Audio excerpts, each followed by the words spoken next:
Turid Sayer, together with her teenage sons Magne and Lauritz, return to the Norwegian city of Edda after many years of absence. At the entrance to the city, their car gets stuck behind an old man in an electric wheelchair who is trying to turn right. Magne gets out of the car to help, and the old man's wife approaches him. Looking into the guy's eyes, she smiles with satisfaction. He's a good boy, and then she touches his forehead. Magne's iris changes color for a moment, and then the guy feels something unusual in the perception of the world. He returns to the car and, trying to close the window, breaks off the window lifter handle. Stunned, Magne turns the thing in his hands and suddenly says that it's going to rain. Mother and brother laugh. There is not a cloud in the sky, and immediately the car is showered with a heavy rain. They continue on their way and get to their grandmother's old house. Lauritz is not happy that there is a shabby-looking trailer near the house, and Magne picks up an advertisement that calls for making the air of the city cleaner.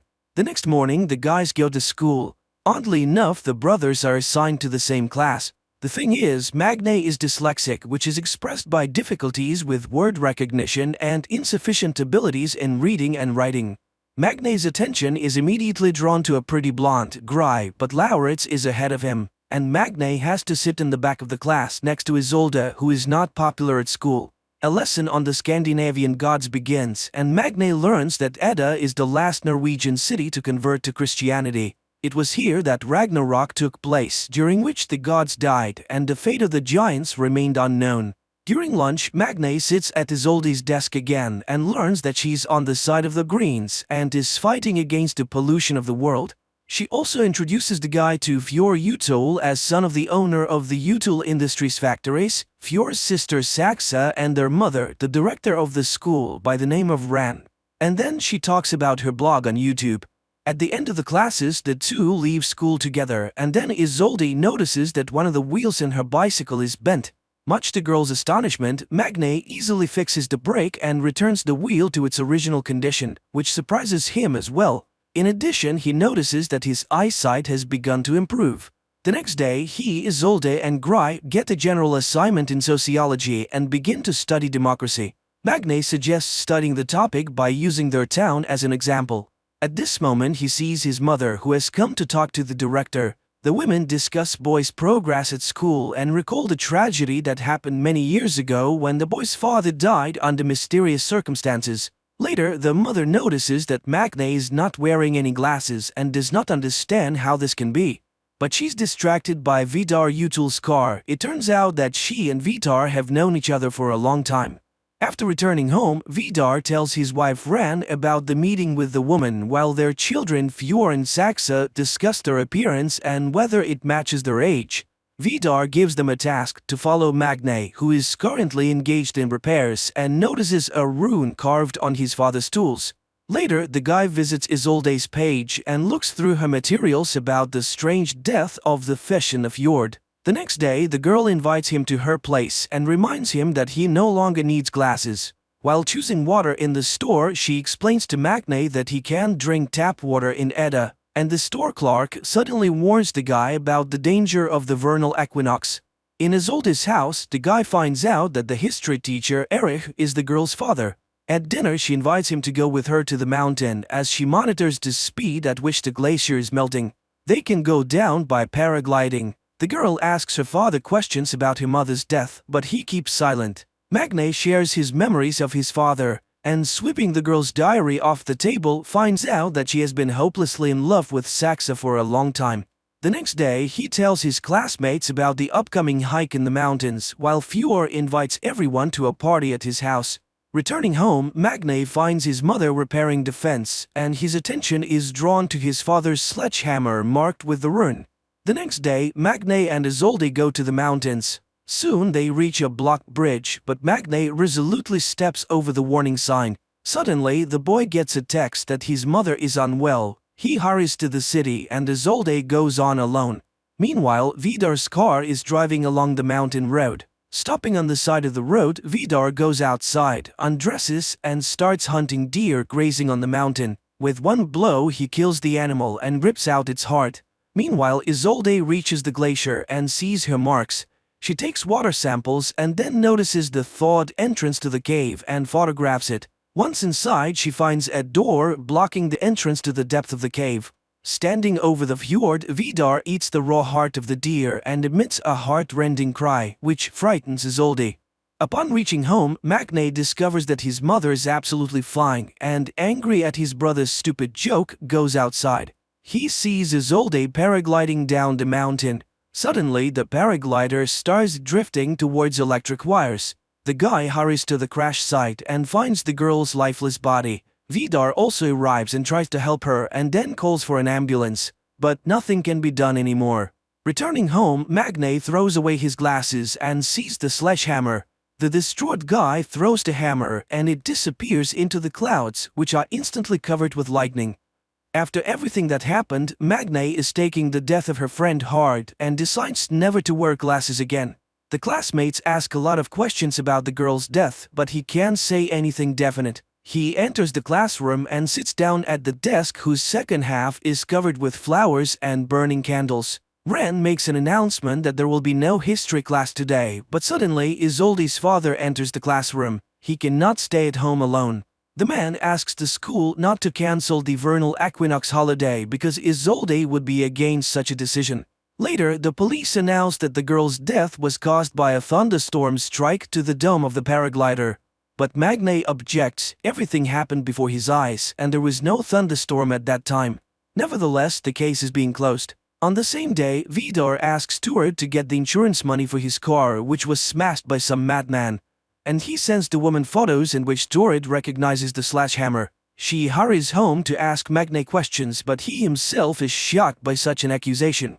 The guy calculates how far he threw the hammer, 1,537 meters. But this is impossible. Magne buys a new sledgehammer and throws it in a deserted place late at night. And then he calculates the distance, 541 meters, which is several times higher than the world's record for hammer throwing. Meanwhile, Vidar examines the sledgehammer while Ren speaks about the experiences of the school children who sincerely mourn the dead girl. And then the husband suddenly admits that he killed Isolde because she found the entrance to the cave. The woman gets angry. They agreed not to touch the children, but since it happened, they need to find Isolde's lost phone. At school, Gry and Magne continue to work on the project together and listen to a warning not to blame the destruction of the planet only on the rich. Later at home, sorting out his mother's things, Lauritz finds an old blouse. Magne invites Gry to work at his house, which leads to a heartfelt conversation about Magne's past. Meanwhile, Turid notices Erich in the store looking lost. She expresses sympathy and the man is grateful to her for it.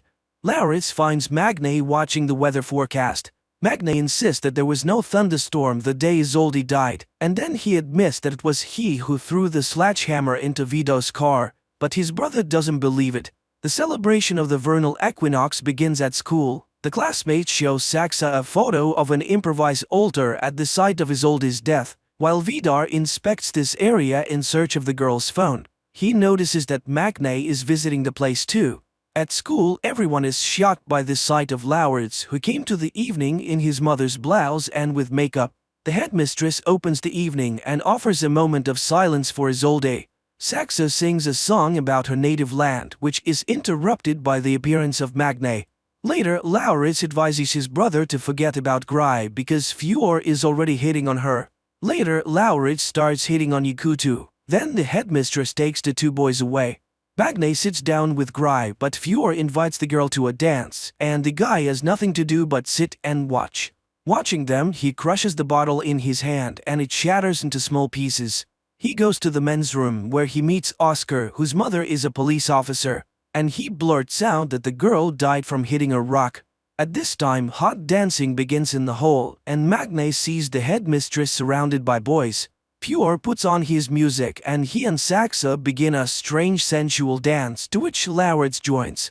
The three of them squirm on the dance floor much to the delight and astonishment of the crowd. Magne goes to Isolde's father's house and informs him about the change in the cause of his daughter's death. He's sure that the police are lying, but the inconsolable father asks to not disturb the peace of his dead daughter. Out of anger, Magne easily moves the multi-ton car in front of the house, which terrifies Erich. At this time, Fjord, Lauritz, and Oscar are going to the altar, and younger Utul, ridiculing people's stupid beliefs, urinates on the burning candles. Oscar manages to record this and upload everything to the internet. Fjord orders the video to be deleted, but it has already gone online. Magne is reviewing numerous notes about violations of environmental regulations by Utul Industries, which Erich shows him, and he throws away the girl's diary because she has the right to personal secrets. And at Utul's house, the owner is feeding his dog when Ran shows him a scandalous photo from the altar. The husband promises to deal with this issue.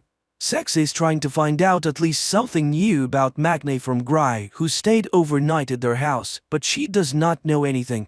She goes to the bathroom and witnesses Vidar beating his son. The man is furious. People worship them too and sacrifice to them. Therefore his son insulted him with his act too. Frightened, Gry hurries to take refuge in Sax's room. The next day, Isolde's funeral takes place and everyone goes to church, but returning home, the Sayer family finds their home trashed.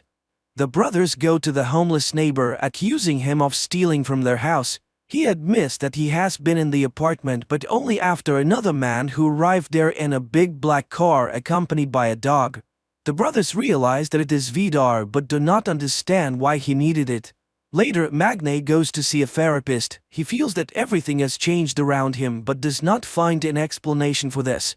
He talks about the robbery and accuses the police of inaction, and the therapist tells Ren about the session. Back home, Magne tells his mother about the conversation with the neighbor and blames Vidar, but Turet says that it's absurd and does not want to hear anything about it, especially since Erich has arrived. He hands Isolde's laptop to Magne because his computer is already failing. The guy searches the computer and finds data on changes in natural conditions in the vicinity of Edda. The same evening, Ren tells her husband about the therapy session. She is furious. Not only did Vidar break into Magne's house, but the guy's neighbor saw him. And now everyone can find out about this inexplicable case. The next day, Gry confesses to Fjord that she saw the beating, and it shocked her. But he changes the topic of the conversation. The girl agrees to ride with him, but Lauritz and Saxa are also in the car. Meanwhile, Magne is talking to a police representative again. He knows for sure that there was no wind that day, but the woman objects. He said that he got to the city in half an hour and no one can do that. The young people are driving along a mountain road and Fjord puts on a song in the ancient Icelandic language, which is surprising to Gry. Suddenly, a bird breaks against the windshield of the car. Saxa and Fjord come out to look at it.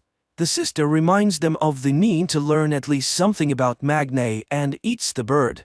Puzzled by the officer's words, Magne goes to a deserted warehouse and starts jogging to see how fast he runs. He does a 100-meter dash in just 7 seconds. Meanwhile, Erich is given Isolde's jacket, which has traces of blood on it, and Vidar follows Magne and witnesses an accident in which the guy is hit by a snowplow. He joyfully announces to the family about Magne's death, who interfered with their affairs. Then Vidar confesses to the children that he killed Isolde because she found dangerous things hidden by them in the glacier. Ren reminds them of the danger they are exposed to by getting close to mortals. Meanwhile, the doctors at the hospital are perplexed. The guy who was hit by the snowplow has no injuries at all. Magne goes home, and he doesn't know that at this very moment the body of his deceased neighbor, who was a witness to the robbery of their house, was being brought to the morgue. At home, Turid thanks the gods for saving her child's life, and Magne makes another note: he is now also invulnerable. His sight and sense of smell also have improved. The next day, during the lesson, there is a skirmish when Magne blames the Utul plants for the emissions of harmful substances which caused the inhabitants of the fjord to die. Saxa resolutely defends her father. After the lesson, Magne asks the teacher to test the dried blood from Isolde's jacket. He is sure that there's someone else's blood on the clothes. At least they smell different. The woman is surprised by his sense of smell and agrees to run the test. Later, Gry asks him questions about the incident. He shows her the jacket and asks her to smell it, but the girl does not detect the difference at all. In the afternoon, a group of classmates goes to a cafe where Oscar breaks the news about Rand's behavior the previous evening, which he learned about from his friends. Saxa is outraged by the silly rumors and stirs the conversation towards Gry, who is still a virgin. This pisses Gry off, and she goes home where she finds her father in front of a can of beer. The man is upset. The insurance company refused to pay him money for his sick lungs. No one sees the connection between the disease and the emissions from the U2 factories. Meanwhile, Vidar is raging in his house. No mortal could have survived. Who is this guy? To which Ran promises to find out everything very soon, since in the evening the brothers will come to them for dinner. Magne and Lauritz go to the Utul house, unaware that they are the only guests of the evening. They are seated at a chic table and are treated to alcoholic drinks. The hosts do not skimp on the drinks. Vidar pours Magne mead, the drink of the ancient gods. Feeling intoxicated, Magne begins to behave inappropriately, and throwing an axe at the target hanging on the wall simply breaks it. And then he confides in Ren about his new strength. The woman is surprised and offers to fight with her hands. The guy promises to defeat her and holds out his hand. They begin to fight, and Magne realizes that he cannot defeat the fragile-looking woman. They fight without restraining themselves, and at some point he suddenly sees the true appearance of an ancient monster hiding behind the guise of the beauty. At this moment the table breaks down. Jumping up from behind the wreckage, Magne sees the woman in front of him again. He goes to the bathroom and after washing his face, looks up at the mirror and suddenly sees the face of an ancient warrior staring back at him. Coming up next, a recap of the following episodes.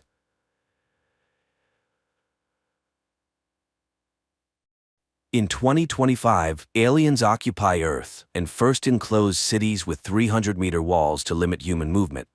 Welcome to day 348 of our occupation. If there is no struggle, there is no progress.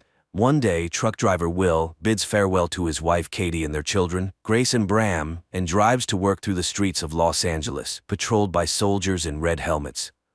Later, from his conversation with a colleague, it becomes clear that Will is planning an illegal trip beyond the wall. He reaches a smuggler who places him in a metal box and covers it with ice. That's when Will discovers he has a fellow passenger, to whom he reveals he's looking for his 12-year-old son left behind the wall. Soon the vehicle enters through the gates, then an explosion occurs, flipping the truck over. Dazed, Will crawls out only to be captured by the red helmets. That same morning, Katie goes to an underground dealer for forbidden insulin. By restricting medicine, the invaders weed out the weak, making it very hard to obtain. She presents a bottle of alcohol for trade, but finds the insulin spoiled. She has to fight her way out with a pistol, risking drone detection and death for all. But Katie can't afford to be robbed. Meanwhile, Will is imprisoned, unable to call his wife.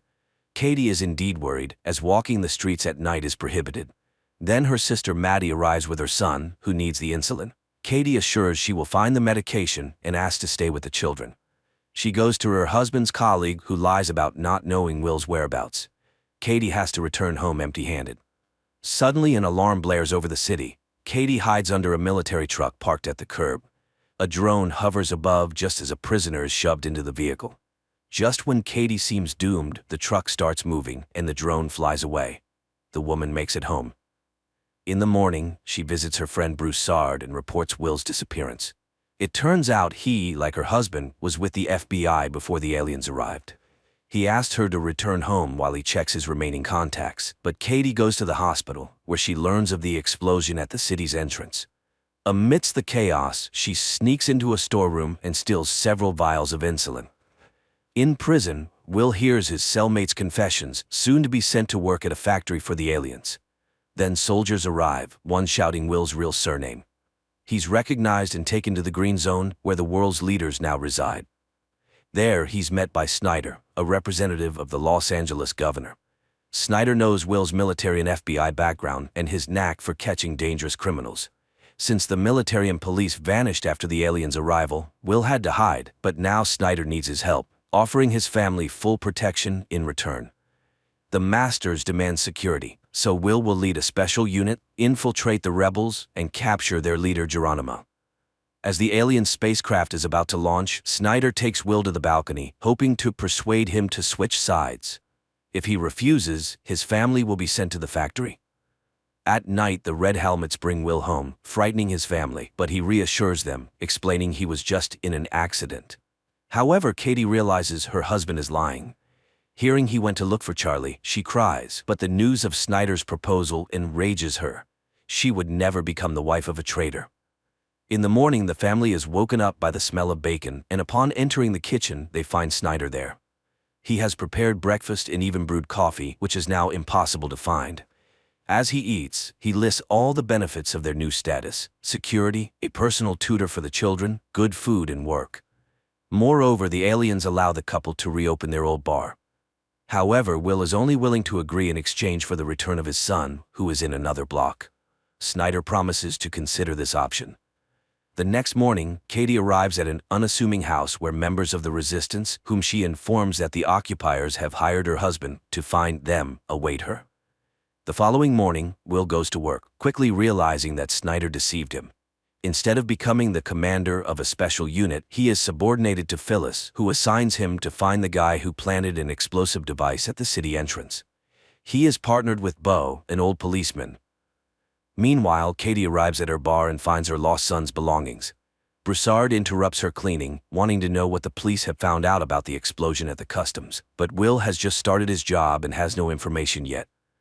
Meanwhile, Will and Bo approach the house where the girlfriend of the wanted criminal lives, and by deception, they force him to run out the back door. The agent catches up with him when suddenly a drone appears. Will fearlessly looks directly into the lens, and it instantly disappears. The police bring the detainee to the station, where Will's arrested colleague is found. The man begs Phyllis to release him as his informant, but she refuses. Then Will goes to his trailer, but his family is no longer there because the woman and child are entering his house at that moment. After hiding the mother and son upstairs, Katie drives to Broussard as the couple needs new documents, but he refuses to help, as the resistance cannot take risks. Katie leaves. At home, she confronts Will, who, learning that his friend's family is with him, takes them to a man who makes fake documents. On their way, they are stopped by the Red Helmets. However, after checking the pass, they let him go with apologies, leaving Katie in a state of shock. They safely arrive at the Masters, and while he makes the documents, Will tells Katie that he caught the guy who planted the bomb. And once he finds Geronimo, they will be able to bring Charlie back. Later, Will takes the woman and child to a camp where displaced people live. Katie meets with the resistance leader. Alexander calms her down, as the caught boy belongs to another group, but he promises to warn them. At the station, Will discovers that a group of prisoners is being prepared for shipment to the factory. Phyllis asks him to resign himself. During the arrival, the city's entire defense was destroyed in 8 hours. What can a bunch of rebels do? At night, Katie comforts her distraught husband when he is informed that the suspect has divulged the location of his accomplice's hideout. He leaves, and Katie rushes to the phone to warn Broussard. Meanwhile, the prisoners are brought to the location, forced to strip, disinfected, and then redressed. At the same time, the Red Helmets arrive at the location named by the detainee and find only the bodies of rebels. Will realizes that there is a spy among the police. The next morning, a man with a card enters an inconspicuous house on the outskirts of Los Angeles. Immediately, a radio broadcast begins with calls to overthrow the occupation, voiced by Geronimo. The Red Helmets detect the transmission and head to the location. At the same time, Bram duplicates the broadcast recording and hides the cassettes under the bed, but the military, storming into the house, find no one there. That same day, Katie participates in a resistance armed attack on a food truck for the first time. During the operation, one of their comrades, Kim, is fatally wounded. Katie tries to help him, but Broussard finishes the boy off, shocking Katie. Then, drones arrive and start shooting random passers-by. However, Broussard calculates the authorities' response time to the incident. After the operation, Katie rushes home and barely manages to wash off the blood traces. She is so shaken that she doesn't want to explain anything and locks herself in her room. That day at school, Bram gives a cassette to his teacher, who notices a change in the pattern of the alien ship's takeoffs. He saw a very large object circling Earth in the sky and now intends to make a more powerful telescope. The police arrive at the scene of the incident. Will notices the body of a boy who was clearly finished off. Phyllis orders to take his photo and quickly learns his name. After that, the Red Helmets go to his house and arrest his parents. Will is outraged by this and fails to notice Broussard in the crowd, who heads to the resistance base and reports what happened. But Alexander is confident that Kim left no traces. Will then goes home, where Katie explains her morning behavior with the things found in the bar belonging to their son. Distraught, Will blames himself for being powerless against the masters, but his wife promises her support. Later, Katie goes to meet Broussard. He justifies his actions as saving Kim from torture, but now she needs to extract everything her husband learned during the investigation from him. At the same time, Bram's friend asks for his help and leads the boy to an underground tunnel beneath the wall, where her brother slipped and injured his leg. It turns out their father worked there before the arrival, and now they use the tunnel to get beyond the wall. Will and Bo go to a cultural center, listed among the places visited by the deceased Kim, and find a rebel weapons cache. At the same time, Bram's friends tell him they've been going to the other side for 6 months to get food, as there's no one beyond the wall. Alexander learns about the lost weapons and asks Broussard to warn Katie about the inadmissibility of her husband's actions. He fulfills this request, but Katie is more concerned about her family's safety. Nevertheless, in the evening, she opens the bar to visitors. Suddenly, in the midst of the festivities, Snyder walks in. The man congratulates everyone on the opening of the establishment and then explains to Will that by revitalizing such places, the masters allow people to safely release tension. Hearing this, Katie becomes furious, thinking they've sold out to the aliens for the sake of getting their son back. But Will is convinced that by continuing to work for Snyder, he will be able to find Charlie. Later, he speaks with Bo again about the spy. However, the former policeman, who has faced betrayal, doesn't believe in such a possibility. Meanwhile, Katie tells Broussard that the quick finding of the Resistance's premises is explained by a huge database in a woman who knows how to use it. She's ready to reveal her name if Will remains unharmed. Broussard swears to this. The next day, a squad of red helmets bursts into the school. The military brutally arrest a teacher and beat a student. Returning to the base, one of them removes his helmet, revealing himself to be Broussard. Later, he explains to Alexander that he learned the duty schedule of the red helmets. Now they have a chance to be in the right place at the right time. That same day, Phyllis shows Will information about the Los Angeles rebels. If they unite and go on the offensive, the entire block will be cleaned out. She hopes Will understands what this means for him and his family and counts on his loyalty. Meanwhile, Katie takes the children for a walk with Lindsay, the governess appointed by the authorities, and turns on the streetlight, sending a prearranged signal. The sound of breaking glass is heard. The woman counts to 10, then pulls out a fire extinguisher. Only after extinguishing the fire does she call emergency services. The red helmets and Will arrive. He is outraged to find that his house is being searched, but such is the protocol.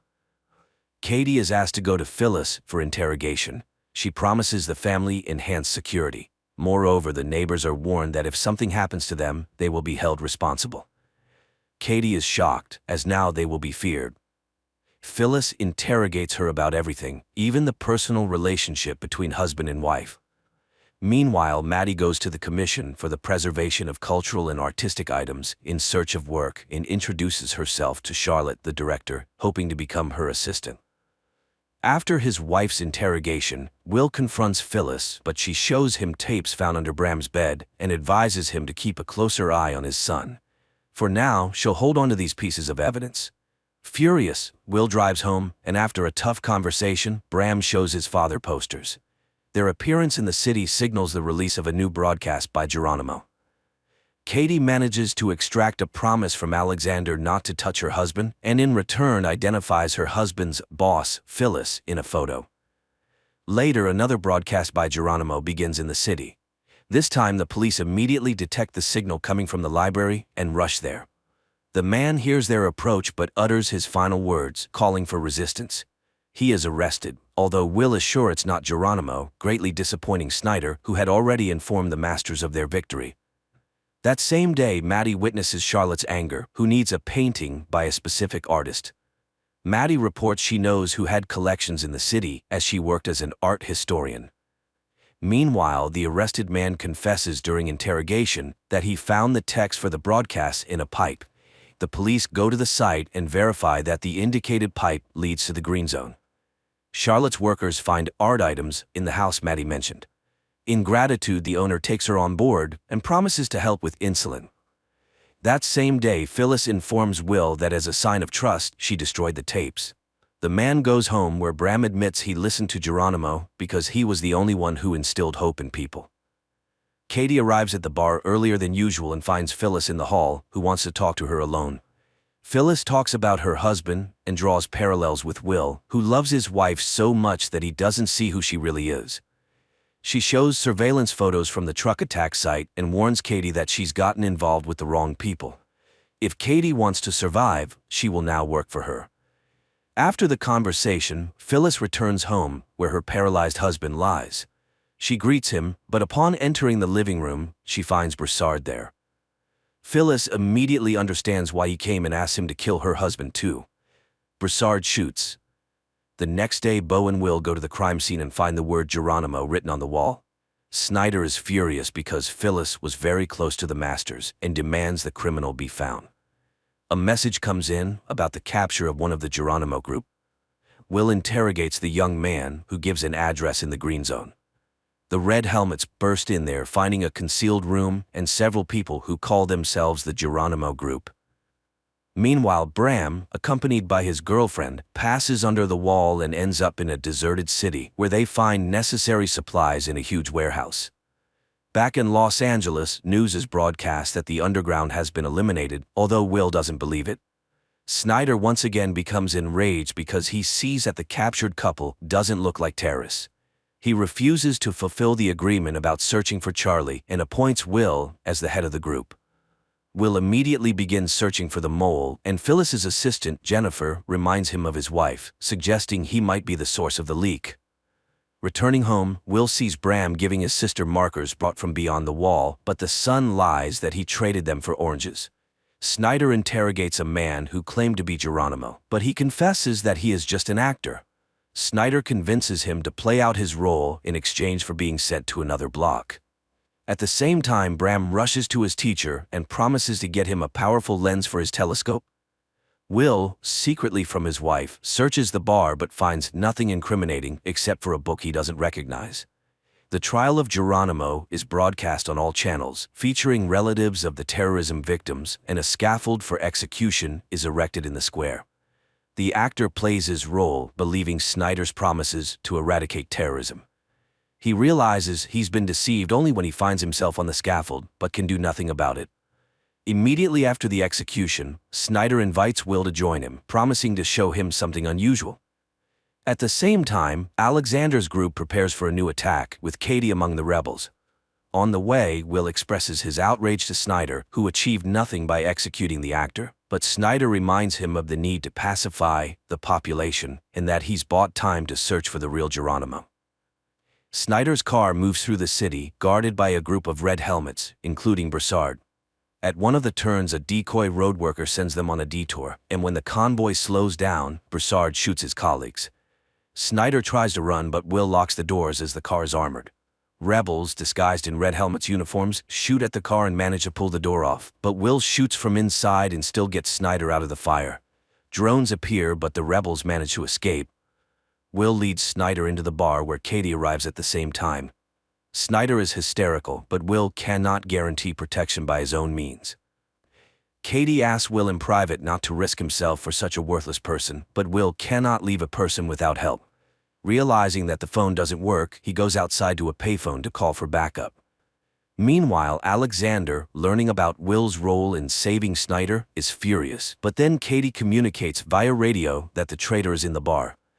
She returns to Snyder and keeps the conversation going to lower his guard. He boasts about being a professor of economics, which earned him a high position. He mentions there are 7 more colonies, but he doesn't know what happens beyond them. Will returns, announcing that he has managed to call for reinforcement and it's on its way. Katie bandages Will's wound, and he confesses that Geronimo is a collective image, not one person. Katie asks not to interfere with Snyder's killing, but Will reminds her that another will take his place. Then, Snyder reveals that his people have found their son, and he is currently negotiating Charlie's return. Suddenly, there's a knock on the door. They hide Snyder in the bathroom. Broussard enters in a red helmet's uniform and searches the place. Katie leads him to the basement, asking to ensure Will's safety, but he can't guarantee anything as her husband is always diving into the fray. Broussard eventually leaves, but Will is sure he is a member of the resistance and will return with backup. They barricade the doors with Snyder, who again mentions Charlie, infuriating Katie as she's tired of his blackmail. Meanwhile, the rebels try to break into the bar, but fail. A frightened Snyder tells Will that the masters have tested virtually every person, thus filtering out those they don't need, but he has never seen the aliens himself. As the rebels continue to press, Will orders Katie to hide, readying himself to defend Snyder. Then a smoke grenade is thrown in, the militants storm in. Will opens fire. When one of the rebels finds Will, Katie shoots him, but Broussard aims at her and her husband forces her to drop the weapon. The rebel herds them into the basement and leaves. However, Will finds a machine gun and chases after him, but by the time he gets upstairs everyone is gone. Then, the real Red Helmets arrive and pull Snyder from the closet where Will had hidden him. In the evening, Will tries to reassure Katie, explaining that Snyder's tribunal was just a farce. There is no people's hero, and those who attacked them have no relation to Geronimo. Meanwhile, Alexander concludes that Katie is a double agent, simply leading them on. Meanwhile, Maddie starts a relationship with Charlotte's husband, Nolan, who is the leader of the New Age Preacher Church. At the same time, Will identifies Broussard by photo, having seen him among the attackers, and receives an order to find and arrest him. The Red Helmets head to his address, but when they begin to storm the house, it explodes. Will questions Broussard's squadmates, and one mentions a distinctive feature, a tattoo on the chest, which Will recognizes as a Special Forces sign. Broussard infiltrates a restricted area, where he steals the corpse of a dark-skinned man of similar age and build. Along with Alexander, they place it in a car and burn it. Throughout, the leader convinces Broussard of Katie's betrayal. Later, the police find a burnt car with a charred body inside, matching the description of the bar attacker, but Will once again doubts everything. Katie tries to contact the underground, but can't manage to do so. Finally, she finds an encrypted message with the name of a meeting place, where a car with Broussard at the wheel awaits her. Meanwhile, Will's assistant Jennifer finds in the database 14 people with Broussard's face, and he realizes that Broussard is not just a military man, but a former FBI agent. Broussard takes Kate out of the city and asks her difficult questions, as she shot one of her own, but Katie reminds him that she laid out one main condition from the start: her family must be untouchable. She joined the fight and served the cause faithfully. He doubts her loyalty. She leaves, unwilling to continue the conversation.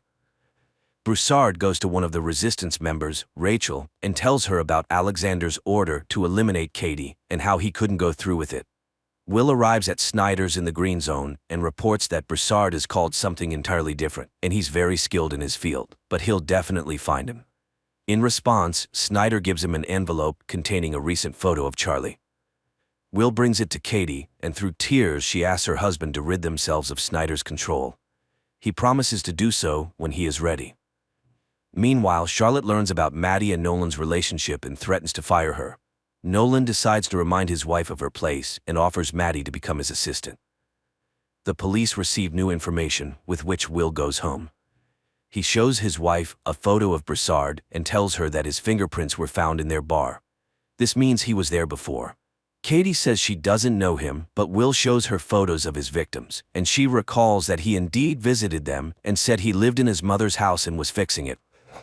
Jennifer immediately finds Broussard's mother's house through receipts from construction stores. Rachel comes to Katie, confessing that Broussard indeed killed many, but it's part of the resistance.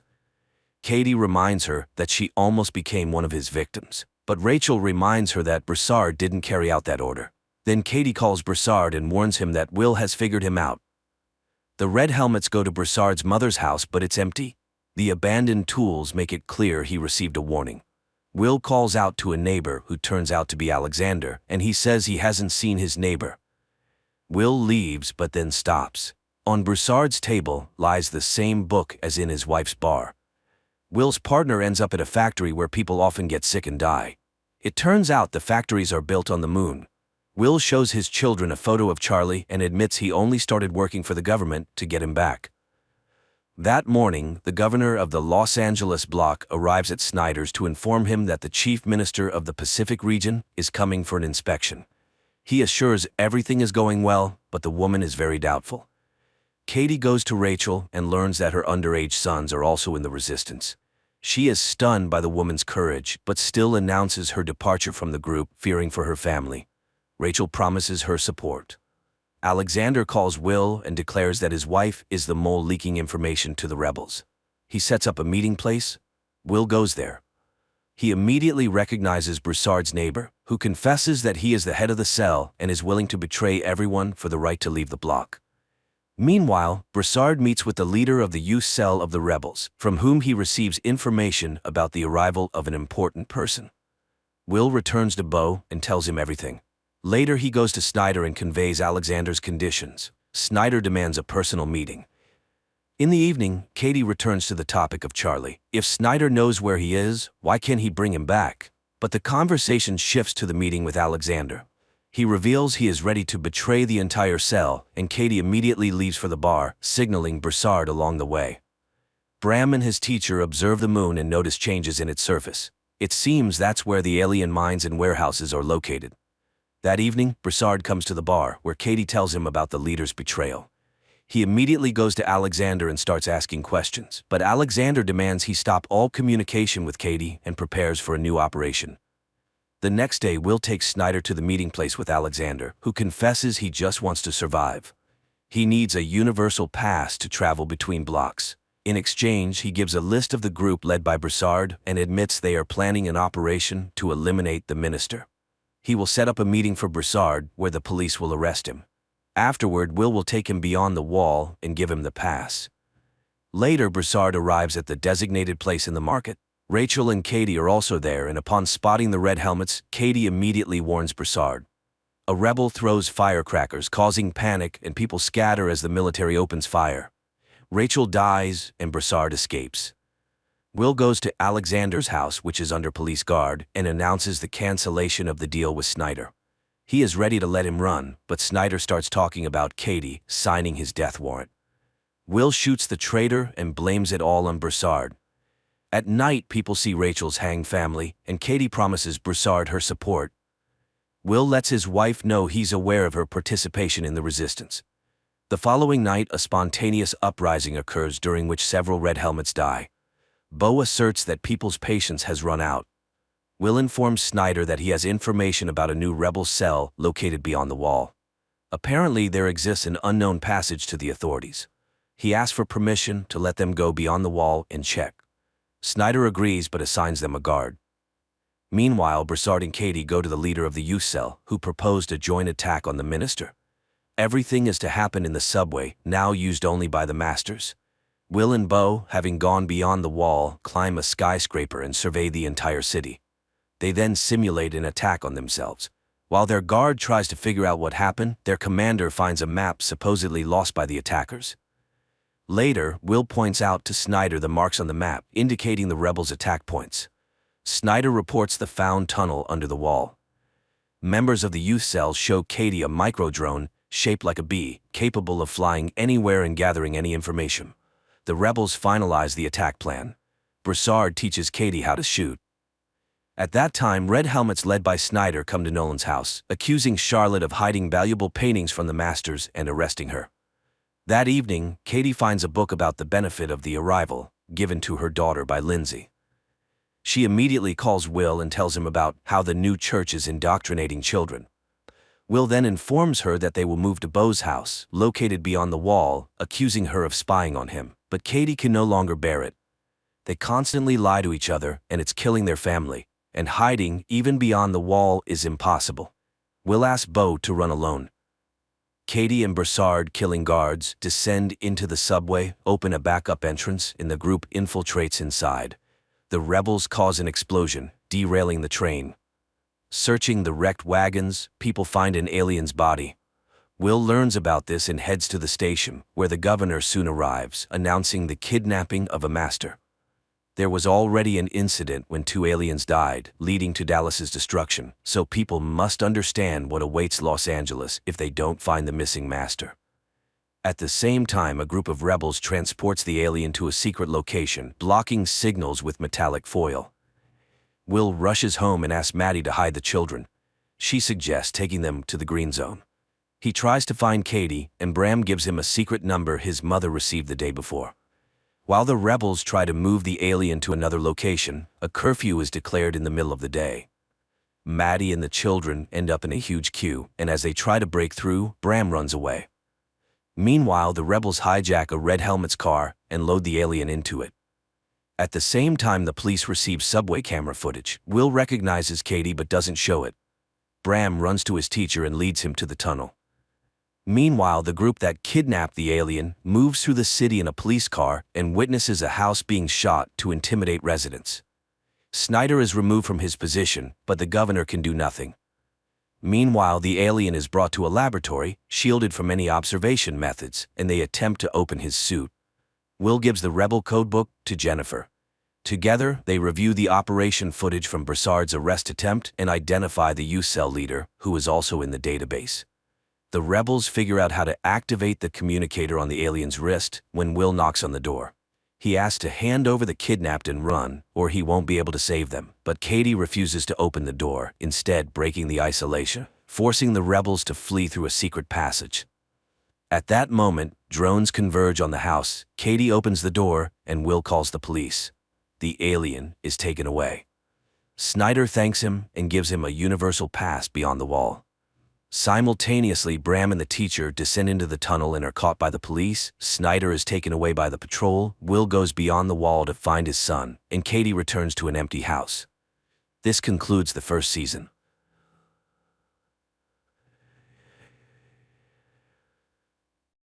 The story is set in a world grappling with a unique and terrifying epidemic. This epidemic, which has baffled scientists and experts for over 8 years, is spread through language and speech, making communication dangerous. The main symptom of the disease begins with a high fever, eventually causing the afflicted to speak incoherently, descending into madness. As a precaution, people have resorted to wearing headsets constantly, as the disease can be transmitted by hearing the speech of the infected. Those affected by the illness, known as jabbers, are swiftly quarantined and forcibly separated from their families, leading to public outrage and distress. The story introduces Murat, a linguist whose life has been profoundly altered by the pandemic. Isolated and lonely, he lives with his mother in an apartment, his life reduced to a series of cautious routines. Each day, Murat meticulously checks his temperature, a ritual that underscores the constant fear of infection. One day, Murat's attention is drawn to Sul, a young woman immersed in a book. At a bus stop, time seems to stand still as Murat is captivated by her presence. However, the moment is broken when she notices his prolonged gaze. Realizing he's been staring, Murat awkwardly shouts that no bus is coming and quickly departs, heading back home. The narrative continues as Murat, despite his reluctance, leaves his home to buy soap for his mother. While at the supermarket, he encounters an old woman who suddenly turns around and speaks incoherently, a clear sign of being a jabber.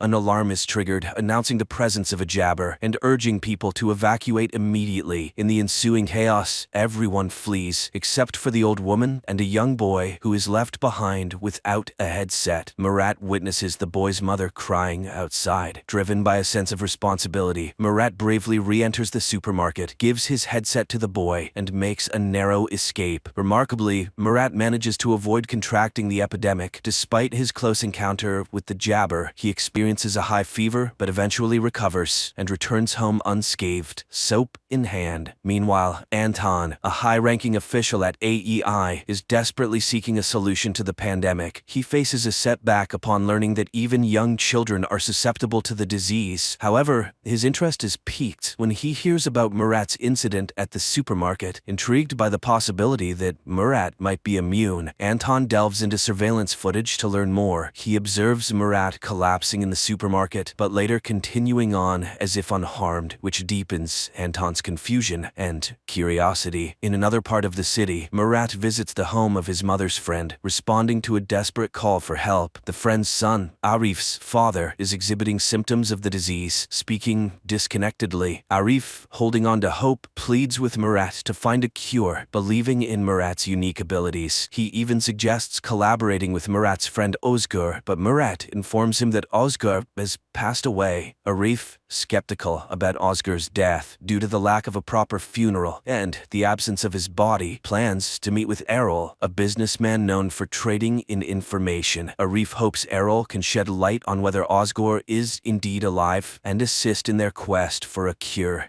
Meanwhile, Anton takes a deep dive into investigating the mysterious case of the headset left with a child at the supermarket. He discovers that the headset belongs to Murat, a linguist who was working on the pandemic case but vanished after a disastrous fire that claimed the lives of his team. Intrigued, Anton intensifies his investigation. Delving further, Anton uncovers records of Murat visiting the emergency room with severe fever more than 12 times. Using video footage from the supermarket, along with a temperature detector, Anton confirms his suspicions. Murat is immune to the pandemic. He deduces this from the fact that Murat has surpassed the critical threshold of 4 high fever encounters, a significant discovery given Murat's 12 instances. In the meantime, Murat, spurred by Arif's belief in Ozgor's survival, decides to investigate further. He meets a businessman who offers them access to AEI's resources, allowing them to gather information independently and save costs. With newfound determination, Murat boldly infiltrates the AEI headquarters and navigates his way to the information hub downstairs. There, Murat searches for Ozgor's name and is initially disheartened to find records indicating his death. He clicks on the autopsy image,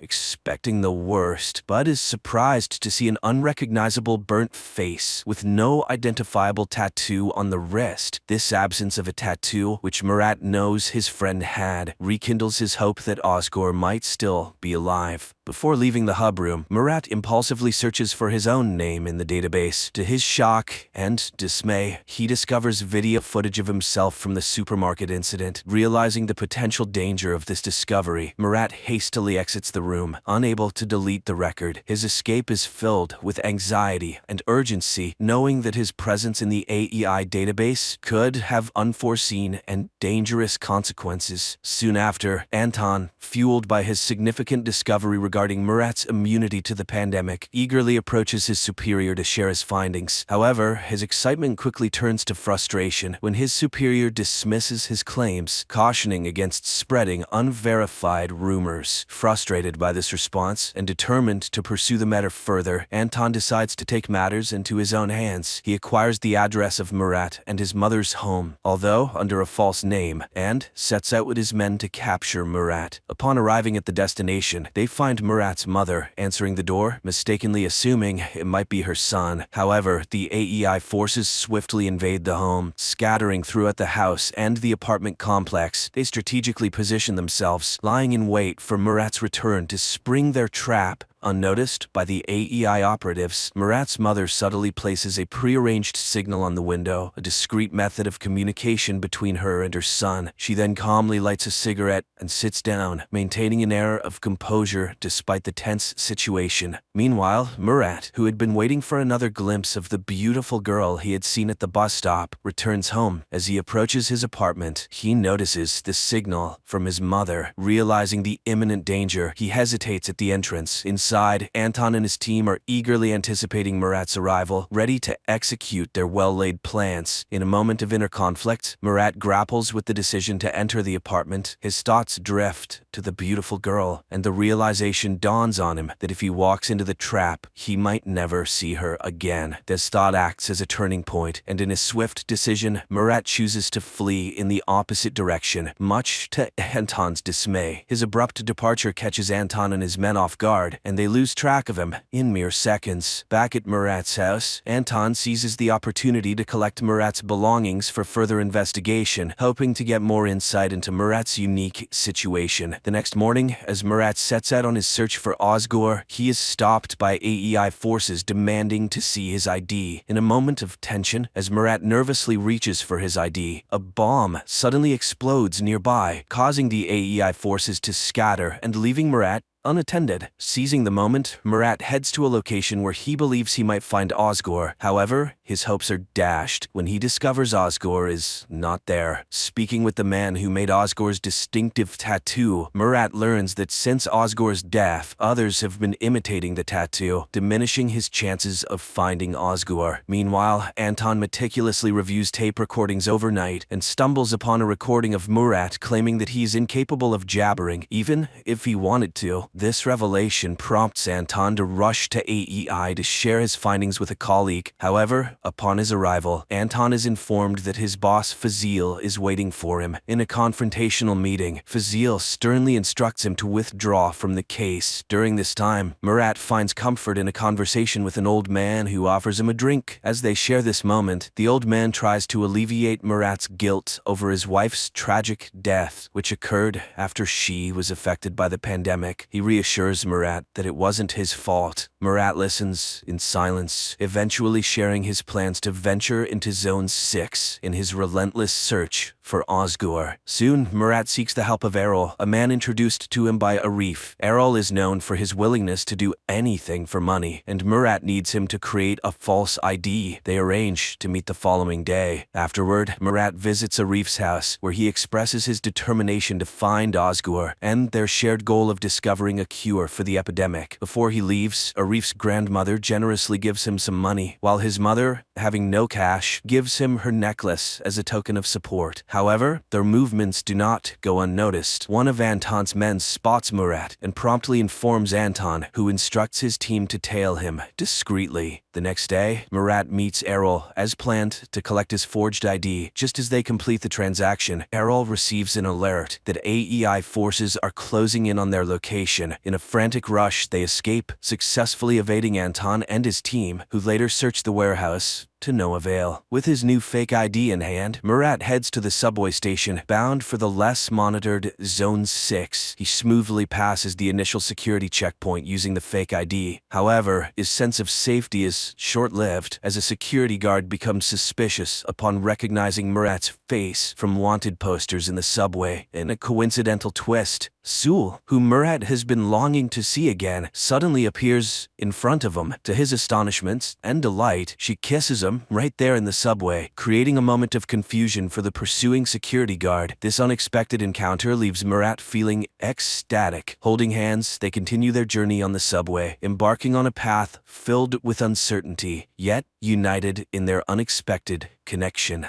Murat and Sul, having left the bus stop, navigate through menacing people and areas until they find a secluded rooftop where they can talk privately. On the rooftop, Murat, preoccupied with his quest to find Ozgur, is about to leave when Sul insists he stay for a meal. During their conversation, he learns her name and he expresses gratitude for her assistance earlier. Sul then reveals her true intentions. She had been following Murat purposefully, hoping to recruit him into her team, P1, which is dedicated to finding a cure for the pandemic. Surprised by this revelation, Murat abruptly leaves, not allowing her to finish explaining. Later, Murat returns to the home he shares with his wife, where he is flooded with memories as he wanders through each room. That night, he dreams of himself torn between his wife and Sul, symbolizing his internal conflict. The next morning, Murat's search for Ozgur takes an unexpected turn when he is kidnapped by masked individuals who question his identity and affiliation with the AEI. At this critical moment, Sul intervenes, assuring them that Murat is not with the AEI and is on a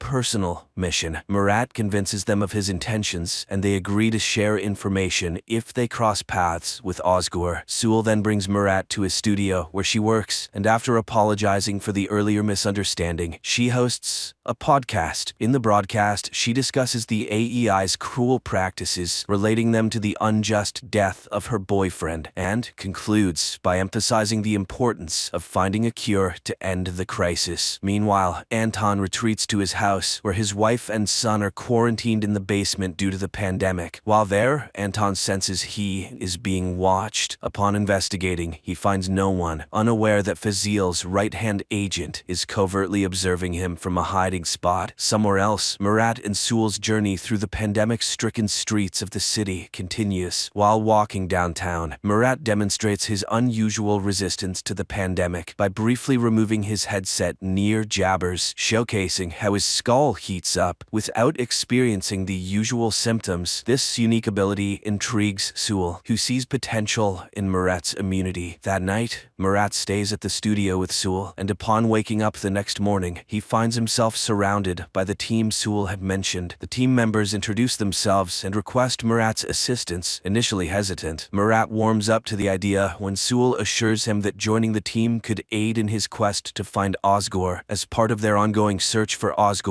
Murat and Sewell come across a hotel displaying the symbol that Murat associates with Osgore. They decide to investigate by entering the hotel and seeking an audience with the hotel's boss. However, their encounter quickly turns dangerous. In a moment of quick thinking, Murat leverages his past experience and knowledge of recording voices to offer the boss a rare tape. This move impresses the boss, diffusing the tension and earning them a chance to sit and talk. As Murat and Sewell are about to explain their quest for Osgore, their conversation is interrupted by a lady entering the room to deliver an item and collect payment. After she leaves, the boss encourages them to continue. Murat and Sewell reveal their search for the person associated with the symbol they possess. To their surprise, the boss informs them that the lady who just left was the one who brought the symbol to the hotel. Reacting quickly, Murat and Sewell rush outside to catch the lady, but they are too late. She drives away, showing no interest in engaging with them. This missed opportunity leaves Murat and Sewell with more questions than answers as they continue their journey in the uncertain and dangerous world. My friends,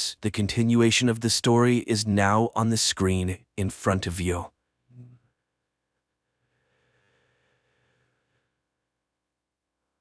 A man wakes up in the middle of a desert, not understanding how he got there and who he is. Suddenly, he sees an old man trying to escape the chase. The guy helps the elderly man, but he dies in his arms, having had time to name numbers 554, advising him to go to him and tell him that he got out. After burying the stranger, the man makes his way to the village. He asks the cab driver to take him to the train station, but the driver does not understand the meaning of the word. He tells him about his daughter and gives her name, 832. The guy remembers the old man and asks to be taken to 554. The man finds her at the bar and delivers a message from 93, but the woman is frightened and asked not to be dragged in. At this point, footsteps and a barking dog are heard outside, and the girl tells the man to run. He makes his way to the fire escape and sees a man in a white suit at the bottom, tossing a grenade in his hand. Then the man becomes dizzy, everything in front of him swims, and he wakes up in a hospital room where the man in the white suit calls him number 6. Later he declares that there is no New York, but that number 6 has always lived in the village, as his papers prove.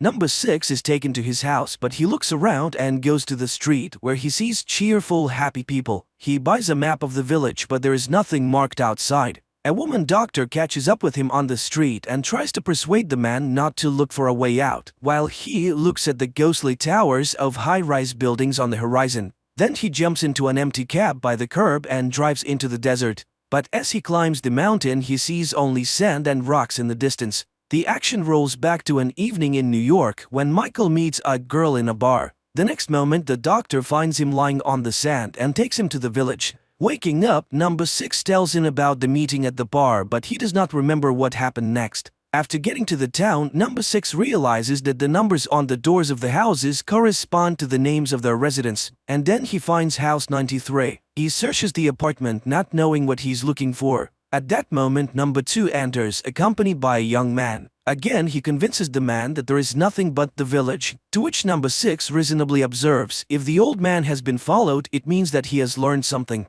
Then number 6 can also get to the bottom of it. Number 6 goes to 554 again, and the girl confesses that the old man had drawings of his life before he died. Meanwhile, the cab driver and his wife receive an invitation to number 2's house, where he begins to question number 6, who at this time promises 554 that he will not come back if she tells him everything she knows. And the girl gives him a drawing of her dream in which number 6 recognizes the Statue of Liberty, which thrills the man. It means he's not crazy. And that means that there are others who dream of getting out of here. At this time, the leader of the village, number 2, goes to his wife's bedroom and puts pills in the insensitive woman's mouth. Just then, his son walks through the door, unable to understand number 6's confidence in the existence of another place. And number 6, meanwhile, comes to the cemetery and sees a grave prepared for 93.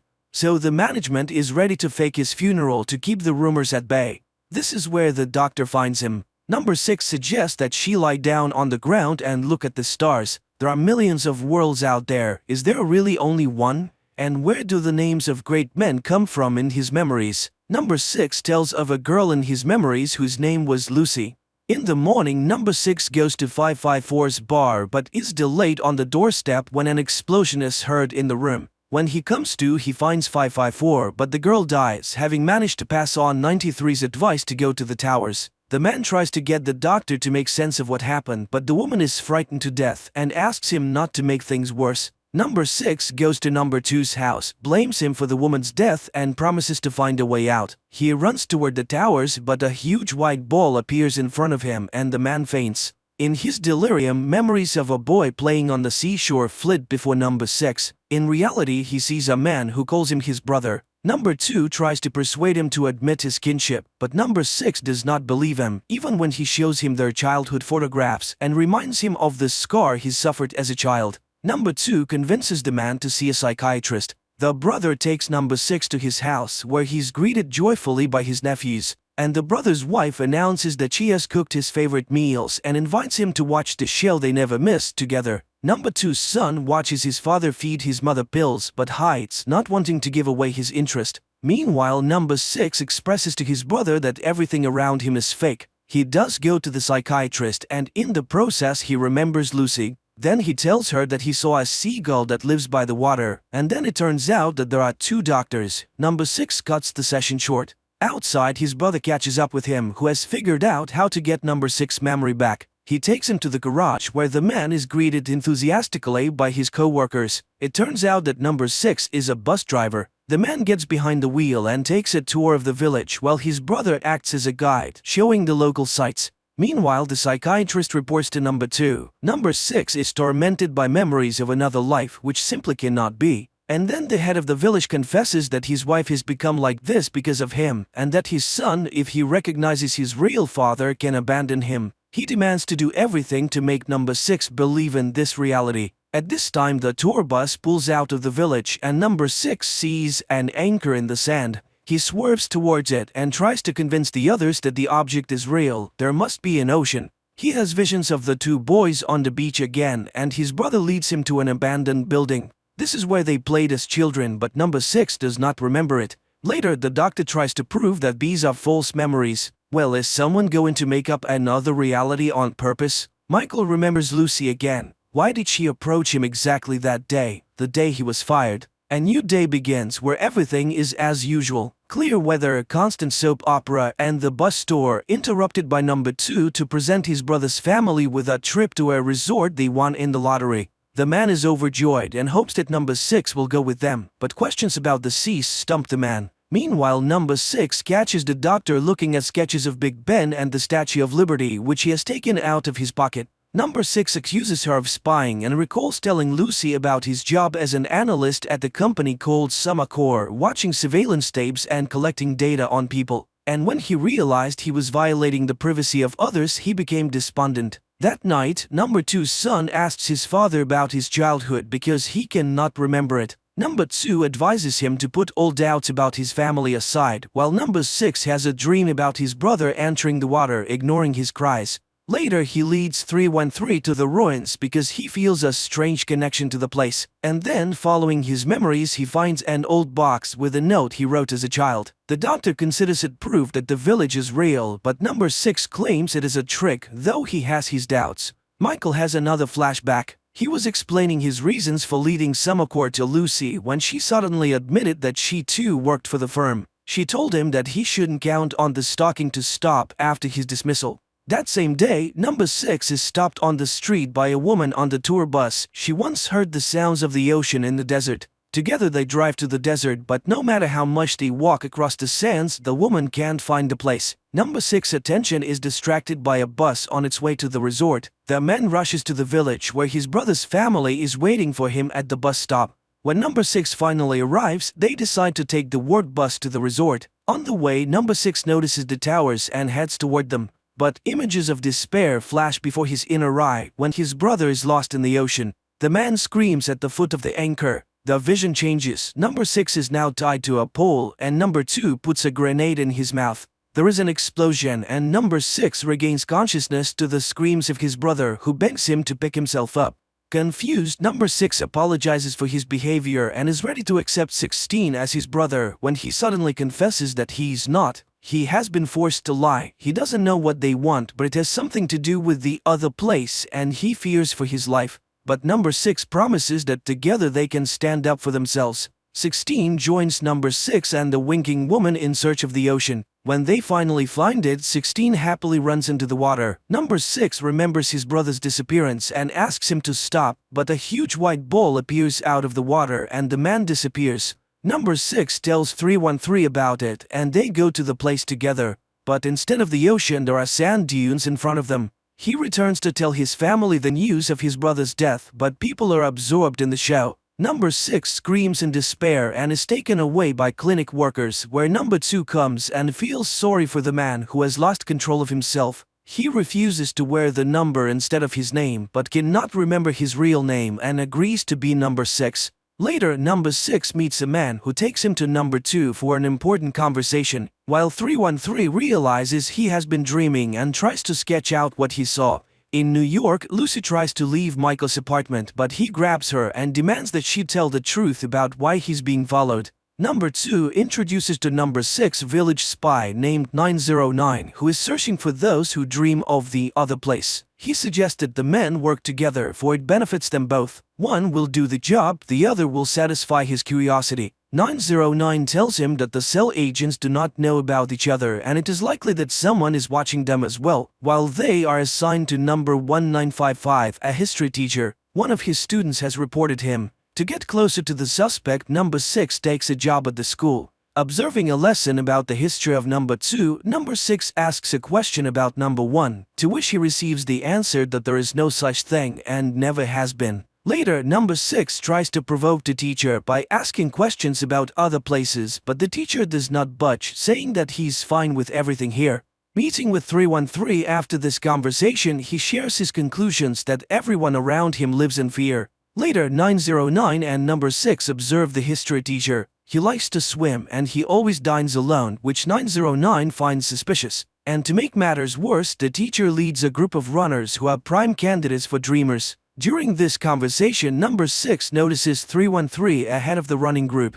The next day, number 6 holds a lesson and one of the students shows him the latest tracking machine. And he gives the students an assignment: find out who everyone is working for and what their goals are. That evening, number 2 gives his wife black pills and she wakes up. At night, number 6 and 909 climb onto the roof of the teacher's house and watch him with a camera. 909 asks his partner to fetch coffee from his truck, where number 6 finds surveillance log. He looks through it and discovers that he's the real 909's mission, and that 313 is also on the suspicion. The couple is talking about their son when number 2 gives his wife a sip of wine and she falls back into a stupor, and the man notices that the surveillance camera has been installed in his garden. At this time, the teacher also realizes that he's under surveillance and slits his own throat. Number 6 insists that the man must be taken to hospital. The next day, the cab driver is playing with his daughter in the backyard when a huge hole in the ground appears there.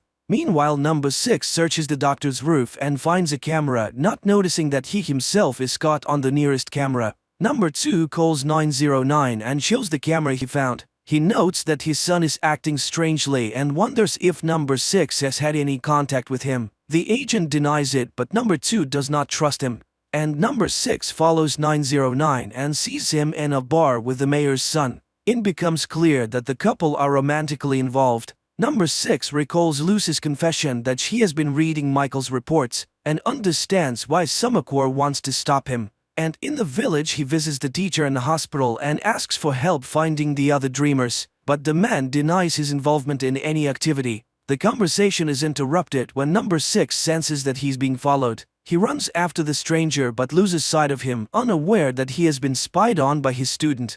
The next day, number 2 gives number 6 an assignment to spy on 909, but the latter first wants to warn the doctor. Only the woman shows him her own surveillance photos. He's the agent himself, having climbed on her roof. At this time, number 2's son is waiting outside his house for 909. The agent suggests that they take a break because number 2 suspects them. Number 6 enters and finds them embracing. He demands that they stop following the doctor or their affair will become public. Later, the father informs his son about the surveillance and says that he doesn't trust 909. He is determined to get all of his agent's secrets out. And then number 2's son goes to 909 with a knife. But the agent doesn't even think about resisting. He turns his back on the guy, letting him kill him. Meanwhile, number 6 runs to 313's house, but only sees her being driven away in a black van. He runs to 909 for help but finds him bleeding out. The agent asks number 6 to confirm that the dreams are true and dies upon hearing the confirmation. New York, Lucy tries to get Michael to admit why he quit his job, and suddenly she realizes he is already with those people. In the village, number 6 finds number 2's son in the bar and asks him to help find 313. Number 2's son sends him to the tunnels, a place inhabited by unmasked dreamers, passing the man off as sick 909. In the tunnels, number 6 finds his apprentice, who in turn helps him to find the doctor. But while they are looking for a way out, the white ball appears. Number 6 then wakes up in his apartment as the men in the white coats emerge from his door. Meanwhile, number 2 informs his son about the death of 909 and asks him to find up here. New York, Lucy says that she hears the name Curtis whispered on the decisions floor and insists that they go to Semacore immediately. Michael kicks her out. She writes down the number and asks him to call her if he changes his mind. In the garden of the palace, number 2 treats the student to ice cream and thanks her for stalking number 6. Then he exposes her for spying on him as well, so the girl has to go to therapy. At this time, number 6 wakes up to the voice of a woman announcing on TV that it's time for him to find a romantic couple. He goes to 313 and she explains that this is how all couples find each other. Meanwhile, a big hole in the ground is forming in number 2's yard, which he attributes to climate change. Number 6 goes to the Modern Love Bureau. At first skeptical, he is delighted when the system pairs him up with 415, a blind woman who looks just like Lucy in New York. In the meantime, number 2 has a conversation with the doctor. He knows that she's a dreamer and she will have to betray number 6 even though she loves him. And number 6 goes to see 415. The girl explains that her blindness is the result of childhood trauma. He tries to convince her that they have met before in another life and recalls how close they were in New York. Then the girl says she doesn't usually act so impulsively. And 415 agrees to go to number 6's apartment. The action jumps to different times. Number 6 does not understand where he is Michael and where he is in the village. He tries to prove to Lucy that they have met in a past life. The girl freaks out and leaves. The next morning, number 2 observes his son stealing samples of pills from the safe. The boy takes them to the clinic and asks 313 to determine their content. Later, the father warns his son that once he learns the truth about the holes and his mother, there will be no turning back. Meanwhile, number 6 and 313 visit the cab driver and his family. The cabbie shows them the hole in his backyard. While the adults are distracted by champagne, the little girl falls into the hole and disappears. The loudspeakers in the village announce that every house should have a pig to combat weather anomalies, as their breath is a proven atmospheric stabilizer. The hole in 147's yard is backfilled, after which number 6 goes to number 2, hoping to find out where the girl disappeared to. But he leads him to his pit and advises him to marry 415, or to jump into the pit and find out what's in there firsthand. That night, the doctor, under number 2's supervision, injects number 6 and 415 with a hormone drug that makes people fall in love. The next day, number 6 visits 415's father and he convinces him to think about marriage. In the evening, 313 meets number 2's son and reveals the ingredients in his mother's pills. One a strong sedative, another a hallucinogen, and another of unknown origin. In the meantime, number 6 tries to ease 147's family's suffering from a missing child, while the doctor finds herself in number 2's bedroom, where she sees number 2's wife sleeping. The man is interested in the possibility of reversing love. 313 speaks affirmatively, but she's against such a way of winning the man over. That night, 313 goes to number 6 and confesses her feelings as he falls asleep. People from the clinic arrive and take him away. The doctor injects him with the drug, but the man wakes up and number 2 confesses that they caused his love artificially. But the man disagrees with this statement. His love is real, and he intends to marry 415. New York, Lucy and Michael wake up together. Lucy feels that she's not being her usual self and tries to leave, but Michael offers to cook breakfast for her. The girl asks for oranges. The man's consciousness is double again. He proposes marriage to Lucy and 415, and both respond by saying yes. On their wedding day, the doctor shows up at the church to tell number 6 that his feelings for 415 will not last. When the bride arrives, 313 kisses number 6. Sensing this, 415 runs off into the desert. Number 6 catches up with her moments before the white ball attacks. The two women take turns flickering. Lucy convinces Michael that she needs to leave because she brings danger, and 415 is knocked down by the bright flash and the wave from the ball. Number 6 calls her Lucy and tells her about their meeting in New York. She tries to deny it but eventually agrees with what he says. Number 2 brings her to the village to break his heart. Distraught, number 6 comes to equally distraught 147, who wants to jump into another pit to find his daughter. Number 6 is trying to convince him not to, and while he restrains his friend, 415 jumps into the pit.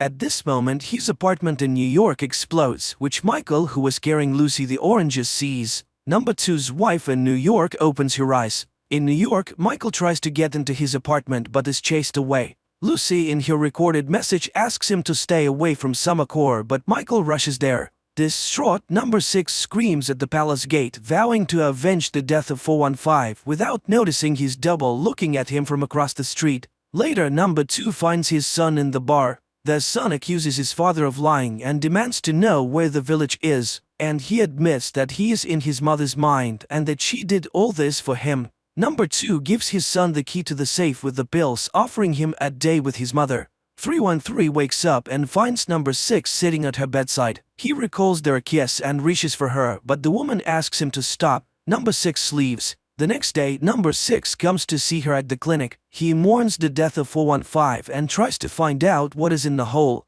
313 wonders why he didn't worry about it last night. Confused, number 6 claims he never went to her house. And when he goes outside, he discovers that he got into a fight with the cab driver yesterday. Confused, number 6 returns home. His apartment is in ruins, a receipt from a grocery store is on the floor, and the words "see you later" are written on the mirror. New York, Michael's pass is already deactivated, but he convinces the security guard to let him go down to the basement for a new one.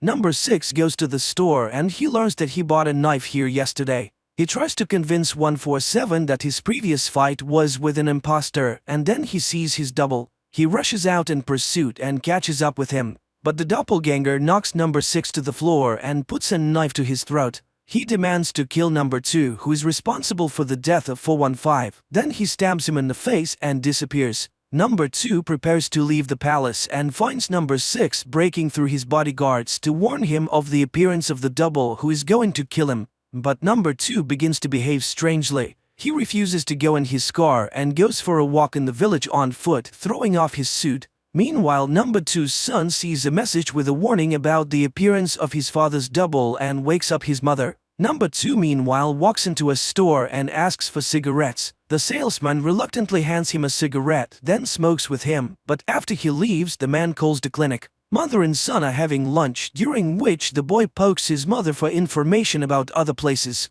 But the woman convinces him that the village has everything he needs for him. Number 6 again tries to warn number 2 of the danger, but he calls himself a vagrant without a number and is not afraid to die. Nevertheless, when he sees number 6's double, he agrees to get into the cab driver's car, and he takes him to his home to protect him from being caught as a wanderer without a number. Meanwhile, Michael goes to get a new card and recognizes the man as the village shopkeeper. The access specialist is skeptical until Michael proves that they share the same memory. 147 and his wife treat number 2 to cake until agents searching for the double arrive. Number 2 flees while his wife gives out for a walk without noticing the formation of a new hole in the yard. Later, number 2 comes to 313 and wonders if she wants to see the other place. He promises to grant her wish, even against her will. At this time, the son again asks his mother for permission to go to the other place, and the woman confesses that the holes appear when she's awake, and she also adds that the people born in the village cannot live anywhere else.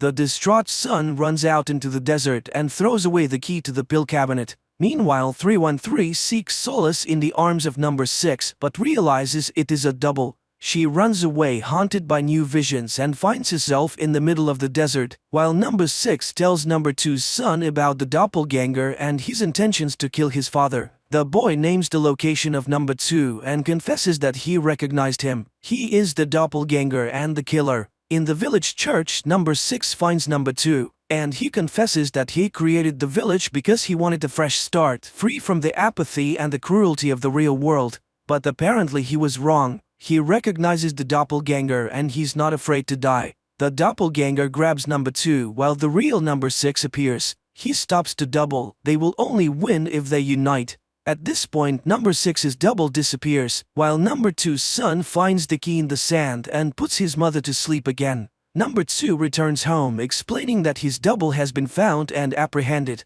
The shopkeeper is dragged to the clinic. In the middle of the desert, 313 finds a glass door with the Summacor logo on it and goes inside. At the same time, Michael and the master go to the task floor. In a room filled with monitors, profiles of the villagers are displayed. Michael recognizes the people as subjects from his reports. On one monitor, he watches Lucy's recorded warning until 313, following a long corridor, encounters a vision. She flees back into the desert. Michael goes to the window on the floor and sees Village Street and number 6. He knocks on the window trying to get his attention, but he looks toward the towers and turns away and leaves. Meanwhile, new residents arrive in the village who cannot answer where they come from. And at Summacor, the winking woman from the tour bus informs Michael that a car is waiting to take him to Mr. Curtis. In the village, number 6 receives a summons to the clinic, where he shares with 313 his concerns. The village is expanding. Apparently, number 2 is up to something. At that moment, the doctor receives his test results and is frightened. At the same time, looking around the village, number 2 tells his son that all of this is his inheritance. Their conversation is interrupted by number 6, who wants to know exactly why he's now certified to die. Number 2 replies that he has exhausted all means to convince him to live peacefully in the village or not to live at all. In the meantime, 313 continues to be haunted by visions from another life, but number 2 warns that she must not let the girl from the other place control her. Otherwise, she will not be able to help number 6. At the cemetery, number 2's son lays flowers in the grave of his friend 909, where number 6 meets him, asking him to help everyone get out of the village. The boy claims that his mother cares for him, but number 6 warns that she's also killing all hope in him. Later, number 6 feigns in front of 147, who offers to take him to someone who might be able to cure him. In New York, Michael is escorted to Mr. Curtis's car, where he recognizes the driver as 147 from the village. On the way, the driver explains that he used to be an evil man, but Mr. Curtis helped him change his life. In the village, 147 takes number 6 to the village prophet, and he tells him that the deliverance is coming, they just have to wait. But number 6 has no intention of giving up. He goes to see number 2's son, who is drinking alone. The man asks him about his mother and the pills and offers to run away with him, but the boy refuses. He has a case to finish. In the New York City, Michael visits Mr. Curtis, who turns out to be number 2's prototype, and his wife, who is in a dreamlike state. Mr. Curtis explains that the village is an experiment taking place in the woman's mind. She sacrificed herself so that broken people could have a better life, if only in her mind. At this time, number 2's son enters his parents' bedroom and strangles his mother to death. Mr. Curtis confirms that it was Michael who found everyone in the village. Meanwhile, at the clinic, number 2 taunts dying number 6 with details of his upcoming funeral. Later, number 2 returns home to find his wife dead and his son missing. He and his assistant searched the bar and discovered that his son has hanged himself. Number 2 takes his body out and places it in a glass coffin. More and more earth holes begin to open up in the village. Number 2 visits 147 and asks that at just the right moment the man shout the phrase that number 6 is the first. Back in New York, Mr. Curtis shows Michael the positive impact of the village on suffering people. The man recognizes the inhabitants of the village who here in real life are cheerful and contented, and yet he's convinced that people should not be helped without their consent. Mr. Curtis offers Michael the opportunity to continue the experiment and gives him a pass to the Summacor's main floor. At this time, number 2 offers 313 a way to save number 6. Number 2 finally realizes that number 6's weakest point is his humanity. He's so right that he wants to live his life according to his conscience. If she wants to save him, she must give herself to number 6. Later, he reminds number 6 that the doors are open, and he can go wherever he wants. But first he must confess that he needs the village, and it is his fear that causes the white bowl. Number 6 sees this object and, unable to confront his deepest fear, runs away. The villagers gather for number 2's son's funeral. Number 6 comes too, for his fever has miraculously passed. Number 2 reads the eulogy and confesses to the crowd that his son's death was suicide and that they are all prisoners of the village.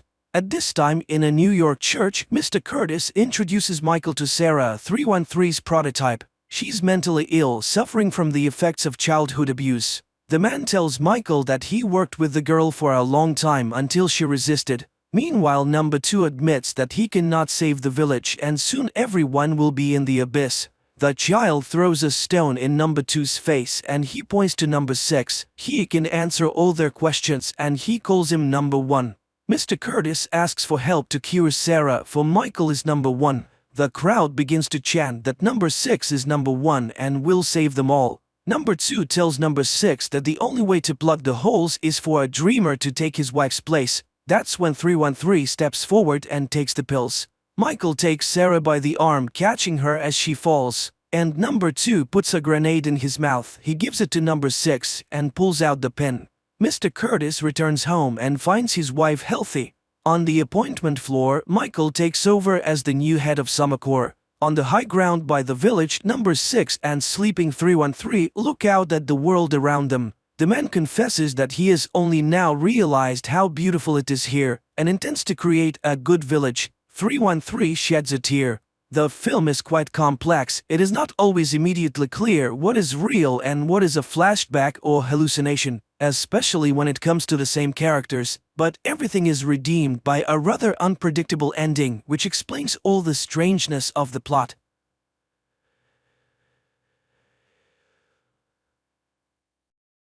Sunny Atlanta. The 13th day of quarantine in the city is on the brink of extinction. Panic and horror surround those who have managed to survive. No one understands how it will all end, but how did it all begin?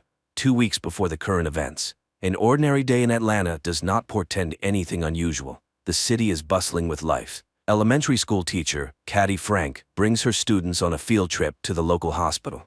At the same time, on one of the floors of the clinic, Dr. Sanders finds herself in quarantine due to an unknown illness. The woman remembers that shortly before the first symptoms appeared, she had contact with a patient from Syria who was sick.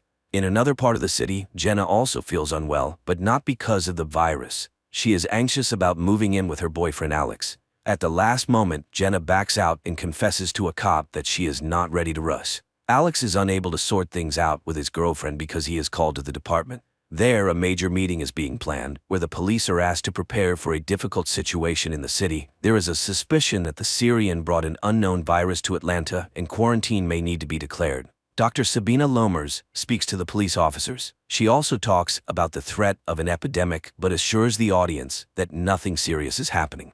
Another main character who will face difficult trials is Teresa. The pregnant woman visits her mother's shop, where her mother reminds her that she is expected at the adoption agency, which is looking for parents for her daughter.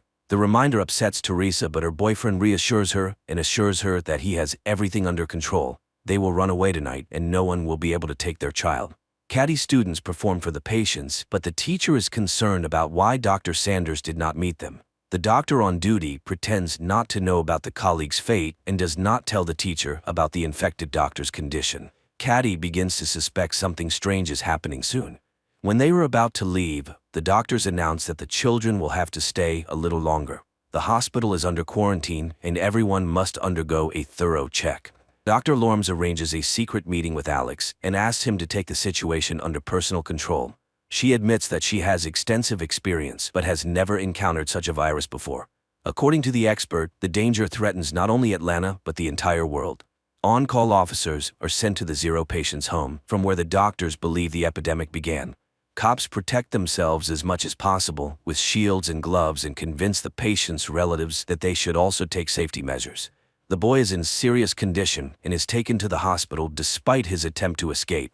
Caddy realizes that her son and his friend Thomas have run away. The teacher goes in search of the boys just as the zero patient is being brought in. The woman notices the patient but refuses to leave the corridor until her students are found. Officer Jake Riley volunteers to help Caddy. Together they search for the missing boys, and the pair witnesses an even more terrifying sight: the bodies of Dr. Sanders and her fiancé. Fresh news reports indicate that the situation has worsened. The zero patient died after a severe period. The cops also learn about what happened to Dr. Sanders. But more frightening to the police is the fact that all the emigrants' relatives were also infected. This means the virus spreads very quickly and kills the host within 48 hours. Caddy finds the boys in a rat lab. It seems the danger is over, but the doctor informs her that the quarantine is extended for 2 days and no one will be able to leave the hospital earlier. During the report, Dr. Connor informs the police that they have identified the virus. He assures them that traces of the pathogen were found in the zero patient's personal belongings, and it all looks like an attempt to deliberately cause an infection. Teresa arrives at the train station to leave for her boyfriend's relatives, but unexpectedly, the train refuses to take new passengers and passes by. Upon learning that Jake is locked in the hospital, Alex directly asks Dr. Lorms about what is happening. The expert admits that a border is being established around the area that cannot be crossed for several days. By evening, panic begins in the city. People are surrounded by an iron fence, and many find themselves separated from their loved ones. Teresa learns that she and Xander are also on opposite sides of the cordon, and the girl will have to decide what to do next. Despite the measures taken, the number of infected continues to grow. At night, experts conduct an autopsy on the zero patient and discover that the virus affects all vital organs. Furthermore, there is evidence that it takes only 48 hours from infection to the end. There is no chance of recovery, and if a vaccine is not found soon, the world faces serious trouble. Alex manages to contact Jenna and asks her to stay in a safe place. The girl decides to lock herself in her office. Returning to her mother's shop, Teresa calls Xander and tells him that she is okay. Despite this, the boy promises to find a way and get to her through the dangerous fence. Jenna is joined by her colleagues who did not manage to leave the city. Meanwhile, the girl's fiancé receives a warning that he should not break the rules due to personal attachments. Jake is asked to help the doctors sort through the belongings of the sick to find their relatives. Examining the zero patient's mobile phone, the guy notices a frightening detail. A day before his death, the young man communicated with a blonde woman who had not been known about before. Jake immediately reports his findings to his colleagues, and the department decides to send a squad to search for the stranger. The police find the blonde's address, but her parents say she has not been seen since yesterday. Another emergency meeting is called, and everyone is ordered to find the girl within hours. While waiting for the doctor, Caddy listens to a news broadcast talking about the zero patient and the doctors who contracted the virus from him. For the first time, the woman notices discrepancies, but her thoughts are interrupted by Dr. Connor, who assures the teacher that everything will end soon and she and the children will be able to go home. Leaving, Caddy still decides to ask about her suspicions. She was surprised that Dr. Sanders died before the Syrian who supposedly infected her, but Connor avoids answering, muttering something about differences in immunity. Jake is sent to find the girl, and the authorities hope to hide the fact that the infected person is behind the fence. But it is no longer possible to help the blonde. The cops find her in serious condition in the apartment of old friends. The blonde and her friends are taken to the quarantine zone.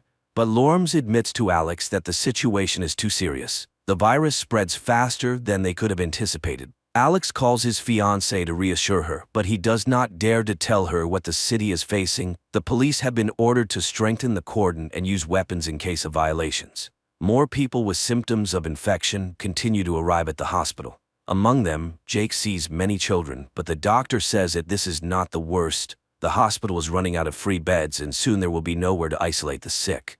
In addition to the bad news, the officer has an unpleasant task. Connor asks him to cremate the bodies to prevent outbreaks of other diseases. Another problem for the authorities is Leo Green, a local journalist. He continues to publish panic-inducing videos, and Lorms instructs Alex to stop the provocateur. The cop tries to negotiate with Leo, but the journalist is sure that the authorities are hiding something, and he must get to the truth. A few minutes later, a new video from Green appears online, this time attracting the president's attention. Jenna's colleagues realize that they will not have enough food until the end of the quarantine, and the men decide to go to the store. The girl does not like this idea, but the majority votes to take the risk. Teresa's mother also takes the situation lightly. The girl sees her mother raising prices on essential goods to make a profit. To entertain the children, Caddy takes them to the roof. This gives everyone a chance to breathe fresh air, but the girl does not have time to relax. Thomas runs away, ignoring the teacher's cries. The girl finds the student on the stairs, next to a sick man. Drops fall on the boy, and it becomes clear that he is now infected. Thomas is sent to isolation, and the teacher blames herself. She tells the doctor that she promised the boy's father to take care of Thomas, but let him down. The men return with full bags of groceries, but Jenna does not let them into the office. She notices that her friend took off his gloves, meaning he could have brought the virus on his hands. A customer who was charged too much brings her friends. They raid the store, but Teresa's mother is saved by Jake's appearance, who received orders to patrol the city. Caddy finds Thomas's ward empty. She catches up with the boy at the hospital exit, and his father refuses to leave his son in the quarantine zone. The doctors have no choice but to let the patient go. Alex's pleas have no effect on Leo, and in pursuit of a hot story, he allows his colleagues to leave the closed area. He is not even frightened by the fact that one of the girls has symptoms of the disease. Alex and Jake manage to meet secretly on neutral territory. Both guys are nervous, but they have to work together. Leo Green tells the whole world how to leave the closed area. The police have to hold back the crowd while workers cut the ladder. This leads to serious riots, and the cops have to open fire to kill. To prevent such incidents, the government shuts down the internet and phone communication, depriving everyone of the only joy, talking to each other. Caddy accidentally enters a closed room and learns the truth about the number of victims, among them or her students. At the same time, Jenna also tries to get to the truth, and she assembles a radio phone to call Alex. The girl has to climb to the roof to get the antenna, where she meets Sam, a technician who hid on the roof to avoid infection. Alex changes partners and goes on night duty. In the middle of the night, he notices an intruder and asks him to stop. The criminal turns out to be Xander, who is trying to enter the danger zone to his fiancée, but the cop does not let him do it and pulls the trigger. The bullet turns out to be rubber, and Xander is simply taken to the hospital. The officer visits him and apologizes, but warns that he will do the same thing next time. Leo decides to take advantage of this. He is preparing a scandalous report about the abuse of power. The store is visited by robbers again, but this time Teresa is also in danger. However, unexpectedly, the women are saved by another gang planning to profit from the quarantine. By the end of the day, Xander's ward is empty. The nurse says he left with Leo Green, but Alex does not have time to stop them. The duty officer reports that the guy has entered the infection zone. Dr. Connor shows Jake the rats that were injected with the medicine. Unfortunately, right before the cop's eyes, the animal passes out, and the hope for a quick rescue disappears. Jenna manages to call Alex, but the call lasts only a few seconds. The girl does not have time to learn anything. Leo accidentally learns about the call. He again hints to the officer that he has taken the wrong side and should think about what is happening. In gratitude for his help, Leo asks Xander to visit his friends and record a video message with them. The guy completes the task and throws the flash drive over the wall, but on it, the journalist finds evidence that his friends are no longer alive. After this, Xander finally finds his fiancée, but raiders block his way. The general panic is compounded by a new problem: hunger. People's food supplies begin to run out, and the government is forced to find a solution. Walking down the corridor with her son, Caddy meets an old man who supplies the hospital with lab rats. The woman notices another inconsistency. She saw Bert with the rodents before the quarantine, but he assures her that this is not the case. Lammers asks Alex to organize food delivery to the danger zone. The policeman asks for time to prepare, but is refused. He must do it by tomorrow without explanation. Alex has to ask Jake for help. The guy is also not thrilled with the idea, but they have no other choice. Early in the morning, the loading begins, and hundreds of people come to get their rations. The gang from the store also gathers for the distribution, and the leader orders Xander to go with them to stay clean. Jenna goes outside for the first time in many days to get some food. She approaches the distribution center, but a gangster car passes by, making her uneasy. Jake recognizes his friend and gives her a ration without a queue. He also hands her Alex's keys and asks her to hold on, as everything should end soon. Constantly thinking about the epidemic and inconsistencies, Caddy again turns to the doctor with questions, but he is clearly not willing to talk about it. The doctor assures the teacher that he knows no more about the virus than she does. The humanitarian point is surrounded by the store gang. There are many more bandits, and they take the food boxes to sell them to hungry people later. Alex is furious that the leadership did not listen to him, and the products fell into the hands of bandits. But Lammers does not see this as a problem. She believes that residents still have a chance to buy food and satisfy their hunger. Jake's partner turns out to be infected, and the officer offers him help, but the officer refuses to go to the hospital. He knows that no one can help him, and decides to solve the problem on his own. Returning to the shelter, Jenna falls into the hands of other bandits who also try to take the box. The woman is saved by Sam, whom she recently refused to let into the office, but the friends remember Jenna's recent act and, despite everything, do not let her or Sam into the clean zone. Alex and Jake meet again, and the senior partner admits that he no longer trusts the leadership. He tells his friend that, due to the robbery, he had to leave his subordinate in the danger zone. At this moment, this very subordinate calls Chief Esser and reports that their plan worked. Jake tells Caddy that she was right, something is being hidden from them. Dr. Sanders and her boyfriend had no personal belongings, but the conversation has to be postponed. Thomas's sister is admitted to the hospital, asking the teacher to find the boy. Their father died, and Thomas is left alone. Alex also begins to doubt the leadership's honesty, and he goes to Leo's house to hear his version. He finds the journalist drunk, but the guy comes to his senses and promises to help in the search for answers. Despite Jacob's persuasion, Caddy goes in search of Thomas. The gang is joined by the very cop sent by the police chief. He promises the bandits a radio phone in exchange for being accepted into the group. Thomas is not at home, but Caddy discovers her son, who secretly followed her. Quentin tells his mother that he knows where to look for his friend, and the company heads to the baseball field. The search for the truth has to be postponed. Alex is tasked with removing a man from an empty house who is preventing it from being demolished. The cop has to spend a lot of time talking about the happy past the city has lost. Teresa's mother helps the lovers escape. She gives the couple a bag of baby things and tells them to wait for her in a safe place. The company finds Thomas's things, but they are surrounded by a crowd of crazy racers. Jake has to open fire, and only then do the young people continue to search for the boy. Caddy finds her son and his friend, but they are near an infected man. The teacher is frightened, but Thomas assures her that he cannot get infected. Xander and Teresa come to Jenna's office and ask for shelter.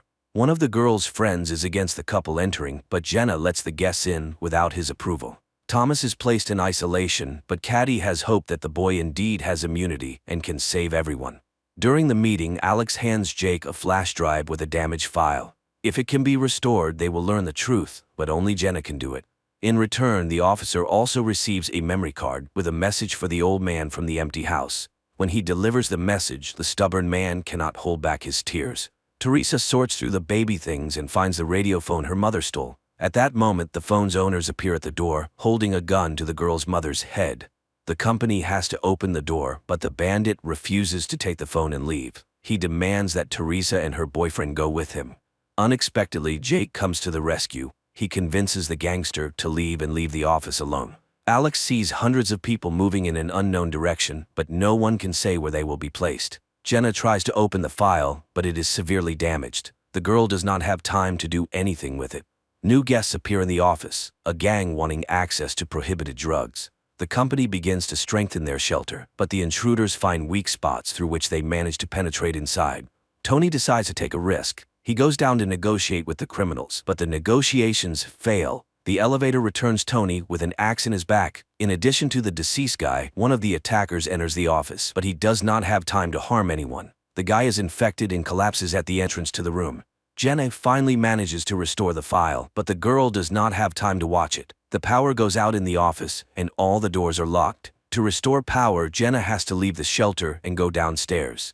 Meanwhile, the bandits almost manage to open the elevator doors, but the girl raises the switch in time. On the way back, Jenna takes the radio phone and calls Alex. Talking to his fiancée, the officer hears her being attacked. The girl manages to break free and return to the office, but the intruders do not retreat and try to cut through the door. The company has no choice but to come up with the craziest plan. Alex tries to penetrate the closed zone to help his fiancée, but he is caught by the National Guard soldiers. Jenna orders everyone to take cover, and when the psychos burst into the office, Jake activates an explosive device. A fire starts, but all the attackers are unconscious. Unexpectedly, one of them jumps up and attacks Teresa's mother. The men manage to neutralize him, but the woman is infected. Alex is arrested, but unaware of this, Jenna asks Jake to call her fiancé and calm him down. She also mentions that the phone the bandits had has a government military number and they need to figure out how it ended up in the infection zone. Teresa's mother leaves. As a farewell, she asks her daughter for forgiveness for not wanting to accept her child. More than 48 hours have passed since Thomas's contact with the infected, and the boy continues to look healthy. His DNA is implanted in rats to try to create a vaccine. Connor reports his observations to the leadership, but the boss tells the guy that they don't have time for experiments. Caddy and Jake review footage from surveillance cameras and find out that the Zero patient was not the immigrant boy, but a certain Henry Burns. He came every morning to secretly meet with Dr. Sanders, and judging by the man's behavior, he knew about his illness. Dr. Connor allows Thomas to leave and informs everyone that the boy does not just have immunity, his body defeated the virus. This means that based on his DNA, they will be able to make a cure for the unknown virus. Jenna leads her friends to a church under which there are ancient tunnels. The girl plans to lead the group out of the cordon through them to safety. Alex tells Leo everything he learned from Jake, but the journalist cannot find any trace of Henry Burns. The men get the impression that the Zero patient was deliberately sent to the hospital. Lammers returns Alex's badge and authority, but in return she demands that the cop take Thomas out of the infected zone and hand him over for experiments in her unit. Dr. Connor disagrees with Lammers' decision, but she rejects all objections and insists that only her laboratory can find the cure. Everyone has hope for a quick return to peace and normal life. It seems not everyone will live to see this happy moment, but some decide not to waste time and enjoy the moment, using all possible safety measures. Leo finds out that 2 days before the epidemic started, Burns received a package with the virus. Now he wants to know who the sender was, but Alex asks him to postpone the investigation so he can carry out the order. All night the company breaks through the exit to the tunnel, and in the morning they finally go underground. At the same time, Caddy and Jake go to the meeting place to hand Thomas over to Alex. Dr. Connor realizes he was wrong. The patient bitten by a rat injected with Thomas's DNA is infected. During the seizure he infects several more people, and the doctor understands that the boy is an asymptomatic carrier. If he leaves the cordon, the virus will take over the entire city. The company has to return due to gas that has accumulated underground. They remain in the infection zone. Meanwhile, Thomas ends up in the hold-the zone between districts. He is met by Alex and Dr. Lammers, but at the last moment, the transfer is cancelled and the boy is sent back. While Alex tries to figure out what to do next, he receives a voice message from Leo. The journalist claims that the virus was created by Connor. Alex and Lammers remain in quarantine in the container between the zones. Thomas is returned to the clinic and quarantined to figure out what to do next. Jenna's company returns. The group could not go underground due to accumulated gas, but the office is empty. Teresa and Xander left to find a cleaner place. On the main street, the guy begins to suspect he was wrong. Hundreds of protesters are holding a rally demanding to be released from the infected zone. Xander tries to protect the girl from the crowd, but Teresa sees her mother in the crowd and tries to break through to her. Not wanting to risk his pregnant girlfriend, the guy decides to check who she saw in the crowd. Jake arranges a date for Caddy, and the couple has a great time until a frightened Quentin runs into the room. The boy says that old man Ray took the other children and led them out of the hospital to break through with the others. Leo meets with an ex-girlfriend and asks her to get Connor's call details. He has no doubt that the doctor's to blame, but to prove it, he needs facts. Xander realizes that Teresa was mistaken, but as a result, he encounters an infected person. The boy manages to escape. Unlike Bert, the old man has his box of medicine taken from him and falls to the ground. The street riots intensify, and a squad is sent to the danger zone. Lammers tries to stop the captain, but he does not listen to the doctor's orders, and several vehicles head through the cordon. Jake finds Ray, but the girl he took with him is not there. The old man abandoned her because of virus symptoms. Caddy spots Mary before Jake can tell her about the infection, and the woman takes the child into her arms despite the blood. The crazed crowd pushes Teresa to the ground. Xander runs to her but is afraid to touch his girlfriend for fear of infecting her. When Jake finds his friend, it becomes clear that she is now also sick. Caddy realizes this from her boyfriend's look, and upon returning to the hospital, tries to wash off all traces of the infection.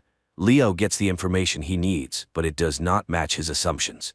Moreover, his friend tells the journalist that Burns called someone on an encrypted phone that only high-ranking officials can have that day. Susie, Jenna's friend, confesses that she is expecting a baby. Going for a test to check this, Jenna meets Xander and Teresa, who stayed on the street after the riot. Caddy ends up in isolation, and Jake tries to support her, but the girl's nerves can no longer withstand it. After 48 hours, Dr. Lammers and Alex are released from the container. There are only 8 hours left until the end of Caddy's quarantine. At the same time, Teresa's baby is about to be born. Alex visits Leo and finds out that on the day of the infection, Burns did not call Connor, but Lammers. There is no doubt that she started the epidemic for some personal purpose. Dr. Connor conducts his first round after leaving isolation. When he reaches Caddy, he admits that he cannot release her. The onset of symptoms has increased, and 48 hours is no longer a guarantee of health. The soldiers who participated in stopping the riot were infected. Lammers reports this to the journalists, but she promises to find a cure and save the country. At Alex's request, Jake inspects the apartment of Leo's friends, who were also investigating. There he finds ashes, all that remains of the documents and evidence. When friends meet to discuss this, Alex realizes that Lammers and the police chief are involved. Dennis, the father of Susan's child, returns to the office, but the man shows signs of infection on his face, and the company refuses to let him in. To make it easier for the man, Susan tells him that there was a mistake. She is not pregnant, and he has nothing to blame himself for. Alex meets with the chief and says he knows the truth, but it turns out that Besser did not know that Lammers released the virus into the masses. Jenna and Susan fail to ease Teresa's pain, but as usual, Jake appears at the right time. The guy calms the young mother and helps her daughter be born. Alex asks Leo not to publish material against Lammers until they have substantial evidence. An argument begins between the men, and the journalist agrees to wait no more than 2 hours. Not wanting to waste time, Alex goes directly to the doctor and asks her to resign. Lammers tries to intimidate the officer, but when she realizes he is not joking, the woman promises to hold a conference and leave her post. Teresa shows Xander their daughter, and the baby is placed in a crib made of boxes. Jake tells Caddy about this joyful event, but the girl's delight is overshadowed by a cough with traces of blood. Lammers gives a press conference, but does not admit her guilt. She claims that Dr. Connor accidentally released the virus. Still unaware of this, Connor conducts experiments and tries to find a cure. Jake asks him to try to save Caddy, and the doctor agrees to give her a trial dose of serum from Thomas's blood. Old man Bert regains consciousness and discovers that his leg is broken. Despite this, he finds the box of medicine and tries to get home, where his wife has been waiting for him all this time. Connor learns what Lammers did. He does not understand why his colleague did this to him, but despite this, the doctor does not give up trying to save Caddy. Giving her the injection, Connor tells the girl how the virus penetrated their clinic. Jenna meets Bert and gives him her water. She also gives the old man a cart so he can finally reach his wife. After the injection, Caddy gets worse. She is tormented by nightmares and barely waits until morning. To support his friend, Jake brings a TV and invites her to the movies. The couple spends the whole day together, but Caddy gets worse again, and she decides to confess her love to her boyfriend, fearing that there may not be another chance. Jenna tells her friend about her conversation with the gangsters. Trader Miz offered her a route to the healthy zone, but it is very expensive. Sam agrees to contribute his share, but only if Jenna agrees to leave the others and go with him. Alex goes to Leo's apartment, which turns out to be empty. After losing, the journalist refused to fight Lammers, but later the cop receives a pizza from a friend, in which Leo left him a note with an address and a key. Caddy gets worse by the minute, and Jake prepares to say goodbye to his friend. He asks the doctor to help him put on a protective suit, and when the girl falls to the floor, the boyfriend takes her hand to ease her suffering. The doctor tells Jake that he can say goodbye to Caddy's body, which is waiting for cremation. For the first time since their acquaintance, the guy manages to touch his friend's face without gloves. Jenna tells her friends about the opportunity to leave and suggests finding the money. But Teresa refuses to go. She wants her daughter to grow up a little. Arriving at the address Leo sent him, Alex finds evidence that will help him punish Lammers. Teresa, Xander, and their newborn daughter reach Bert's house, Teresa's grandfather. The young mother plans to stay at her relative's house until the end of quarantine, but seeing the empty shelves, Xander insists that they must run. Alex learns about a certain Catherine Hops, whose son was connected with Lammers. From her, the man learns the address of the laboratory and heads there. While Dr. Connor tries to create a cure, news about him spreads throughout the zone. A gang breaks into the clinic wanting to punish the doctor, but Jake convinces them that he needs to be protected to be the first to get the vaccine. This is the last thing Jake can do before leaving. He decides to run through the cordon to save Quentin. Alex inspects the abandoned lab and finds solid evidence of Lammers' guilt.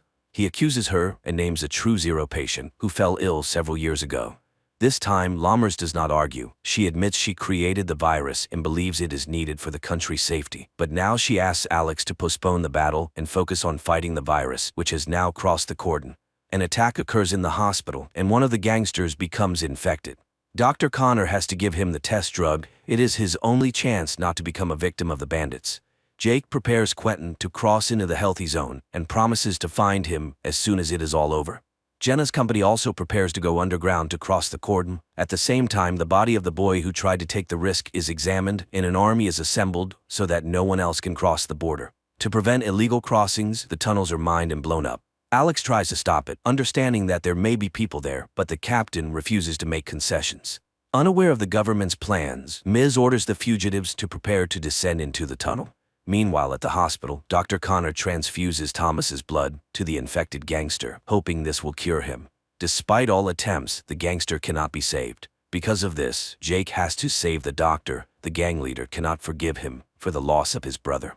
The explosions catch the group deep in the tunnel. The ceiling begins to collapse, and the company is divided. Teresa, Xander, and their baby are left alone. Connor finds a way to make the medicine, but for this he needs people with the same blood as Thomas. Jake tries to find volunteers, but no one wants to participate in the dangerous experiment. Then the guy prepares a speech in which he names all the dead. For their sake, Jake asks people to get tested and, in case of a match, become donors. Ms. leads the group to a dead end, but the guide does not give up and looks for new exits. Alex learns about this and asks Lammers to stop the explosions and bring people to the surface. As an exception, Lammers promises the officer 1 hour. After that, all tunnels will be destroyed. Jake's words convince people and they gather to get tested. Xander takes his family to Teresa's mother's store and the girl decides to stay there until the end. The doctor finds blood with antibodies. A local priest can be a donor for the medicine. Old man Bert spills the last bottle of wine and adds a secret ingredient to it. He and his wife raise their glasses to toast that their suffering ends. Hugging on the couch, the couple prepares to go to a better world. Alex finds the fugitives, among whom he sees Jenna. The girl assures her fiancé will let them into the clean zone, but Alex does not know what to do. His time is running out. Dr. Lammers orders the tunnels destroyed, but at this moment, Leo's report about everything the blonde did appears on the screens. Alex does not let the fugitives go, but returns to the quarantine zone with them. And Jake, scattering Caddy's ashes over the city, prepares for a new battle with the virus that changed the world.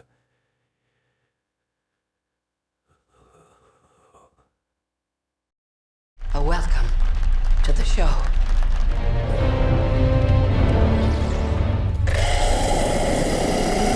A man is running through a dark forest in Ireland. He seems frightened despite constantly encountering signs with the words point of no return and various numbers, indicating either directions or distances to something. However, he fails to escape. Darkness quickly envelops the surroundings, a flock of birds flies overhead, and he falls into a pit. In the next moment, an invisible force grabs him and drags him away. Elsewhere in the country lives an artist named Minna, who works in a pet store. One day, her boss asks her to deliver a rare parrot to a zoo in a neighboring city, and Minna agrees. She takes the bird home for the night. There, she tells the parrot that her mother died 15 years ago. Suddenly, the bird starts to respond. In the evening, Minna puts on a wig and goes to a bar where she introduces herself to a guy with a fictitious name, claiming to be a ballerina. In the morning, Minna apologizes to the parrot for her behavior, saying the real her would probably not be liked. Finally, the pair set off on their journey. On the way, her sister Lucy calls, reminding her that she has family and nieces who love and await her. Minna continues driving and eventually ends up on a road leading into an old dark forest. Unexpectedly, the car breaks down and stalls, and the connection also mysteriously cuts off. Taking the parrot's cage, Minna steps onto the road to seek help, but the forest is dark and empty. When she returns to where she left the car, the road is deserted. Minna continues to wander through the quickly darkening area, talking to the bird to keep herself cheerful and suggesting they name it Darwin. Suddenly, she notices a woman running past and decides to follow her.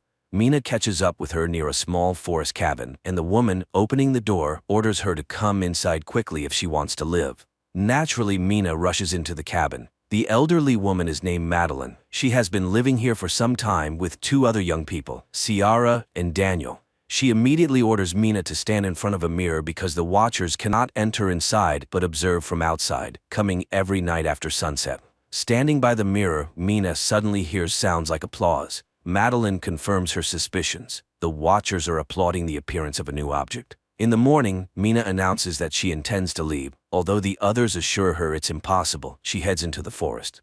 Madeline catches up with her, explaining that the forest causes hallucinations, but it is possible to survive here. The signs scattered throughout the forest mark the boundary from which a person can reach the cabin before dark. But if you go beyond the boundary, there will be no way back. They were made by a man named the Professor, but where he is now, no one knows.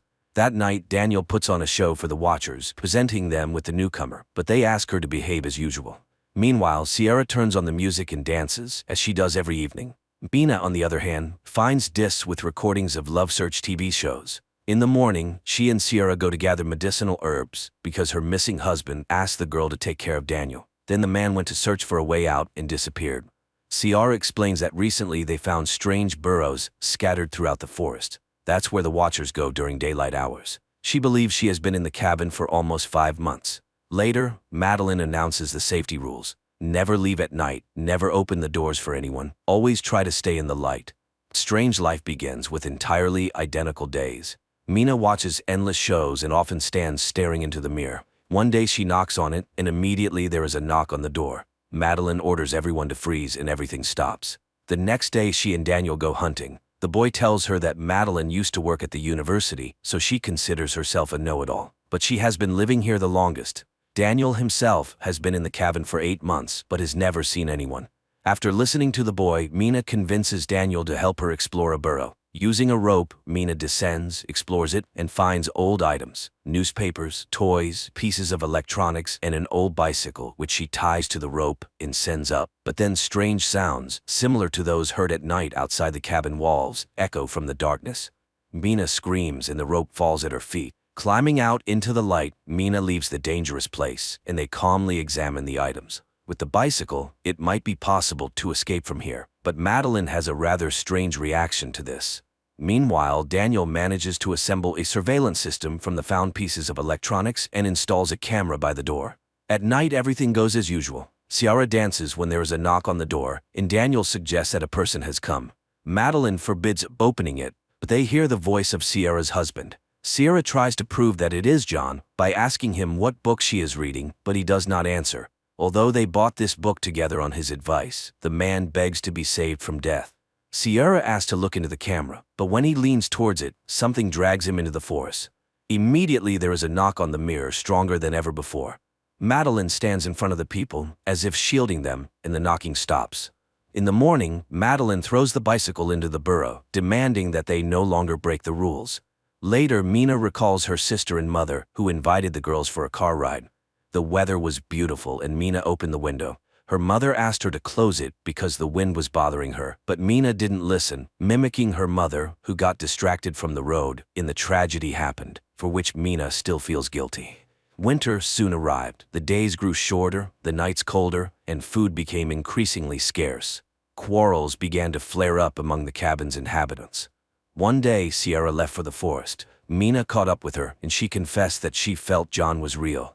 She runs to the house from where Daniel's screams are heard, angry with Madeline and Mina, refusing to let them inside. The women hide under a tree and soon see lanky, spider-like monsters emerging from the forest, approaching the cabin window, and making terrible shrill noises.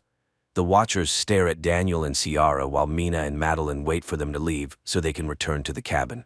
When they do, the women rush to the door and beg to be let in. Daniel refuses, and then Mina tells him about her guilt towards her mother.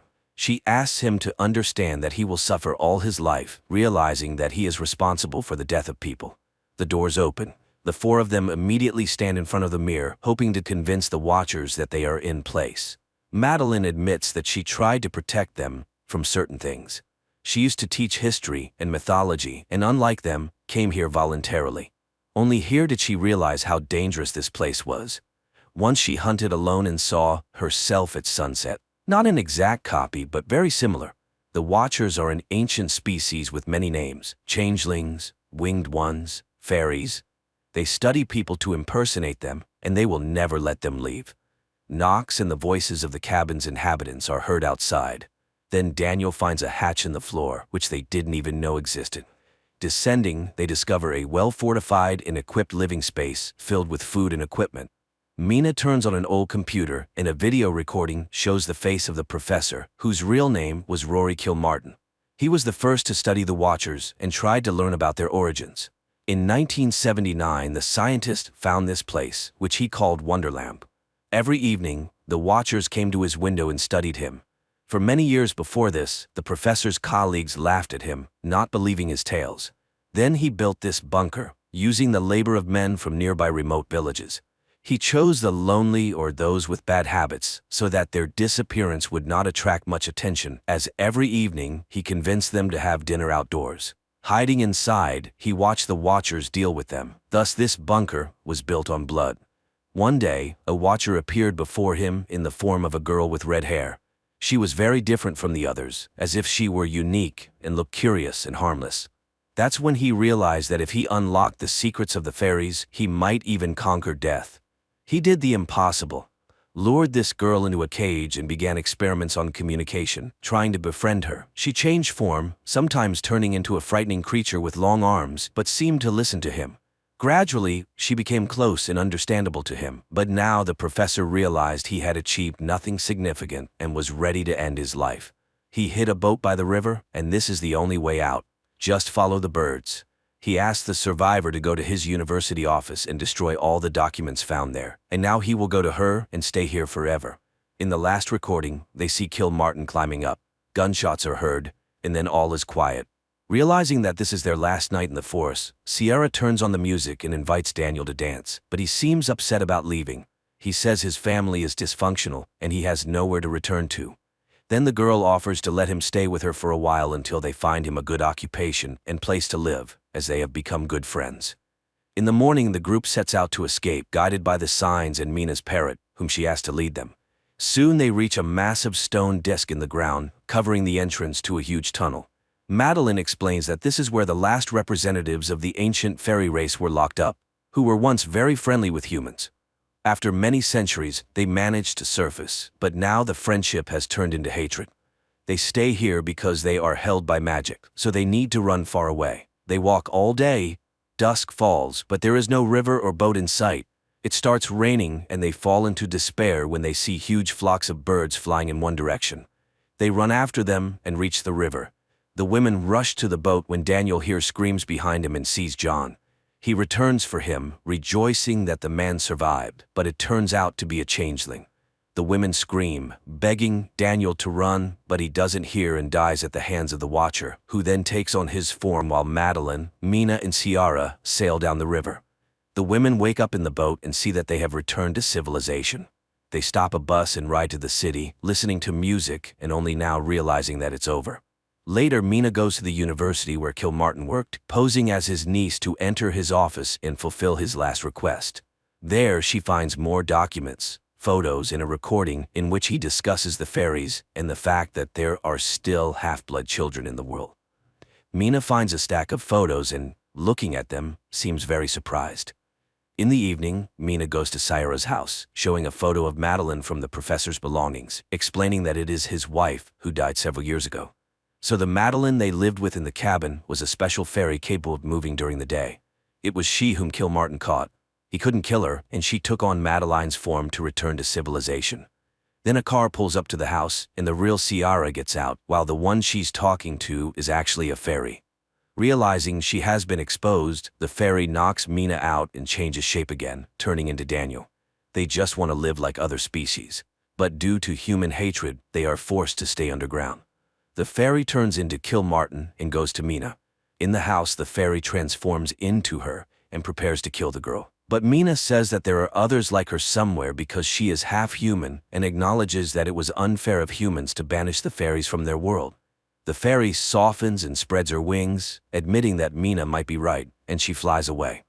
Mina revives Ciara. Later, she reunites with her twin sister Lucy, finally forgiving herself for their mother's death. She tells her about her experience, admitting that she still sees Madeline appearing in the forms of other people. Her nieces arrive to show Mina a drawing of her and Darwin, whom she still keeps as a pet.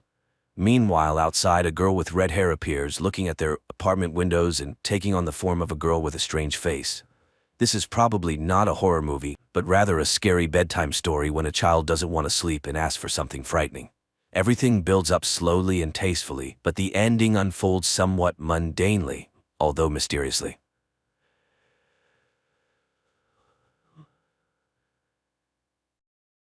It all begins in a desert, where a lone child stumbles along, gnawing on a human finger, searching for his mother. A few miles away, a car drives down a road that abruptly ends in the middle of the desert. The man driving the car steps out and continues on foot. Wyndham is a photographer who came here to capture the solar eclipse. After taking a few photos and noticing that the day is coming to an end, he tries to return to his car but unexpectedly encounters a boy who seems lost and frightened. Wyndham is ready to help, but the boy doesn't seem to want it. He points in the direction where he lost his parents and walks away. Trying to help the boy find his way home, Wyndham follows him, but the boy rudely refuses his support and leaves. The man is left alone in the darkness, with no way to return to civilization. Wyndham lies down to sleep on the ground, but struggles to do so, reliving the day's events in his mind. Suddenly, he hears strange sounds. He follows the noise and soon finds stakes with ropes strung between them, from which hang bottles that produce a melodious chime in the desert. Before him is a large canyon, at the bottom of which stands a wooden house, around which a woman is wandering, singing a song. Wyndham asks for help, but she enters the house, as if not hearing his pleas. He finds an iron ladder leading down and begins to descend. However, the ladder only reaches halfway down the canyon, and from there, it's just an ordinary rope ladder. Wyndham overcomes both and approaches the house. He knocks persistently at the door, but receives no answer. So, Wyndham opens the door himself and enters. The woman, standing at the stove, greets him calmly, as if she had been expecting his arrival. She offers him dinner, and although he refuses, she serves him some soup and places it before him on the table. Wyndham is grateful for her hospitality, but continues to ask questions about how to leave this strange place. He tells her about the boy he met and asks for water. The woman, named Alina, suggests that he rest until morning, and Wyndham gratefully accepts her care. He lies down in the bed she points out, observing as Alina tidies herself and notes that she is young and beautiful. The next morning, he gathers his things and heads outside, hoping to find a way home. But strangely, he cannot find the rope ladder he descended the previous day. Without it, reaching the iron section is impossible. Wyndham returns to the house and, taking out his camera, takes pictures of the surroundings and the drawings on the canyon walls. Everything is quite gloomy and reminds him of death in all its forms. He then notices Alina, who is busy repairing the roof, and asks her about the missing ladder, but she either does not understand what he is talking about or pretends not to. Although her words imply that there are other residents here, she does not tell him anything directly. Disappointed, Wyndham walks around the canyon, periodically calling for help, but to no avail. Later, Alina asks him to undress so she can wash his clothes, saying it wouldn't be proper to return home so dirty. The man has no choice but to comply. That night, he struggles to sleep again, goes outside, and once again tries to find a way out, but there is none. In the morning, he searches the house and, finding a hammer, tries to climb the canyon wall. Suddenly, he notices a movement above, and then a chicken carcass falls down, causing him to lose his balance and fall. Wyndham regains consciousness in the darkness. His leg is injured by his own hammer, and he cries out in pain. Alina rushes to help him, but she does not answer his questions about the children he saw on the cliff. For several days, he drifts in and out of fever, unable to distinguish between night and day, unsure if he is truly seeing children around him. But the day of recovery comes. Limping, Wyndham makes his way outside. He demands that Alina tell the children above to pull him out of there, but she pretends not to understand him. She offers him to stay, promising to take care of him and ensure his well-being. But Wyndham doesn't need this. He wants to return home, to his work. He rudely pushes Alina away, rejecting any help. The man examines his leg and realizes that it will be a long time before he can use it fully. Suddenly, he hears voices from above and looks up to see the boy holding a little girl by the hand. The pair cheerfully ask how they can help, and upon learning that Wyndham wants to climb up, the boy promises to bring ropes and pull him out with his winch. But before leaving, he asks a rather strange question about Wyndham's favorite color. Wyndham replies that it's red and begs them to hurry. The boy and girl leave, and Wyndham checks his wallet in his pocket, not intending to return for his other belongings. Suddenly, a rope falls from above, and the same boy advises him to tie himself tightly, which Wyndham does. They begin to pull him up, and the man is already anticipating his rescue, but about halfway up, the rope stops. Dangling over the canyon, Wyndham screams, then tries to climb the rope himself, but lacks the strength and ends up hanging helplessly under the merciless sun. He regains consciousness from moisture, but when he looks up, he sees the boy spraying him with a hose, mocking the helpless man. Several other children appear on the cliff, ranging from very young to older teens. They are all dressed in clothes obviously taken from other people and behave inappropriately. Taunting Wyndham, they start swinging the rope, causing him to crash into the canyon walls, instinctively calling out for help from Alina. He sees the woman shouting angrily at the foolish children and loses consciousness after another blow to the wall. That night, he wakes up in bed and immediately tries to get up. Alina doesn't understand where he is headed, but Wyndham is willing to do anything to escape. The woman explains that the children are homeless, gathered in the desert together, surviving as best they can. Neither of them notices that while they talk, the children stand on the cliff, watching the house's windows burn. The next day, Wyndham watches as Alina releases a bird, envying its ability to fly. The woman brings him a spare set of clothes from somewhere, and although he didn't ask for them, he is touched by her care. Time passes. One day, Wyndham plants a small garden at the bottom of the canyon. Occasionally, the children bring them various items, food and drinks, which surprises Wyndham since there are no stores around. He doesn't understand their behavior. First, they feed him, then they mock him, but Alina accepts it all as normal. The man becomes more involved in the household, marveling at Alina's quiet demeanor. One night, he tries to ask her questions, which are interrupted by cries from the yard. Alina advises Wyndham not to go outside when the children behave like that, but he rushes out into the night and sees the boys, dressed in outlandish clothes, gathered around the house. They start taunting him, pushing and beating him, but suddenly disappear into the night. Wyndham demands answers from Alina. Who are these children? Why do they live here? And why does she stay in this horrible place? But the woman remains calm, not admitting that she is a prisoner. That evening, she comes to Wyndham. The man, starved for female attention, eagerly welcomes her. Time passes, and the first sprouts appear in Wyndham's garden.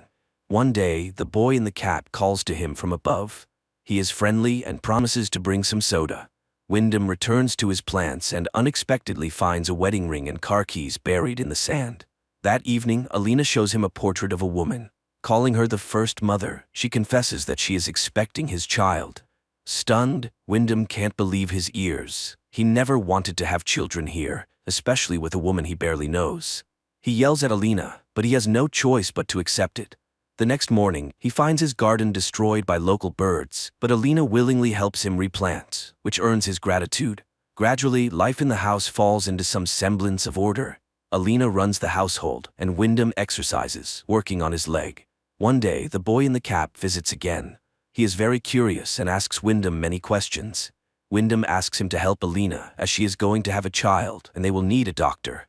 The man asks the boy to bring some rope and something heavy to use as a counterweight. He plans to climb out and take them to the city, where he can take care of the woman and the boy. The boy promises to do everything when everyone is asleep or gone, but then one of the older boys appears and takes him away. Later, Wyndham tells Alina that the boy wants to study, that he is smart, different from the others, and wants to live differently. The man wants to help him, and help her too, but Alina reacts strangely. She tries to find out exactly what Wyndham is missing here. When he mentions freedom, Alina is puzzled. After all, no one forbids him from doing anything here. Isn't that freedom? Then the man tells her about the outside world, remembering the ocean and a cheeseburger. Alina doesn't know what that is, so Wyndham explains what the dish consists of. The woman admits that her mother used to say that mirages live outside. But here, in the desert, everything is real. Wyndham takes out his camera and shows her the photos he took on the day he ended up here. But what impresses the woman is not the solar eclipse, but a random shot in the car with music playing in the background. At night, he has nightmares about the terrifying faces of the children mocking someone. In the morning, he hears Alina's terrible scream from the yard, and rushing outside, he sees the boy in the cap crucified over the canyon on wires. The savages stand on the cliff, laughing. The woman suddenly declares that brothers wouldn't do such a thing. She accuses Wyndham of killing her son and strikes him on the head with a board. When he comes to, Wyndham finds himself in a cage. Despite his pleas and begging, Alina has no intention of letting him go. She feeds him like an animal, and her children come to watch his suffering. One day, he sees a girl standing on the cliff. She is clearly not from here. Wyndham catches her attention, though he is terrified to shout, fearing to wake Alina. Whispering, he begs the girl to call for help. She understands him, promises to do everything necessary, and leaves, assuring him she will return soon. Wyndham waits in hiding, watching the heavily pregnant Alina as she goes about her chores. Suddenly, he hears screams and sees the savages catching the girl. They drag her to the cliff and dramatically kill her before his eyes. Time passes. Wyndham remains in the cage. He involuntarily witnesses unnatural rituals performed by Alina, her children, and her brothers. One day, he suddenly tells Alina that he wants to stay here forever, to raise his child and love Alina, who will become his queen. He will teach the child everything he knows and is ready to give himself completely. And this is his choice. But hearing the word choice, the woman laughs. He never had one. He is just a seed blown here by the wind. And this child is only hers. The man will stay in the cage until the baby is born. After that, nothing in the desert goes to waste. Finally, the day of birth arrives. Alina screams in the house as Wyndham paces in the cage. The woman reaches him, begging for help, as she has never had such a difficult birth before. She releases the man from the cage, and he does his best to ease her pain. The children stand on the cliff, watching what is happening. Suddenly, Wyndham sees a ladder descending from above, but Alina cries out, and he stays by her side. The child is born at the moment of the solar eclipse. Wyndham takes the baby girl in his arms and kisses her, overjoyed to be a father. Alina begs him to give the baby to her, and when she receives the child, she promises to feed and protect her until she becomes the new mother. Then she will fulfill her purpose, just as Wyndham has fulfilled his now. At that moment, the boy sneaks up and slits the man's throat, exulting over the collapsing body, assuring him that he is doing it for the mother. Later, Alina gathers Wyndham's belongings and packs them in a chest, then goes to the baby, promising her that everything will be fine. Meanwhile, Wyndham's body decomposes in the yard of the house, sprouting grass and turning to dust. This is where this unusual film ends.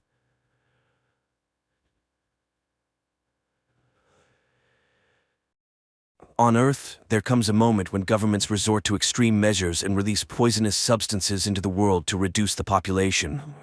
Money's the only god you have left. Take him to the Snake Eyes, sweet. People were leading their normal lives when one day planes appeared in the sky, dispersing a black substance that caused death to anyone exposed to it. Those whose bodies proved resistant to the poison were left to cling to the remnants of the past or adapt to the new reality. The government was absent, and taking advantage of this, gangs proliferated in the American Midwest, dividing territories and eliminating dissenters. One of these groups wore animal heads and called themselves Players, alongside others known as the Plowers, Cherries, Killers, and many more.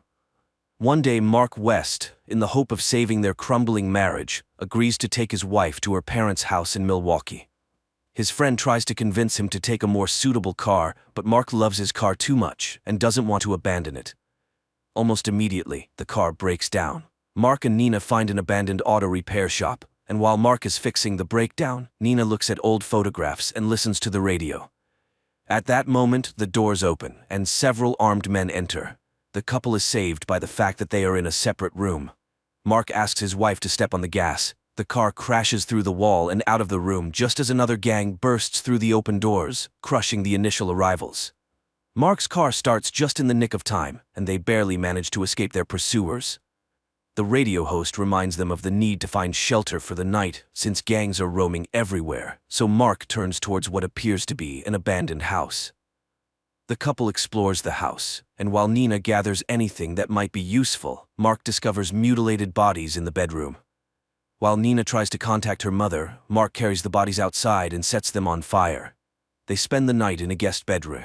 Mark plots a path, choosing routes that are free from the executioner's gang, while Nina recalls how her husband had tried to ask her father for a magnificent collector's pistol and hopes that if they make it out unscathed, her father will still give it to Mark. Nina extinguishes a candle, unaware that they are being watched by a man who is captured by the executioner's gang next morning, and, under torture, reveals information about the traveling couple. After disposing of the informant, the gang heads to the house where Nina and Mark are resting.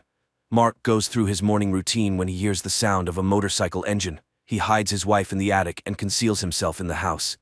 One of the gang members goes upstairs while Nina puts on headphones and plays music to drown out the footsteps of the killer. The faint noise alarms him, and the man turns his back to the door to the room, which costs him his life as he is killed with a single precise blow to the head. His partner spots Mark and attacks him. A fight ensues, during which Mark manages to strike the bandit in the eye with a makeshift weapon, leaving him lying on the living room floor. Having escaped the danger, the couple continues on, unaware of any surveillance. Soon, Mark and Nina stop at a looted supermarket. People are attempting to replenish their supplies when a masked man appears in front of them and orders Mark to drop his gun. Suddenly, he removes his mask and extends his hand. Mark doesn't trust his friendliness, but the man lifts and hands back Mark's gun. Mark then shakes his hand. Nate Wood is glad to meet normal people, but at that moment, the sound of engines can be heard, and the new acquaintance instructs the couple to hide. A group of bandits enters the store, and it turns out they are also looking for the couple. Unfazed by the situation, Nate invites the couple to dinner, showing them a photo of his wife, Teresa. Suddenly, there is a burst of machine gun fire, and the bandits fall, while Nate's son, Steve, emerges from hiding. Upon stepping outside, Nate insists that the couple join him. The road ahead is long, and they haven't seen normal people in a while, so they would be happy to treat them to dinner and wine. Mark and Nina agree. Nate takes the pickup truck while he attaches the family's car to a trailer, explaining that it's for safety. Along the way, they are stopped by members of the Plowers gang. They exchange news, and the gang's leader, upon seeing Nina, suggests to Nate that he sell her. Nate laughs it off, saying that they are his friends. The bandit boasts about capturing a girl who is sitting in his cab, whom he named Betsy. Mark and Nina sense tension between the conversing parties, but Steve reassures them that the Plowers gang is weak and won't go against his father. As it turns out, he's right. The bandits clear the road, and Nate takes the family to his home, unaware that Mark's adversary, who survived, is trailing them. Inside Nate's house, he questions Mark about the purpose of their journey and advises Nina to open her eyes. If their relatives aren't responding, they are most likely no longer alive. Just then, Teresa invites everyone to the table. People enjoy peace and delicious food, and when a song comes on the radio that Teresa calls their song, the couple dances, bringing smiles to the children's faces. Steve talks about the bandits they encountered, while Nina, unable to bear hearing about violence, asks Nate's daughter Bella to take her to the children's room. Teresa accompanies them, and the women discuss family matters. Meanwhile, the men wash the dishes, and the host confesses that they just ate human flesh. Mark feels nauseous as Nate gives a speech about how only the ruthless have survived. He informs them that either the couple stays with them or he'll let them become prey. Women arrive, sensing something is amiss, but then a bandit enters through the back door, holding Bella hostage. He's willing to release the girl in exchange for Mark and Nina. Nathan agrees, and the villain lets the girl go, but aims at Mark. As the bandit takes aim, Steve, who had stealthily approached the bandit, cuts his leg with a knife. The bandit falls but manages to pull the trigger, and a bullet hits Teresa. While Nathan is distracted, Mark and Nina make a run for it, hop into their host's car, and drive away. Gunshots continue to echo from the house. They drive down the road, and Nina confesses that she can no longer play these insane survival games. They argue, unaware that ahead of them lies an ambush set by people hiding their faces behind animal masks. A shot rings out, and Nina is hit in the shoulder. Mark quickly turns the car around. Meanwhile, Nathan contacts the leader of the Plowers, and, informing him that his wife and daughter are dead, allows them to take the blonde. An enthusiastic bandit heads to the garage where he receives a blow to the head from Betsy. Armed, she then releases the captive women, revealing that she belongs to the Cherry Gang, and drives the gang leader's car out of the gate. In the meantime, Mark finds a small house in the wilderness, tends to Nina's wound, and puts her to bed. He then goes out in search of food. Nina wakes up and discovers notes from her husband all around, helping her navigate the house. She gets dressed and, after looking around, starts packing a suitcase, intending to leave alone when Mark enters a nearby room. Silence prevails everywhere, so he goes upstairs and finds Nathan and Steve tied up with bags over their heads. But when he questions how they got there, a very colorful character enters the room, suggesting they have some fun because, after all, showtime is his life. Meanwhile, Betsy drives down the road, listening to the screams of the bandit she locked in the trunk.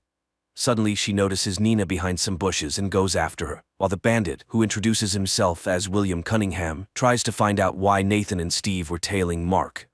Mark recognizes the quotes William is using, and William is pleased with his erudition. He then introduces his buddy, Big Guy, and offers to have a fight with him, promising to let Mark go if he wins. During this time, Nina stumbles upon a box of records, and on one of the envelopes, there's a note asking to give her husband another chance. She finds some alcohol, plays music, and, under Betsy's watchful eye, loses herself in the music while her husband fights the brute. Mark takes a beating until his opponent throws him right at William, and Mark ends up with William's gun, which he promptly fires, ending the showman's life. Betsy makes a decision and kills the bandit in the trunk just as Mark bids farewell to Nathan, Steve, and Big Guy. Mark returns to the house where he left Nina and shoots with the rifle found in the yard. For the first time, Nina shows an interest in firearms, and Mark teaches her how to shoot, which she turns out to be surprisingly good at. She leads her husband to the garage when Betsy enters the house and finds a ring that Nina had taken off when contemplating running away from her husband. And at that moment, she shows her husband a car just like his, and upon learning that he wasn't very popular with girls and thus didn't experience familiar sensations felt by many American guys, she suggests rectifying that in the car. The process is interrupted by the animal-masked bandits who capture the couple and take them to their base. There, they are brought into a room and seated at a table with 2 sticks attached to it, each with a gun affixed. Their hands are fastened to the gun handles, and they are offered to play a game. 1 bullet in the chambers, and if they're lucky and don't shoot each other for 6 rounds, the couple will be set free. Nina then asks to add more bullets, but reduce the number of rounds, which the bandits agree to. The couple begins the game, and in the second round, Mark is shot in the shoulder. The crowd rejoices, and the 2 ladies start squabbling, which helps Nina free her hand. She grabs the judge's gun, shoots him, and fires at the sticks holding the pistols. Then she positions her shoulder under Mark's semi-conscious body and makes her way to the door.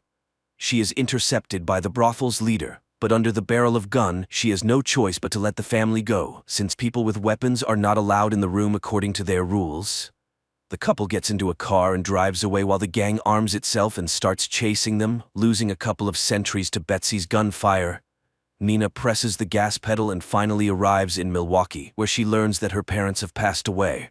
Neighbors hand her a letter addressed to their daughter, in which her mother asks Nina not to abandon her husband. Later, neighbors show her how they have fortified their defense. Barricades made of cars on the roads, a constant lookout on the roof, and a tripwire stretched across the street that can be activated with a winch. If someone drives over the tripwire, it triggers an explosion sufficient to demolish a house. At this point, the town is greeted by a longtime friend of her father, Phil, while Betsy infiltrates one of the houses and sets up a shooting platform by the window. Meanwhile, Nina overhears Phil reporting her arrival to someone. She goes to his house, but the man hides behind blinds. Then his radio comes to life, reporting that they are 1 minute away, and Nina recognizes the voice. She realizes that the bandits are heading to the town, and upon seeing a neighboring girl on the road, she hides her in a house. She grabs a rifle and prepares to confront the players. The gang stops their cars right under the window of the house where Betsy is positioned, and the sentry also aims at them. Nina opens fire, immediately supported by Betsy, taking down half of the gang. At that moment, the girl escapes from the house, and while Mark tries to catch her, one of the bandits attacks him. Nina throws a homemade grenade at the cars, and Mark kills his attacker with the bandit's own horn. Phil watches in horror as Betsy gets wounded. And there, Nina sees the speeding Plowware's car, which can easily sweep away anyone in its path. She rushes to the winch and tightens the tripwire, which the armored car brushes aside. But then, the explosives go off, and the car flips over. Among the attackers, only 1 female bandit remains, who heads into the house where the wounded Betsy is at that moment, handing Mark her ring before succumbing to a bullet fired by the bandit. The bandit queen prepares to shoot Mark, but she receives a bullet from Nina. While Mark recovers from the transformation of his wife, she confronts Phil and finds bloody footprints of a child and a murdered man. On the table, Nina finds a familiar box, takes it, and goes home, encountering a neighboring girl with bloody hands on the street. Nina hands the box to her husband, and he finds the long-desired pistol of her father inside. Then he places the lost ring back on her finger. The couple leaves the town in search of a better place, while the radio reports about a family that has destroyed a bunch of bandits, so the villains need to rethink their actions.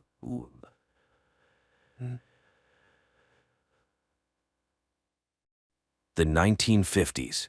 Alice and Jack live in a typical American town. They hang out with friends, have fun, drive around, and love each other. One day, while Alice is getting ready for a party with friends, Jack goes to work with a crowd of other white collars. A female voice narrates that today is the 997th day. All employees are on their way to headquarters. All residents are safe and accounted for. Ladies are wished a good day, and Alice starts her household chores. Then she goes to her dance classes, like all the exemplary wives in town. The instructor, Shelley, reminds them, beauty is in control and grace is in symmetry. After the class, Alice returns home, chats with her neighbor Bonnie, who constantly scolds her children, and goes to take down the dried laundry. A catchy tune constantly plays in Alice's head, and she hums it. Suddenly, she notices another neighbor, Margaret, standing in front of her house, oblivious to her surroundings. Alice starts cooking, but one egg arouses her suspicion. She squeezes it in her hand and the egg turns out to be empty. She crushes the rest, they're all hollow. This activity is interrupted by burnt meat. In the evening, she greets her husband, beautifully dressed, with her hair done, and at a set table. However, her husband decides to start with another, more pleasant activity. The next day, the women relax by the pool. Alice is distracted, the song in her head again causing her concern. Then a visual sequence appears, a circle of women in wigs. Later, Alice approaches a model of the town and mindlessly traces her finger along the streets, and when she leaves the town limits, Bonnie picks her up. It's time for cocktails served by her children. During this time, the men discuss distracting topics. Everything is decent, sunny, and calm. A signal sounds, and Shelley welcomes the new residents. She is happy that the couple can learn from her husband, Frank, who has created something extraordinary, a new world. Margaret interrupts Shelley's speech, saying she and her husband shouldn't be here. Alice's husband hastily leads her away, and the newly appeared Frank apologizes to the guests. The couple is going through a tough time. Their task to chase dreams and confront chaos, the main enemy of progress. And they all change the world. The guests echo Frank's words. Everyone here is happy, they are all one family. The man thanks the women for supporting their husbands, they are their support. The fun continues. Alice goes to find Jack, but finds Margaret, who says she has nightmares she can't be here, but Alice's husband quickly pulls the curtain in front of Alice. Alice finds her husband in the house. Jack kisses her, and the couple gets some alone time. But at the brightest moment, Alice sees Frank, who smiling, watches their lovemaking. Later, the women gather in a shopping center and discuss their perfect lives, and poor Margaret. Alice feels sorry for her neighbor, though Bonnie thinks she brought the trouble on herself. After all, she took her son into the desert by herself. They found her, but without the child. The conversation turns to what the men are doing. No one knows for sure, but it's said that they are making weapons. Bonnie cuts in, that's not their business. Women also do work, they create comfort. At night, Alice has a nightmare, but in the morning, as usual, she sees her husband off to work and starts her household chores. Then she goes on a trip. She is the only one left on the trolley bus and says she just wants to ride. Suddenly, she sees a plane flying towards the mountains, and then it crashes. Alice yells to the driver, but he doesn't understand what she wants. She urges him to help the victims, but he is on his route and cannot deviate. Alice jumps out of the trolley bus and runs towards the mountains. She walks a long way through the desert, then reaches a road and climbs a high mountain, topped by a strange dome. She approaches closer and stops at a mirrored glass. Around her, no one, only her reflection. Alice raises her hands to the glass and loses consciousness. In front of her in the darkness, a circle of dancing women and a male voice calls for order. People must allow themselves to discover what life should be like. The next moment, Alice finds herself on her bed. Coming to the kitchen, she sees Jack preparing dinner. The dishes are in disarray, many groceries spoiled. Alice doesn't understand what's happening, and her husband explains that when he came from work, she was already asleep, and she returned home on the trolley bus. Alice doesn't understand. Did the driver come back for her? But now Jack looks at his wife uncomprehendingly. Alice decides she saw everything in a dream. The next morning, everything goes as usual. Alice sends her husband off and starts cleaning the window glass, but suddenly it seems to move. It presses her against the wall, and the woman is gasping for air. The next moment, the phone rings and Alice is completely free. Margaret's voice on the phone urges her to get out of there. After all, she was there and saw it all herself. Alice again sees dancing women, but now it is herself and her friends. And suddenly, instead of her own reflection, Margaret appears, approaching the mirror from the other side and starts banging her head against the surface. Alice screams and comes to. She runs home and sees Margaret on the roof of her house. Turning to Alice, the woman cuts her own throat and falls down. Alice screams in horror, and the arriving employees pick her up and carry away the neighbor's body. In the evening, she tries to explain to Jack, but he doesn't believe his wife. Margaret is in the hospital. She accidentally cut herself while washing windows. Alice feels guilty because her neighbor asked for help. What is happening around them? She asks him to tell her what he is doing on the project, but he cannot talk about it. He asks her to stop the hysterics, which could ruin everything. At night, Alice watches an advertisement for their town and catches herself thinking that it feels like she is floundering in a pool from which it is impossible to swim out. In the morning, she is cooking and suddenly starts wrapping her head with cling film. Alice seems to want to bring herself to her senses, but even the suffocation doesn't help, and she tears off the film. The arriving doctor assures the woman that it's just nervous strain, as Alice witnessed Margaret falling. The woman again insists that her neighbor slit her own throat. The doctor suggests prescribing her pills, but Jack refuses. They will cope. The doctor assures Margaret will soon recover and return home. He leaves, forgetting his briefcase, from which Alice manages to pull out a folder with Margaret's personal file. But all the text is smeared, unreadable. Alice burns the folder. She drinks alcohol and again sees dancing women. Then she finds herself in the bathroom. Jack is unhappy. They will be late, and he brings her a dress. Then he asks Alice to think about having a child, and tonight they have a wonderful evening ahead. The couple arrives at a restaurant where all the town's residents have already gathered. A performance by a glamorous blonde is demonstrated to the audience, and Alice again sees the circle of women and Margaret killing herself. Alice feels ill, but those around her do not notice. Frank gives a speech and invites Jack on stage. He is ready to congratulate the man as he is now entering the senior expert council. He presents Jack with a token of loyalty, a ring. The audience applauds and Jack performs a dance of gratitude. Alice, unable to watch this, runs to the bathroom. She has a vision of another Jack who has lost his job. A perplexed Bonnie finds her. Alice tries to explain something, but her friend interrupts her. Was Alice at the headquarters? Has she gone mad? She's acting like a spoiled child. Her job is to support her husband, yet she is ruining his career. And now she is behaving like Margaret. Returning to the hall, Alice watches Jack's triumph and restrains herself. In the morning, Jack reminds her that they will have guests in the evening. She needs to express gratitude to Frank. Alice greets the guests with a smile on her face. Everything, as always, is perfect. Her husband meets Frank, while Alice finishes the appetizers. The man enters the kitchen and suddenly starts talking to the hostess. He regrets that Bonnie didn't believe her, but she didn't believe Margaret either. He has been waiting a long time for someone to challenge him. The guests sit down at the table. Alice demonstratively takes the host's seat. Jack, complying, sits next to her. The conversation about nothing begins. Suddenly Alice asks why all the women in the town are from one, at most two states, and they all vacation in the same places. Jack tries to steer the conversation away, but Alice continues. They all met their husbands on a train, under similar circumstances. All their stories are the same because they are told what to remember, but sometimes they suddenly remember the forbidden. Frank is doing something with all of them. The man, smirking, reminds her of her nervous breakdown. Why isn't she getting treated? And why was she at the headquarters? Jack is horrified. She was at the headquarters? Frank continues. She broke the rules. It's the result of psychosis, but she revealed herself to him in his bedroom. Alice is stunned by such a dreadful lie, but Jack believes Frank unconditionally. The woman tries to appeal to the guests' common sense. Where do these products come from? And what's in them? But then Shelley stands up. She will no longer allow her husband to be insulted. The guests leave. Frank is disappointed. He expected something more interesting from her. Jack, having seen everyone out, returns to the house. Alice tries to convey to him that he is the most precious person to her.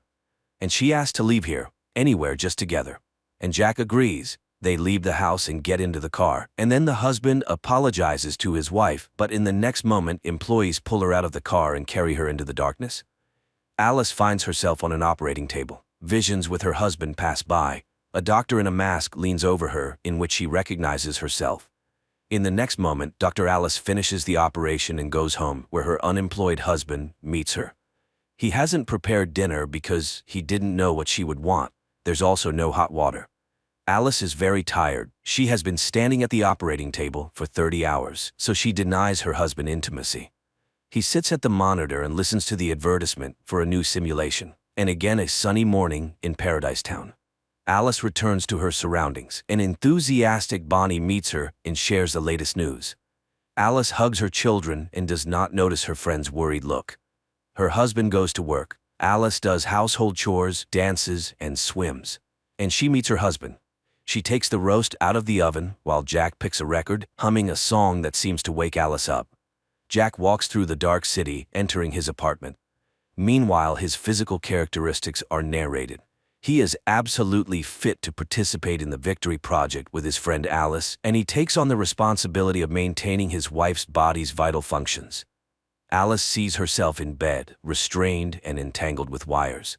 Jack cares for her body because he is obliged to exit the simulation each day and work to afford it. The man lies down next to her and hums the song that Alice is hearing now. She realizes he has deprived her of real life, but the man did this to save her from constant work. Frank created this world so they could live as they wanted. He works like a damn soul for this, but she is happy. But what about the others? So they really are hostages. Jack hugs her, but Alice hits him on the head. The next moment, Bonnie finds her. Jack is dead, and she immediately reports it to Frank. Bonnie confesses that she knows everything about the simulation. She chose this life herself because here she can be with her children, who are alive, but other women know nothing. Alice must run, or they will kill her.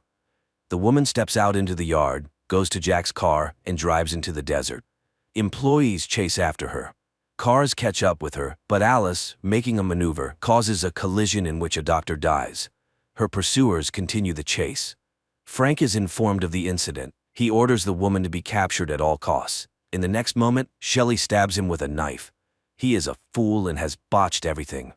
Alice races towards the mountain, but near the summit, her car stalls. She continues on foot. Employees pursue her, and there ahead, the dome.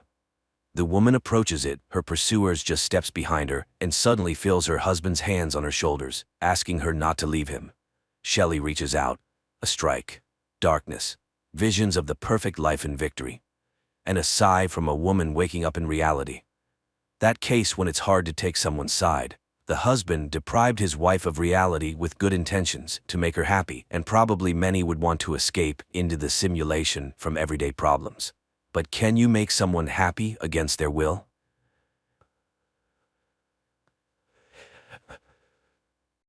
Every day, a young fisherman named Syracuse sets out to fish off the coast of Ireland. One day, he finds a young woman in his nets. He helps her, and when she regains consciousness, he is relieved to see that she seems unharmed.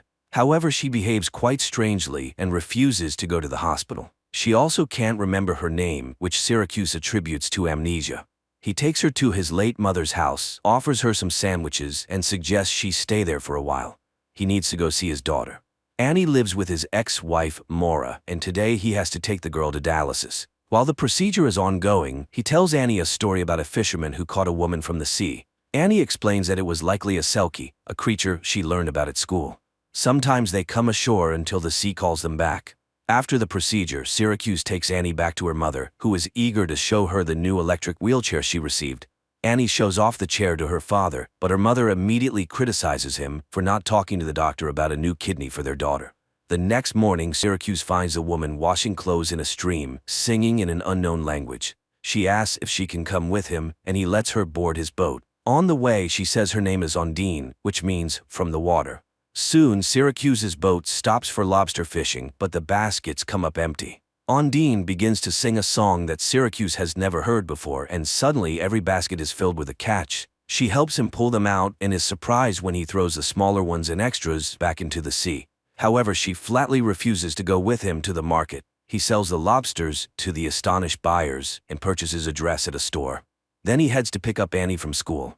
On the way home, he continues the story about the fisherman and the woman from the sea. She sings to the fish, and he catches them.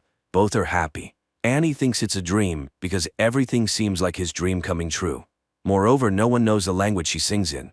After dropping his daughter off at home, Syracuse heads back, not noticing that the curious girl is following him.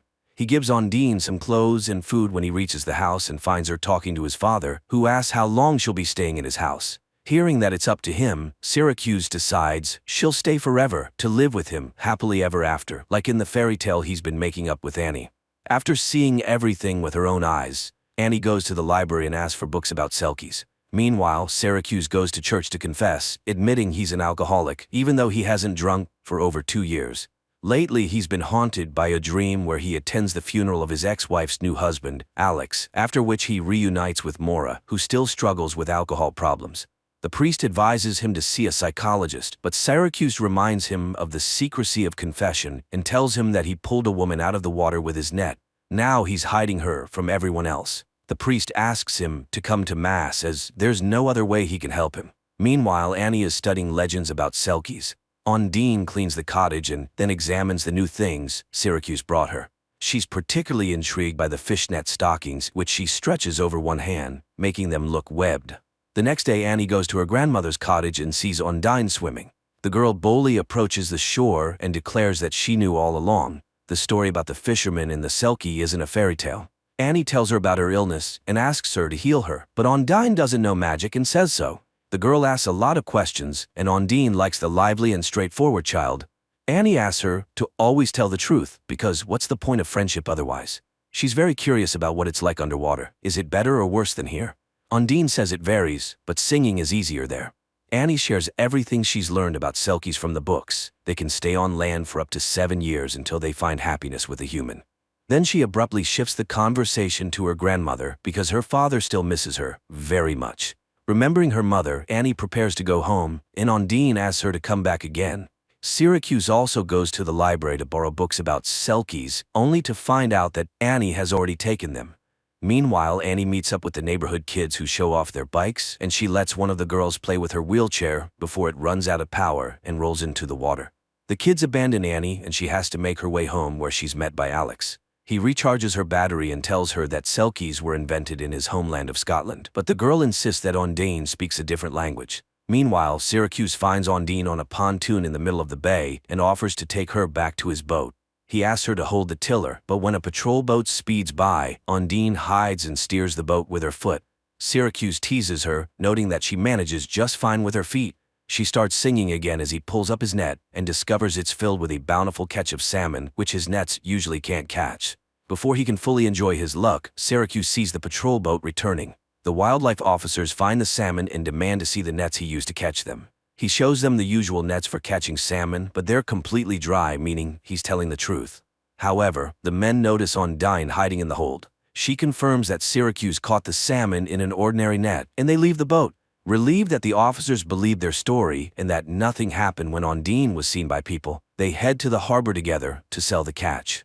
Syracuse offers to buy her a gift, and she asks for another dress, which she'll choose herself. On the way to the store, they run into Annie, who's thrilled that their story isn't just a fairy tale. The girl helps Undine pick out an outfit while the townspeople gawk at the pretty stranger through the shop window. Later, Annie arrives at her grandmother's house, which looks festive and cozy thanks to Undine's efforts. Undine offers to teach the girl how to swim, and she agrees since she'll have someone from the sea by her side. They both play in the shallow water when Undine suddenly sees something in the water and asks Annie to get on the raft. She pulls out a bundle, which Annie calls selkie clothing. According to legend, if she buries it in the ground, she'll be able to stay on land for 7 years, provided her sea husband doesn't come for her. After listening to Annie, Undine buries the find in the greenhouse, and Annie counts the steps to remember the exact spot. Later, she tells her father about it and advises him to watch out for strangers. Meanwhile, they all head to the local festival by boat, and Undine denies Annie's claim that she can grant wishes because she's not really a selkie. Upset, Annie pretends that her wheelchair brakes have failed and falls off the pier, hoping to test the truth of her words. Undine jumps in to save her and pulls the girl to the surface. Syracuse carries Annie home and hands her over to Moore and Alex. Later, Undine tells Syracuse that the wheelchair's brakes work just fine and that Annie was testing her ability to breathe underwater. He confesses that he used to drink heavily, but one day he returned from a trip to find Annie's mother sleeping next to their unconscious child. They saved the girl, and he decided that one of them had to stay sober at all times. Meanwhile, Moore tells Annie that a dark-haired stranger has been looking for the fisherman's girlfriend, which causes the girl to have a nightmare. Meanwhile, Syracuse and Undine become intimate. Later, he goes to confession and admits to the priest that he sinned with Undine the night before, and now he fears the luck she brings because he's long lost hope for the best. He knows that something wonderful or terrible will happen, and he's afraid of both. After the conversation, the fisherman steps outside and is approached by an unknown man who starts asking questions about Undine. Syracuse ignores him and walks away. That day, he takes Annie to dialysis as usual, but when they return home, no one is there. Maura and Alex had been out drinking at the nearby pub. Syracuse takes the girl there. Finally reaching home, he finds the doors broken in and Undine nowhere to be found.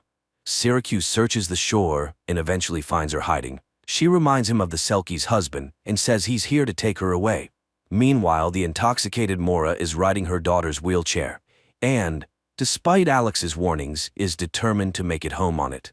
Syracuse hides Ondine in a secret cave behind the waterfall, offering to grant her a wish, but her only wish is for Annie to get well, so he wishes for her to be able to stay. Meanwhile, the man searching for Ondine is driving around town and gets into a car accident, colliding with a car driven by the intoxicated Mora. Alex is thrown through the windshield. Annie, however, manages to buckle up, but still sustains injuries. Syracuse and Ondine, driving by, recognize the car. Syracuse screams and rushes at the medics as they load Annie onto a stretcher to take her to the hospital. Later, they find the girl in the hospital and learn that she's undergoing an immediate kidney transplant from Alex, who, by a stroke of luck, was a compatible match. Meanwhile, the unknown man meets Ondine in the hallway. He wonders why she speaks their language because neither of them belongs here. The sea spat her out, but this is not their world. The woman asks him to return home without her. The next morning, Annie wakes up and immediately asks where Ondine is. Syracuse reassures her that they'll see her soon. Sometime later, a cremation ceremony for Alex takes place. Mora scatters his ashes over the sea, regretting that this time she can't blame her ex-husband for everything. She asks him to take Annie, but demands that he get rid of Ondine, and she forces her husband to drink to Alex's soul.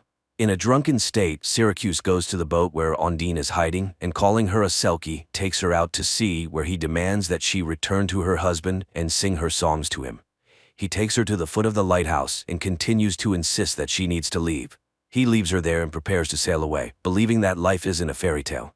People and selkies can't be together. Ondine asks for a chance to say goodbye to Annie, but he sails away.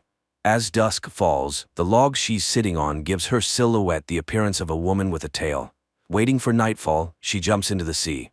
In the morning, the priest wakes up a depressed Syracuse, who realizes he's made a big mistake. He brings Annie from the hospital to his home. The girl comforts him, saying that Ondine will come back because she left something here. Later, Annie watches TV, where the Icelandic band Sigur Rós is performing, and suddenly Syracuse recognizes the words. He realizes that Ondine was an ordinary woman and rushes to the lighthouse. At first, he can't find her anywhere and runs along the shore, shouting, but soon he sees a fire where Ondine is warming herself. At first, she says she's a sea creature who found her magical clothes and buried them so she could stay forever with the family she loves. But Syracuse demands the truth, and then Ondine admits that she was a courier delivering illegal substances from Romania. She was in a boat with a backpack full of substances when the police closed in. Her guard threw her into the water because he couldn't swim. She swam until she couldn't anymore, and then she drowned. But she got caught in Syracuse's net. The girl tells him her real name, Ioana. The fisherman takes her home where criminals are already waiting, having taken Annie hostage. Syracuse tries to fight them off, but he can't handle two armed men. The girl told him the story about the Selkie's clothing buried in the greenhouse, and the men demand to be shown the spot. Everyone heads to the greenhouse to dig up the goods, but they find nothing because Annie has hidden the Selkie's clothing elsewhere. Ondine promises to stay with Annie, and she admits that she hid the package in the lobster crate. Everyone heads to the boat, but when the criminals lift the basket, Annie reminds Ondine that she's a Selkie, and they are not. Ondine throws one of the villains overboard. He drowns while Syracuse throws the other Romanian into the water, disarming him. The arriving police arrest the criminal along with Ondine, who faces deportation unless she gains citizenship, or she could get married. Later, Annie goes to confession and says that her father's getting married soon. Even though she wasn't a real Selkie, but you can't marry a seal, can you? In the final scenes, a girl in a white dress and a fisherman in a suit sail off on their boat for a honeymoon, bringing to life the fairy tale about the happiness of a human in a Selkie. That's where the movie ends.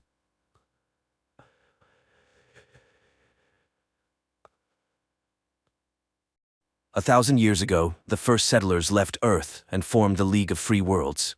Some got warm, sun-drenched planets, while others were fated to be born on a planet covered with impenetrable swamps. People built a model city there where order, prosperity, and total control reigned.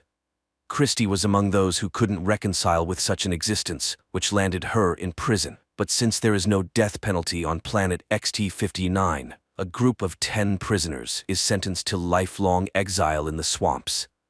If lucky, they might reach the Paradise Islands, but no one recalls such instances since the swamps are teeming with dangerous creatures.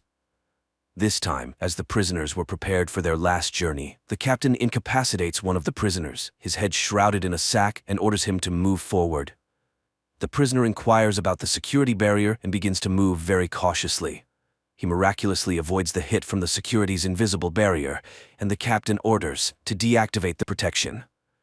Then, the captain reads the sentence and removes the sack from the prisoner's head, followed by an order to give the prisoners a metal box with supplies. They have an hour to set off, or the guards will kill them on the spot. One of the women goes into hysteria, claiming she's a tourist and innocent. She tries to run, but Christie catches and calms the unfortunate woman. The prisoner, freed from the sack, suggests that people introduce themselves. He is Irwin, but the initiative is intercepted by the formidable-looking Youst, nicknamed the Polar Wolf, who knows these swamps well as it's not his first exile. The wolf wants to know everything about each member of the team, but their acquaintance is interrupted by the appearance of a dangerous local creature living underground, called the Pagan. The creature senses vibration and moves towards it, dragging its prey underground. Christie declares that she intends to only listen to Irwin. Youst reminds her of his superiority, to which Irwin proposes to divide the supplies and opens the box. He manages to grab only a knife when the others pounce on the box with supplies. The wolf again reminds everyone that he's the boss, but Irwin refuses to listen to a prisoner and announces his departure to the Paradise Islands. Christie joins him, but first, they want their share of the supplies. The wolf's henchman tries to claim rights over Christie. Then Irwin puts a knife to his throat, reminding that any attempt of the prisoners to destroy each other will result in them being immediately shot on the spot. So, the wolf has no choice but to give the pair their share of supplies. Additionally, Irwin requests the metal box itself in exchange for a portion of food, and the wolf agrees to give it away. The wolf orders his group to prepare for the journey when Christie asks Irwin to help the helpless tourist. But he refuses. That woman is already dead, even though she doesn't know it. Irwin explains to Christie that she should go first because she is lighter than him, and he will be able to pull her out if she falls into the swamp. At that time, a voice from the fortress commands the prisoners to lave the shore. The wolf leads his team forward. Irwin and Christie tie a heavy box with ropes and also set off. Suddenly, a shot is fired from the fortress. People hide behind the rocks, and Irwin realizes that he was the intended target. He forces Christie to crawl out of the dangerous square. Along the way, the girl notices small, crawling creatures, but Irwin assures her of their harmlessness, suggesting they could be their food, which disgusts Christie. Soon, the pair reach a relatively safe place and confirm that Wolf's team is following their trail. Watching how Irwin calculates everything in advance and can find a solution to any problem, Christie worries, trying to understand who the man was before his exile. The girl doubts the existence of Paradise Islands, to which Irwin rightly remarks that then they wouldn't have tried to kill him. After all, the guards would have been sure that he would definitely die. And although it's his first time in the swamp, he is confident that he can find the right way. Meanwhile, the captain is reprimanded by the president for the advisor still being alive. Sergeant Matthias, who was the disguised prisoner, failed to eliminate the advisor. The captain reassures the president, stating the swamps are impassable. Meanwhile, Christie and Irwin find a small stream of clean water, and the girl washes her face, pondering her misfortune. Suddenly, Irwin asks Christie to freeze, but she thinks he's decided to take advantage of her. However, it turns out Irwin spotted the Pagan, which suddenly emerged from under the ground. Christie grabs a knife and cuts off part of the creature. After that, Christie treats Irwin's wound while sharing that she ended up in prison for standing up to an inspector who tried to force her into intimacy. At that moment, the wolf's group appears from behind the rocks. The man intends to take back the metal box, but Irwin takes the part of the creature cut off by Christie and uses it as an electric whip. The wolf realizes the situation is bad and decides to let them go. The pair leaves, but the wolf stubbornly follows their tracks. Irwin heard that on the rotten shore there's a place where former prisoners live, and the wolf is their leader. He follows them, hoping that the pair will first fall into a swamp trap. Irwin notices the tips of the Pagan sticking out of the ground and orders Christie to lie down, be silent, and not move. They do so, watching as a gigantic root of the Pagan appears over the wolf's group, dragging several people underground. Meanwhile, the president again contacts the captain, who assures that he has taken the necessary measures and his man is on the trail. In the swamps, Irwin and Christie stop for the night. The man is ready to talk about himself if the girl solves his riddle about the cost of a chocolate bar. But while he states the conditions of the riddle, Christie falls asleep. The girl wakes up to a strange sound and sees a wave of creatures approaching them. She tries to run, but Irwin throws her into the box, climbs in himself, and closes the lid. The pair waits out the invasion, and although the box's lid is eventually breached, the people remain unharmed. Finally, silence falls, and they emerge outside. Christie's first question is about the answer to the riddle, and knowing it, she calms down. Now the box is no longer needed, and the pair throws it away. Soon they reach the liquid part of the swamp. Meanwhile, the remaining part of the wolf's group follows their trail, but Layla, realizing they might lose the couple, runs after Erwin and Christie. The wolf rushes after her and falls into a swamp pit. Here Layla slips up, saying that Erwin is a former presidential advisor and knows best how to act. Nevertheless, one of the prisoners, Jan, helps the wolf out. In the evening, Erwin sets up camp, forces Christie to eat raw tadpoles, and confesses that he was the president's advisor, but his conscience tormented him. He collected a lot of different information and wanted to tell the public about it. The authorities realized they couldn't get rid of him quietly and sent him to the swamps. But he managed to launch a virus into the control system, which can only be turned off knowing the code, and only he has the code. So, after the system's collapse, free people will be able to build their new free city management system. Christie reminds him that then they will definitely be looking for him, but the man is confident that by that time, they will already be on the islands. Meanwhile, in the city, the system begins to collapse. The communications satellites fail first. In the morning, Layla and those who left the wolf encounter wild people on their way. Hearing their screams, Christie curses whoever invented this method of punishment. Erwin admits that he did it because he thought it was humane. Christie breaks down and berates Erwin, urging him to burn himself so no one can learn his code. He starts screaming, calling the savages to fight to die, but no one comes out. Then Christie confesses that she was offered freedom for his death. Meanwhile, the wolf finds those hiding among the rocks of his group. To save herself, Layla tells about the offer she received to kill the advisor, after which a ship will fly for her. The wolf orders to find the sensor on her body. The girl runs away and dies in the web of a dangerous swamp fungus. Seeing that their spy is dead, the captain arms Sergeant Matthias and sends him on the advisor's trail. Meanwhile, another man from the wolf's group dies, and then Jan catches up with the couple, and distracted by him, Erwin falls into a trap to the wolf, who intends to exchange the advisor for freedom. Erwin, tied up, tries to persuade Christie to run, but she suddenly kisses him. The wolf forces Erwin to stand, but he mocks the prisoner, and the wolf has to carry Erwin on his back. Meanwhile, Sergeant Matthias's group lands in the ruins of the old prison where wild criminals live. Soon the wolf's group also gets there.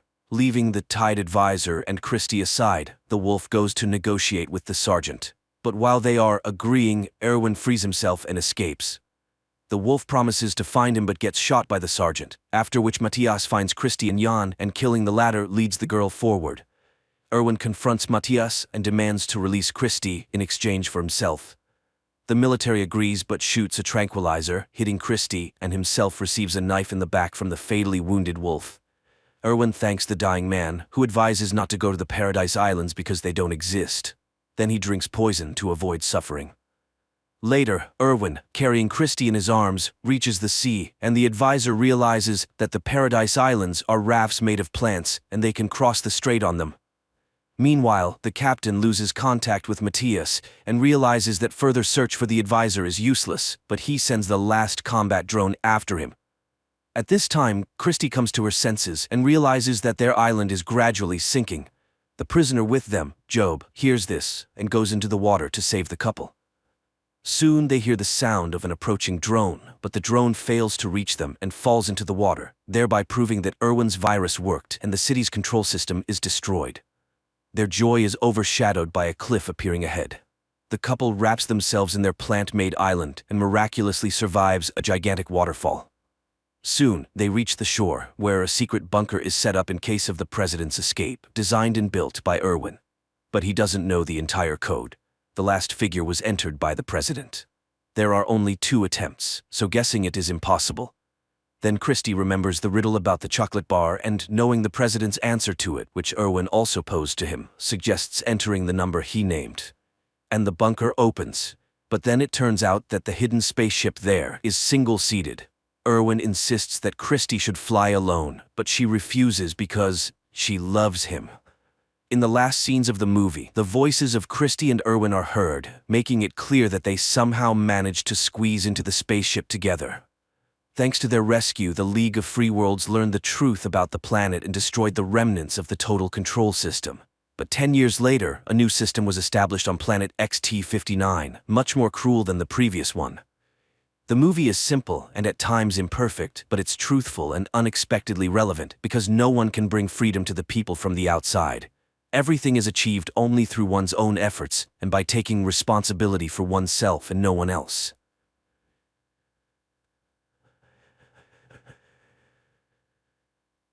Krefeld, 1984. One night, a father awakens his 6-year-old son Mark because they need to flee their now dangerous home. While the man hurries the older son, Thomas, Mark sees a frog statuette that stood on the shelf come to life. The father and sons drive into the night. Suddenly, the boy's mother Petra appears, begging the father not to take the sons as no one is pursuing him.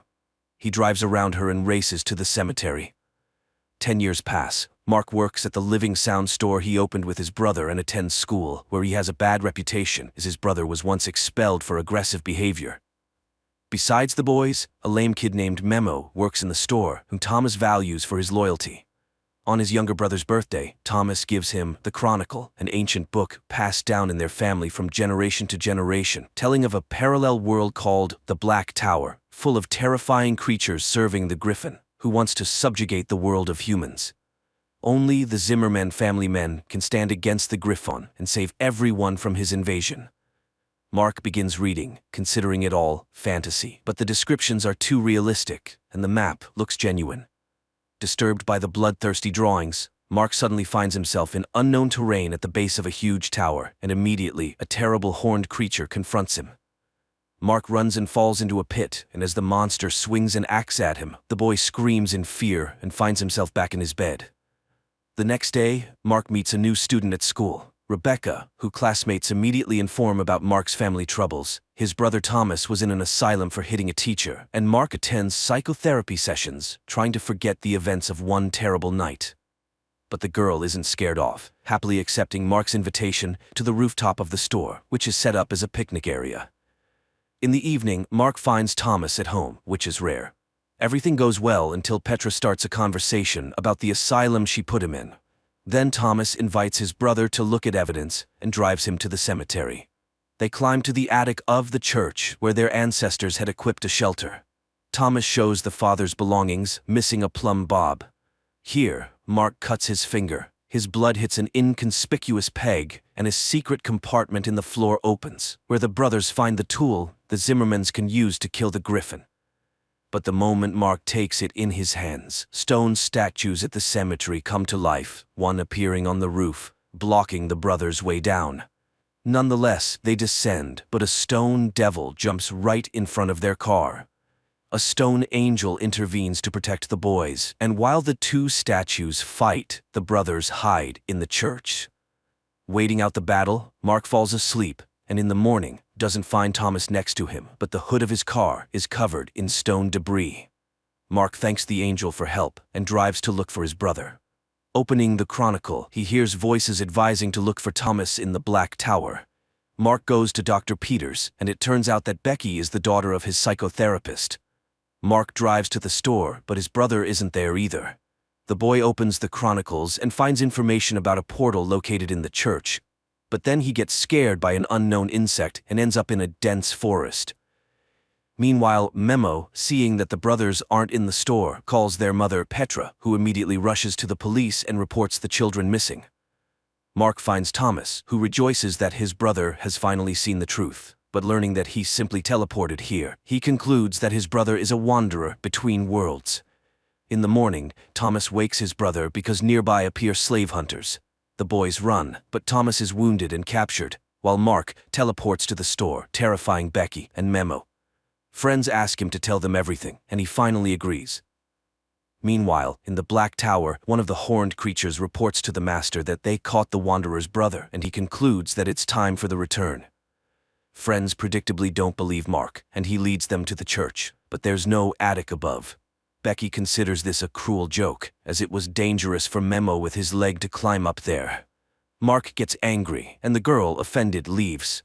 In rage, Mark hits the stone base of the statue, and these blows resonate in the caves of the Black Tower.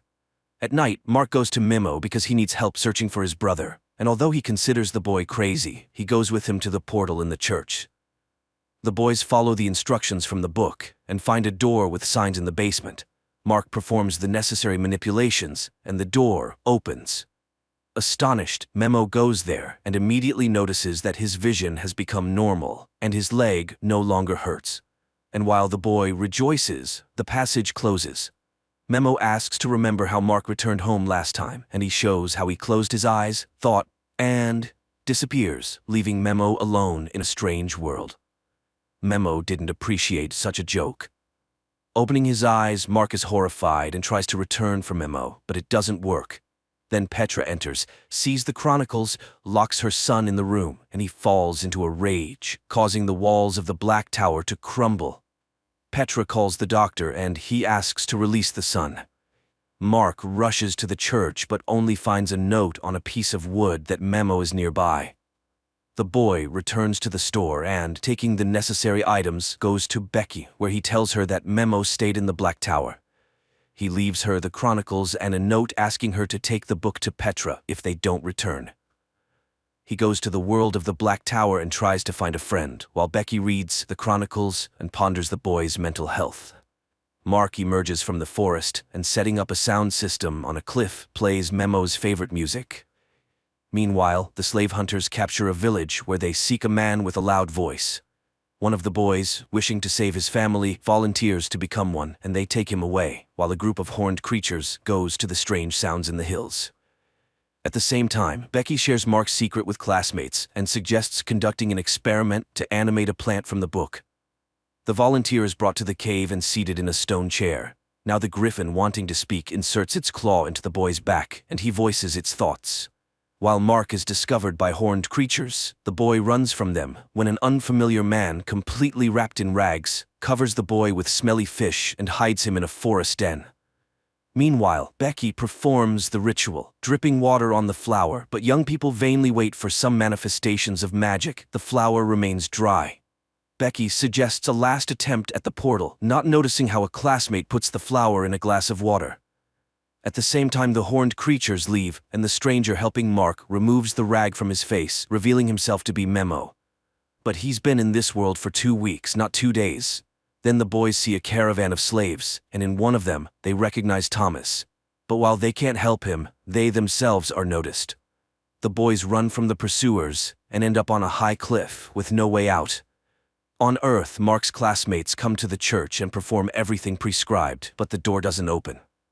Then Mark grabs Memo, jumps off the cliff, and teleports to his room.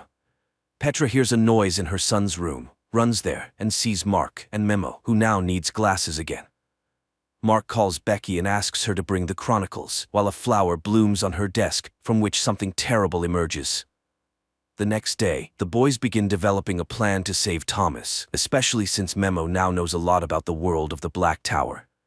He built a hut on the shore of a lake where the caravans of slaves stop, following which one can find the place of the boys' confinement. Meanwhile, the griffin is reported that the wanderer between worlds has escaped, and it destroys its close. And Becky, waking up, finds a blooming flower, miraculously avoiding contact with the creature, and gives the chronicles to her father because she now considers Mark sick. In school, she tells the boy about this, and he experiences another fit of rage. Becky's father, having read the chronicles, goes to Petra and admits that he underestimated her son's illness. The woman decides to hospitalize Mark despite the doctor's protests. Later, the woman detains her son near the house when an ambulance arrives, and paramedics grab the boy, but he resists and runs across the roof to the church, where Memo has long been waiting, but the paramedics come there too. The boys fend them off when suddenly a hooded man comes and scatters the medics, beating one to death. The boys run to the door, while Petra waiting outside sees a bloodied Mark coming out of the church. At that time, Memo leads his friend to his hut by the lake. Meanwhile, the father informs Becky about Mark's deed and forbids her from leaving the house. He himself goes to the crime scene and confirms Mark's capacity for crime. Becky enters her room, turns on music, and lies down on the floor. At the same time, a downpour suddenly starts in the Black Tower, and the alarmed memo shows the scorpions hatching from the flowers upon contact with water. The boys run away. On Earth, Becky is attacked by a similar scorpion that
Spiderhead is an ultra-modern prison that resembles more of a hotel. This is science, Jeff.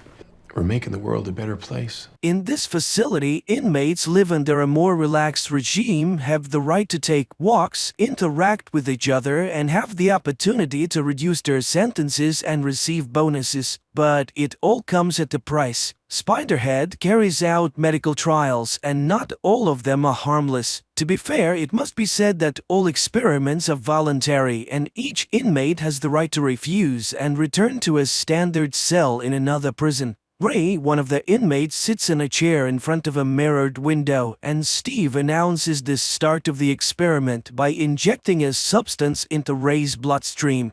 Just a minute later, they administered the first dose of the drug to the subject and begin reciting simple jokes, causing Ray to burst into hysterical laughter. When the jokes are replaced by grim facts, the subject's reaction remains the same. Ray continues to laugh hysterically. Another morning in Spiderhead is no different from the previous ones. Inmates are awakened by a loudspeaker and their names immediately announced for participation in the experiments. Steve inquires of Jeff if he's willing to try the new N40 compound on himself, which no one has ever tried before, and the guy readily agrees to participate in the experiment. In addition to the test drug, another one is administered to enhance the speech centers of the brain. This allows Jeff to describe his state in great detail, mentioning the smallest details. Returning to the Spiderhead compound, Jeff meets Lizzie and tells her about his walk today. Unfortunately, he can't recount everything he saw because after taking the substance that enhances vocabulary, a side effect occurs.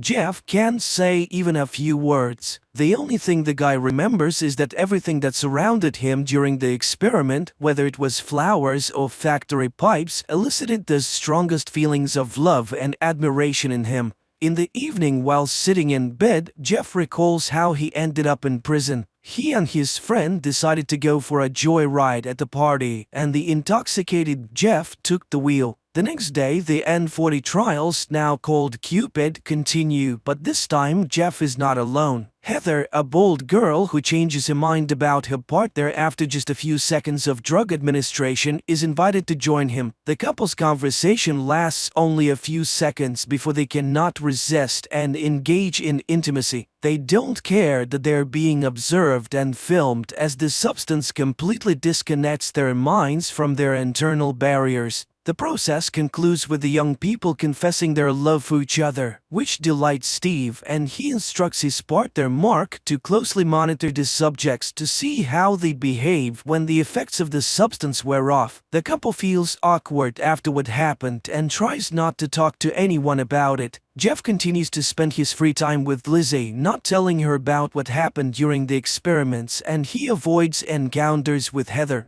The next day, they administered the same Cupid to Jeff, but this time in a double dose, and instead of Heather, an older woman is in the room, whom sober Jeff looks at with disgust. However, as soon as the substance enters his bloodstream, he engages in love with her. After this experiment, Jeff asks Mark to remove him from the kitchen where they work together with Lizzie because he feels uncomfortable continuing to interact with his girlfriend. Steve brings Jeff into the laboratory, but this time he's on the other side of the glass. Steve shows Jeff that both of his previous partners are in the experiment room. The supervisor offers Jeff the choice of which girl he is willing to administer the substance that induces intense fear and pain to, but Jeff cannot choose. He is indifferent to both of the girls and he cannot wish harm upon them. In the end, they simply release the girls, canceling the experiment. Having the right to another Friday walk, Jeff calls his girlfriend who was with him on the night of the accident, but once again he only gets the voicemail.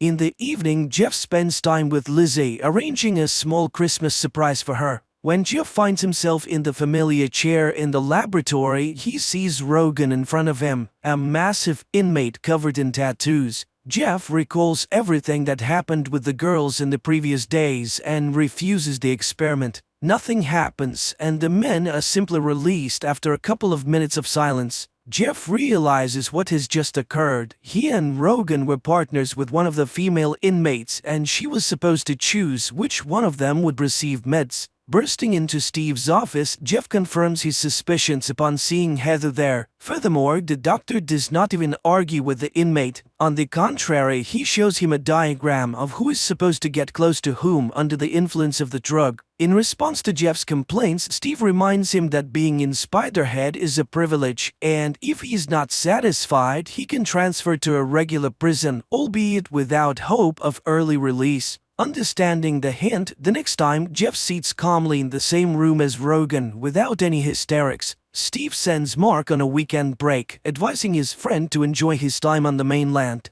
Steve himself decides to take the Cupid to experience the ecstasy he had only seen in his subjects before. The experiments continue, and Steve warns Jeff that they will have to administer dark influx to the girls, as a certain committee demands the purity of the experiment. Jeff tries to explain that he does not wish for anyone to experience the effects of this substance regardless of his feelings for the girls. However, Steve remains adamant and reminds Jeff of all the privileges that he enjoys by cooperating with them. Not wanting to go back to a regular prison, Jeff agrees to administer dark influx to Heather. Heather begins to cry and panic, but the management calmly records the data, listening to Jeff's comments, which did not contain any hint of romantic feelings. The experiment's goal is achieved and Steve plans to conclude it, but an error occurs and Heather goes out of control. She gets hold of a sharp object and frees herself from the torment caused by the dark influx. While Steve and Mark are busy with Heather, Jeff notices the lost keys belonging to the supervisor and finds a notebook with records of upcoming experiments and a lottery ticket with the same numbers as the names of the meds being administered. Seeing that Steve is no longer behind the glass, Jeff manages to lock the safe and toss the keys back so that the doctor does not realize that his secret is exposed. Steve warns Mark that if anyone finds out about what happened to Heather and he has to answer for it, he will drag everyone who participated in the experiment down with him.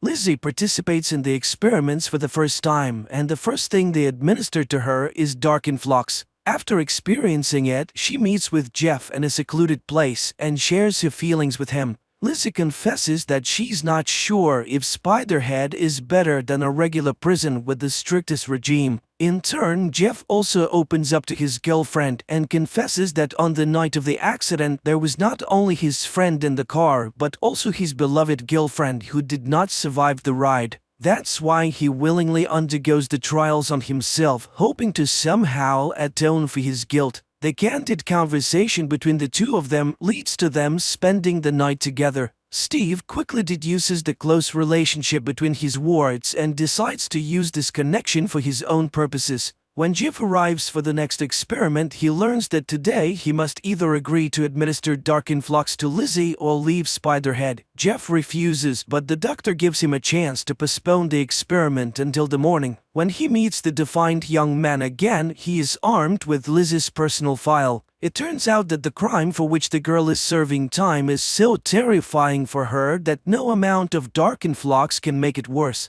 Steve watches with pleasure as Jeff adjusts the dosage scale to the maximum. However, it quickly becomes apparent to him that Jeff intends to experiment on him, not on his girlfriend. Mark, realizing that he has also fallen into Steve's trap with the inmates, decides to rectify the situation and hands the remote control to Jeff. The inmate receives all the necessary information from Steve and persuades him to open the main exit so that he and Lizzie can leave the prison. But the manager grabs the remote control and administers the maximum dose of dark influx to the girl, causing her intense suffering. He then smashes his cell phone to prevent anyone from canceling his command. The couple manages to free themselves from the effects of the meds and run out of the laboratory. At the same time, Steve announces over the loudspeaker that because of the fugitives, everyone else will be sent back to prisons where their comfortable lives will come to an end. Jeff and Lizzie become the targets of a manhunt. Dozens of hardened criminals, including the massive tattooed Rogan, plan to deal with the couple who deprived them of all the privileges of the facility. Steve tries to escape with the meds because police boats called by Mark are about to approach Spiderhead. Steve manages to leave the base and take off in a small plane before the police arrive. But since his remote control is shattered, meds are injected into his bloodstream in massive quantities. Another release of Cupid induces admiration, and Demand steers the plane towards a tiny rocky island, seeing it as a paradise. Mark, on the police boat, watches as his former boss circles above the sea and then crashes into the rocks. Jeff and Lizzie hijack a boat and manage to sail away before the police arrive. Happy and free, the young couple regrets only that Steve did not invent a substance that could induce self-forgiveness. And that's how the movie ends.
After a young priest arrives on an isolated island, supernatural events, incredible miracles, and frightening omens begin to occur, and it turns out that all of this is caused by the blood of an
A human hand in a black glove injects some substance into the yolk of an egg, and after a few minutes, it divides, producing an identical egg.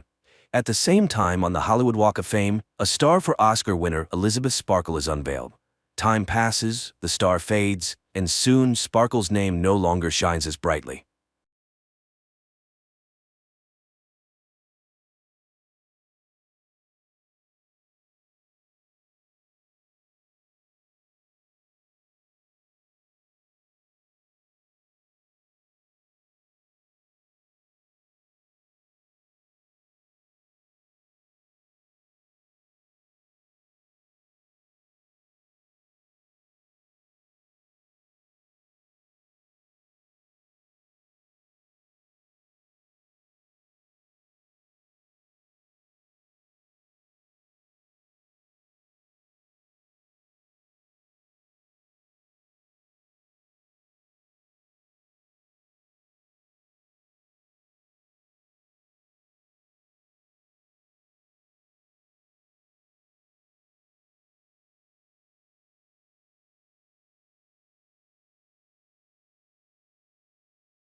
In the first scenes of the film, a woman is driving a car on a night highway.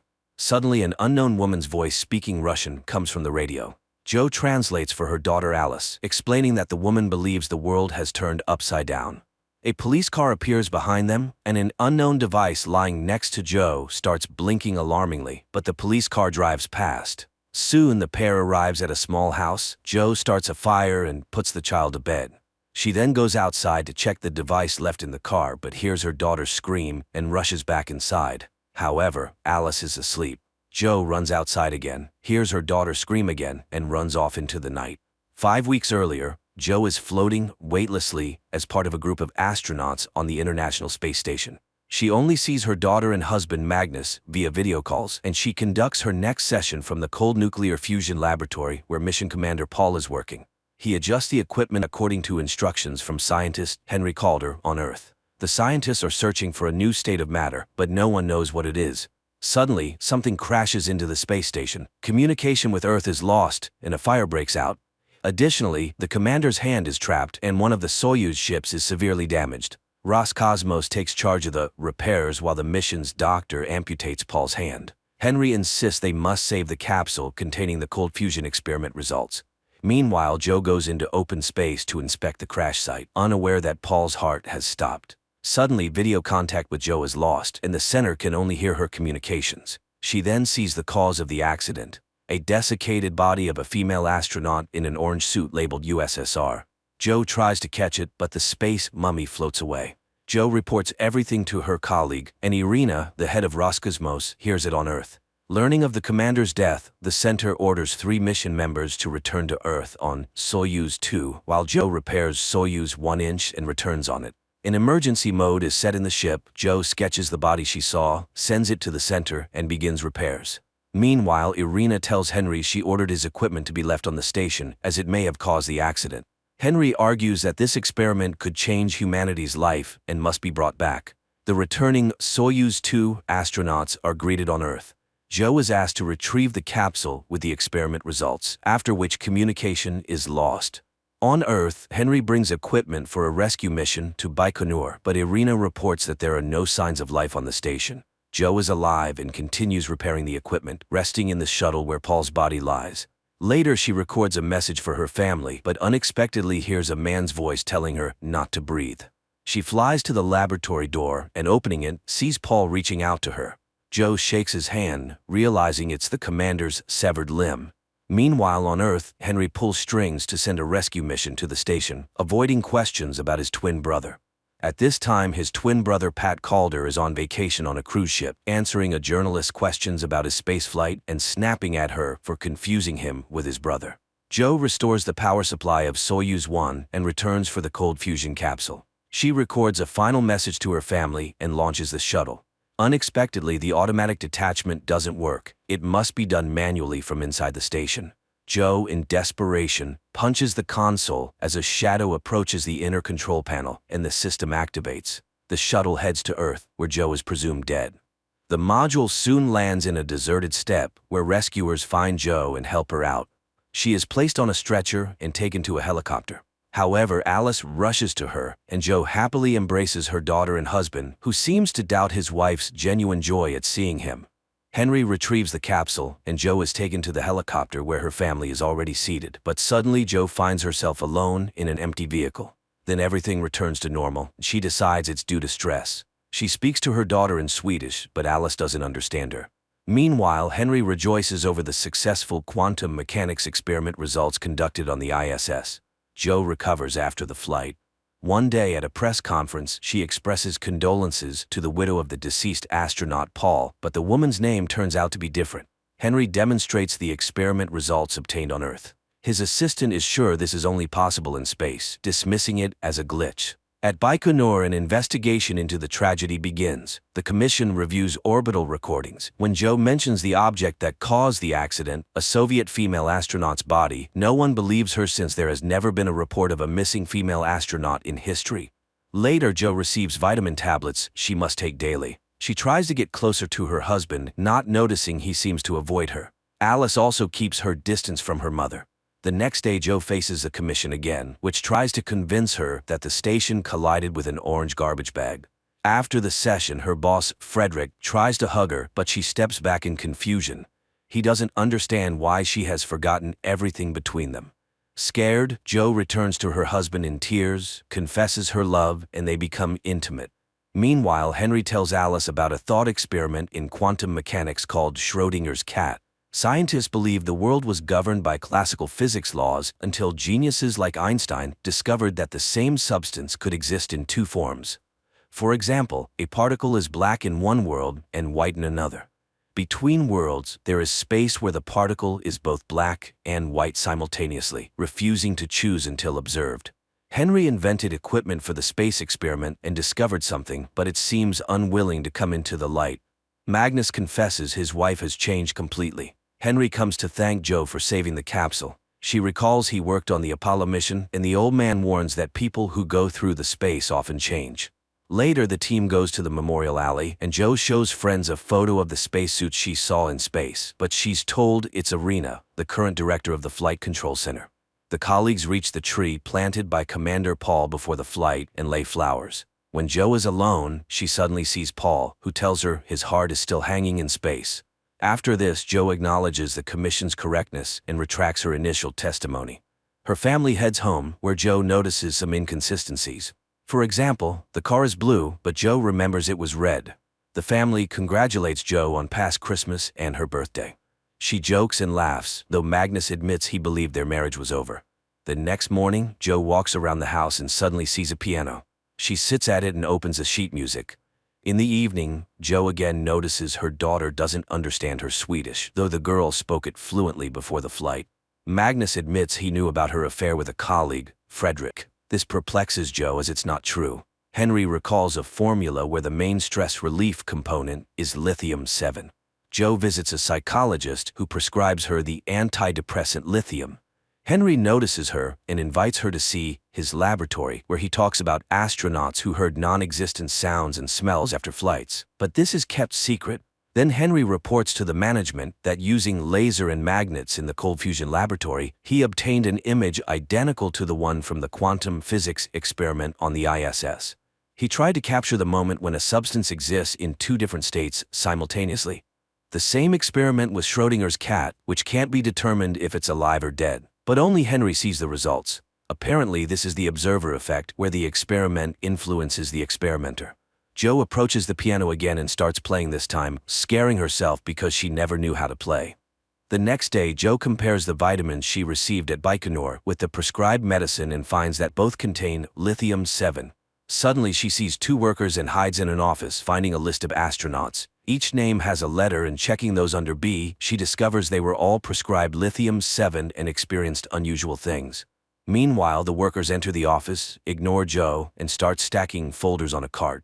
She tries to get their attention, but seems invisible. Jo approaches a man closely. He screams and disappears. Jo is alone in the office again. She goes to Henry's office, but he suddenly accuses her of excessive curiosity that will ruin her. Later, her colleague Frederick visits, not understanding what happened as they loved each other. Jo avoids the conversation. At home, Jo finds a package with tapes on the table. It turns out the Marine Observatory workers, unlike the Flight Control Center, heard her calls from space and recorded them, now sending them to her. Jo plays the tapes and hears her voice when Alice comes downstairs and sees a room filled with mourning people. Live astronaut Paul with his family, and Jo's portrait in a mourning frame at the center. She screams, but her father carries Alice upstairs, where his wife admits all her pills are neuroleptics, meaning she's been intentionally habituated to them. She believes she was heard but deliberately left to die in space. Magnus grabs the phone to have her taken for treatment, but Jo pushes him and he falls, hitting the floor. Jo pulls herself together, calls an ambulance, and asks Alice to get in the car. On the way, she stops by the laboratory and steals the flask with the substance obtained in the quantum physics experiment. Henry hears a knock at the door but finds no one in the hallway when he opens it. The scientist closes the door, not noticing his twin brother Pat, who briefly appears behind him and then disappears. Irina calls, having just read an article about two particles entangled by quantum mechanics, where what happens to one determines the state of the other, even if they are far apart. He hangs up without responding. Jo calls Russian cosmonaut Ilya to ask what vitamins he was given on the ISS. He reads out the name with letter A, Joe explains that, unlike the rest of the crew, she was given neuroleptics. The cosmonaut is skeptical, but she asks him to check his pills and wait for her call. Henry discovers the flask theft. The next morning, Joe asks her daughter to describe her fears in detail. The girl admits she hears the voice of an unknown woman named Valia. Joe steps aside to call the observatory worker who sent her the tapes, but he unexpectedly claims it couldn't have been her and hangs up. Meanwhile, Alice brings her a drawing of her fear, showing the figure of a female astronaut in an orange suit whom Joe saw dead in space. Ilya checks his pills, which turn out to be vitamins. However, documents on the substances given to Joe are no longer accessible. Joe arrives at the Marine Observatory and meets the brother and sister who sent her the tapes. The elderly couple clearly heard her voice from space and recorded it. However, the recordings can only be heard on their ship at sea. They take Joe and Alice to a boat, sharing strange stories of people seeing odd things in space like angels, and often going mad upon returning home. They recorded everything, but there was little noise until Apollo 18. During that mission, the airwaves were filled. Deciphering these messages is challenging. The boat sets off, and the woman plays a tape recorded in 1967. It features the voice of a female astronaut returning to Earth in a damaged capsule, seemingly dying. That day, Irina allegedly returned unharmed from space. The woman can also let Joe hear Paul's voice, though everyone says he's dead. Joe refuses to listen. They head back to shore, and Alice secretly calls her father, revealing their location. The woman gives Joe the tapes. Mother and daughter drive to a forest cabin, analyzing everything that happened. Alice plays the 1967 tape again, recognizing Valia's voice from her visions. The woman is in pain and very hot, as heard on the tape. Henry looks into a mirror, calling his twin brother. When Pat appears in the reflection, Henry accuses him of stopping his medication and admits his space experience worsened everything. Joe and Alice continue listening to Valia, who says the world is upside down. Reaching the house, Joe plays a recording of her conversation with Alice before the collision, but the girl suddenly claims it wasn't her, as she doesn't speak Swedish. The action shifts to the ISS on the day of the accident, showing the other side of Schrodinger's cat experiment. Paul conducts a quantum physics experiment while Joe talks to Alice when an alarm sounds. Joe is thrown against the window, hitting her head and losing consciousness. Paul tries to help her, realizing she's dead. Her husband and daughter are informed of her death and fly to Baikonur. On the orbit, Paul stays to repair the shuttle, worried that accessing the laboratory is impossible, leaving the experiment results on the station. Joe's body is moved to the shuttle, but Paul struggles to accept her death's reality. Later, he rests before landing, recording messages. Again, he feels Joe is alive and even asks her not to breathe. He then contacts Houston, reports the body's damage, moves her from the ship to the station section, and locks her there. Preparing for undocking, the system fails. Mission Control reminds him that 2 people are needed to activate the system. Paul, like Joe in another reality, hits the console as a shadow approaches the inner control panel, and the system activates. The shuttle lands safely. Paul's family greets him, but he can't forget what happened, feeling guilty for leaving Joe's body on the ISS. He goes to her tree, laying flowers, and suddenly sees Joe before him. They stare at each other for a moment, then she vanishes. Later, Paul tells Joe's family how she died when he sees his portrait in a mourning frame. He's distracted by a question about visiting a psychologist and snaps back to reality. Later, the astronaut appears before the commission and recounts the experiment and the accident. Suddenly, the crew members object. They know nothing about a quantum physics experiment. That project was closed 12 years ago, and the order to leave Joe's body in orbit, it was his decision, not an order he received. Meanwhile, Alice is deeply affected by her mother's loss, constantly feeling that something is off. At the same time, Paul reviews footage from the Apollo 18 mission and is surprised to discover that 2 astronauts died during the launch under Henry Calder's command. He goes to his boss, but she only knows Pat Calder. There was no equipment and no Nobel Prize. The Apollo 18 mission was NASA's biggest failure. The man returns to his family and realizes that his wife's name is different from what he remembers. Later, his family goes to Joe's house for a memorial service, but Alice is hiding in the closet again, refusing to come out, convinced that her mother is alive. Seeing his crew, Paul doesn't want to enter the house, but his wife persuades him, though he admits everything feels wrong. Then his daughter brings Alice. He turns his head and sees another Alice screaming about what's happening in the living room. Joe rushes to the sound, seeing Alice from Paul's reality and trying to call out to her mother. Magnus takes his daughter away, and she asks to be taken to her mother's cabin. The next day, Magnus and Alice go to the lake house. At night, the father confesses he doesn't understand his daughter, who insists they will see their mother again. Meanwhile, Paul visits the house of Henry's twin brother, Pat, calling him Henry and stating that he conducted experiments under his direction. He wants to know the truth at any cost, but Pat pulls out a gun and shoots him. Alice sees a car approaching the cabin, and Joe gets out. And then everything gets confusing, so friends, forgive me if something is unclear. The girl hurriedly puts on her shoes and goes outside, but it's empty in front of the house. She calls for her mother, and Joe, in another reality, from the beginning of the film, turns at her voice but doesn't see her daughter. Alice returns to the house, puts on a coat, and goes out into the night with a flashlight. Joe distinctly hears footsteps passing by, but sees no one. They wander around the same place, shouting, hearing voices, but not seeing each other. In her reality, Joe and Alice sit in the cabin, listening to space recordings again. The girl admits her memories are different. Firstly, she doesn't speak Swedish. Also, her mother said Paul conducts experiments in the lab. The problem is the mother remembers nothing about this lab. She explains that the merging of two different realities is the result of a quantum experiment aiming to capture superposition, the moment when one thing exists in different places simultaneously. The girl suddenly confesses she feels Joe isn't her mother. Meanwhile, in another world, Magnus, accompanied by Henry and the police, heads to the lake house to retrieve Alice. Joe, stepping out to check the device, hears Alice's scream from the snowy field again. But her Alice is sleeping in the cabin. Joe runs outside again, heading towards the scream. At this time, parallel Alice finds a similar cabin, but it's cold and empty. Despite the building's similarities, the girl finds many discrepancies. For example, the picture on the wall is different. She goes upstairs and finds a closet. Hanging her necklace on the handle, Alice climbs inside. But the door suddenly slams shut, and the girl starts banging and calling for help. Joe, wandering through the field, also sees this cabin. She rushes to the banging and finds Alice. Joe carries the girl to her cabin, puts her in a hot bath, and admits that Alice smells like herself again. Stepping aside, Joe finds herself between two worlds, with Alice standing by the bed in one and the girl sitting in the bath in the other.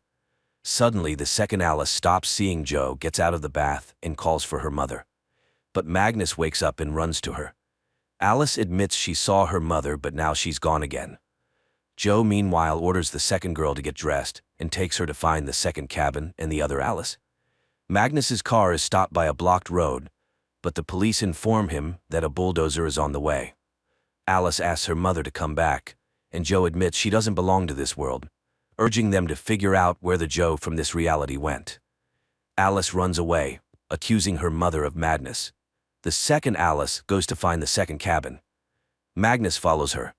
The girl walks across the field, seeing a bead from her necklace in the snow. She follows the trail and finds a bag with a quantum device. Parallel Alice finds the second cabin.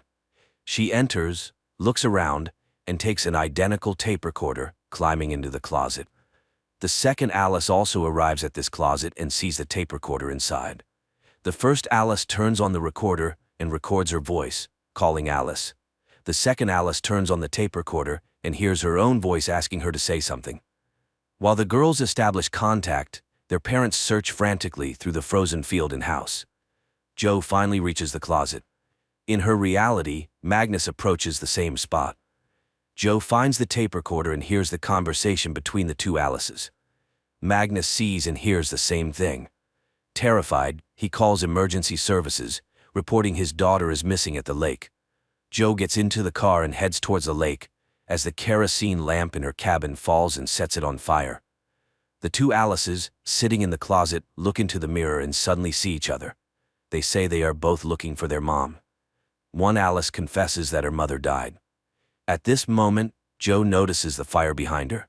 She turns the car around. The two Alices compare memories shared by Joe and conclude that their mothers switch places. Meanwhile, on the winter road, Henry Calder admits to Magnus that when he was on the moon, he thought his crew had died. But miraculously, they were alive. After returning to Earth, he started treatment. Rescuers finally arrive at the lake and start searching for Alice. Henry sees the fire blazing. Joe returns to the burning house, but upon entering, she finds no fire. However, the mirror reflects a burning room. Jo goes upstairs and finds her daughter in the closet, witnessing the conversation between the two Alices. Henry finds his quantum device stolen and lost by Jo. Jo hears the voice of the second Alice and sees her in the mirror. The girl asks her to come home, but Jo doesn't know how to do it. However, she promises to figure it out. She realizes the girls are dying, one in the fire, the other from the cold. She pulls the girl out and hands her to Henry, who has just arrived. Then she returns to the fire. Henry lays the girl in the snow and also calls for help, while Jo walks around the burning house. Suddenly, she sees Alice lying in the snow. She tries to revive her, hearing her voice behind. Turning around, she sees the second Alice, who suddenly says she doesn't feel her double. Apparently, the girl died, but Jo continues giving artificial respiration, believing she must save the girl.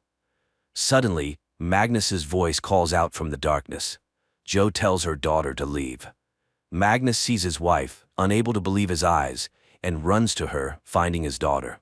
In the parallel reality, Jo revives the second Alice and starts looking for the second Alice.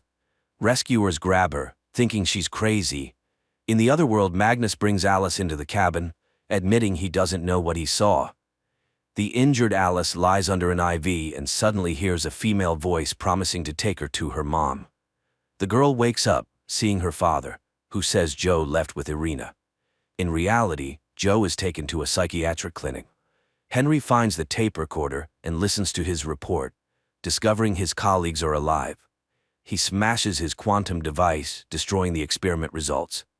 Magnus brings Alice home, and the girl says her mother is dead, her body still in space. Also, there is another Alice. Magnus tries to convince her that mom is alive, just not well right now.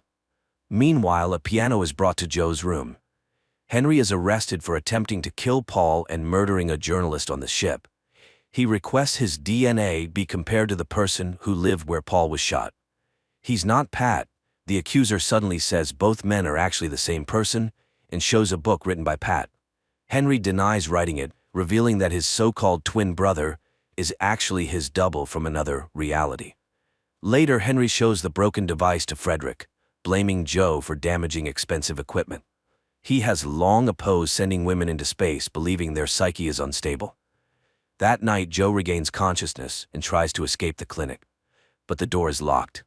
In the morning, Irina examines her, finding no mental disorders. Jo claims there was a fire in the cabin, and before that, she saw her real daughter.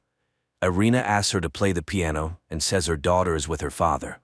Jo is impossible to convince. Then Irina announces that Jo is pregnant. They couldn't give her lithium, as they never prescribe it to pregnant women, so they developed special vitamins for her, which Irina asks her to take. Jo is horrified and refuses.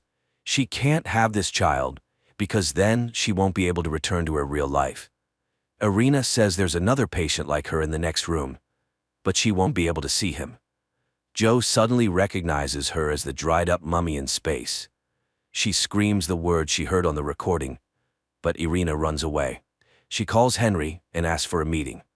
Pat Calder is interrogated with a lie detector, denying shooting Paul, though he invented the machine that could cause an accident in space. Jo sits at the piano, but Ilya comes to her. She's very happy to see him, asking him to find out where Henry Calder is, but he suddenly starts convincing her that Jo is experiencing astronaut burnout, which fortunately is treatable. Jo repeats that the ISS collided with Irina's body. In that reality, it wasn't Paul who died, but her. Ilya doesn't believe her, and she asks him to leave.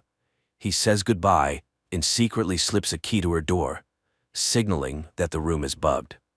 Magnus tells the doctor he also saw Jo in the dark. Parallel. Magnus says he wants to get closer to this new Jo. Irina meets with Henry.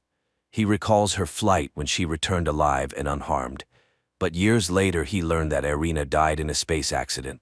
She convinces him they both survived such accidents but returned, though they always felt another person nearby.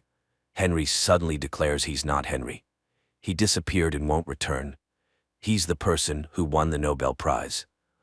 That night, Jo escapes her room, goes to the next room, and sees two identical old men. She returns to her room. The next day, Paul's daughter discusses a strange feeling with Alice. The girl feels her father's presence. Alice confesses that her mom is also halfway not here. In the parallel reality, Paul's daughter is puzzled by her father's strange behavior, who went to see a crazy old man and got shot. In both realities, Alice finishes talking to her friend and gets out of the closet. One asks her father to take her to mom in the hospital and pulls out a tape recorder. The other packs the deceased Joe's things and also finds a tape recorder. The girls simultaneously turn them on. When Joe in the hospital starts playing, they connect with each other. Later, the second Alice tells her father there's another Alice and promises she won't search for mom anymore. The prosecutor reports the complete identity of all tests, confirming that Pat and Henry are the same person, and presses charges. Sometime later, Irina comes to Joe, announcing there's only one person in the next room, the first one in space. She advises Joe to take the pills and return to life. She has a daughter and will have another child. She advises Joe to reconcile and move on. Later, Magnus and Alice arrive at the clinic. The girl talks about the other Alice and also advises her mother to accept what happened. She needs a mother, and Joe needs a daughter. So they will move on. Later, Joe shows Magnus their daughter's drawing, admitting she tries to be rational. She will return home and move on. They will have this child. Irina writes a letter admitting that since her flight, she has hidden the fact that space drives people crazy. She asks everyone who has experienced this to report it to her.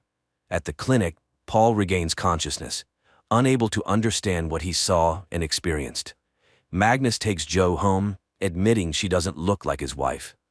But they love each other and want to be a family. Irina says goodbye to Alice, admitting she has a second name, Valia. Meanwhile, on the orbiting ISS, Joe's mutilated body suddenly comes to life and catches a photo of herself with her daughter. This is where the first season ends.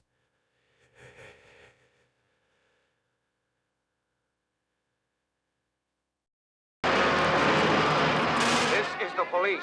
This is the police. The scoops are on their way.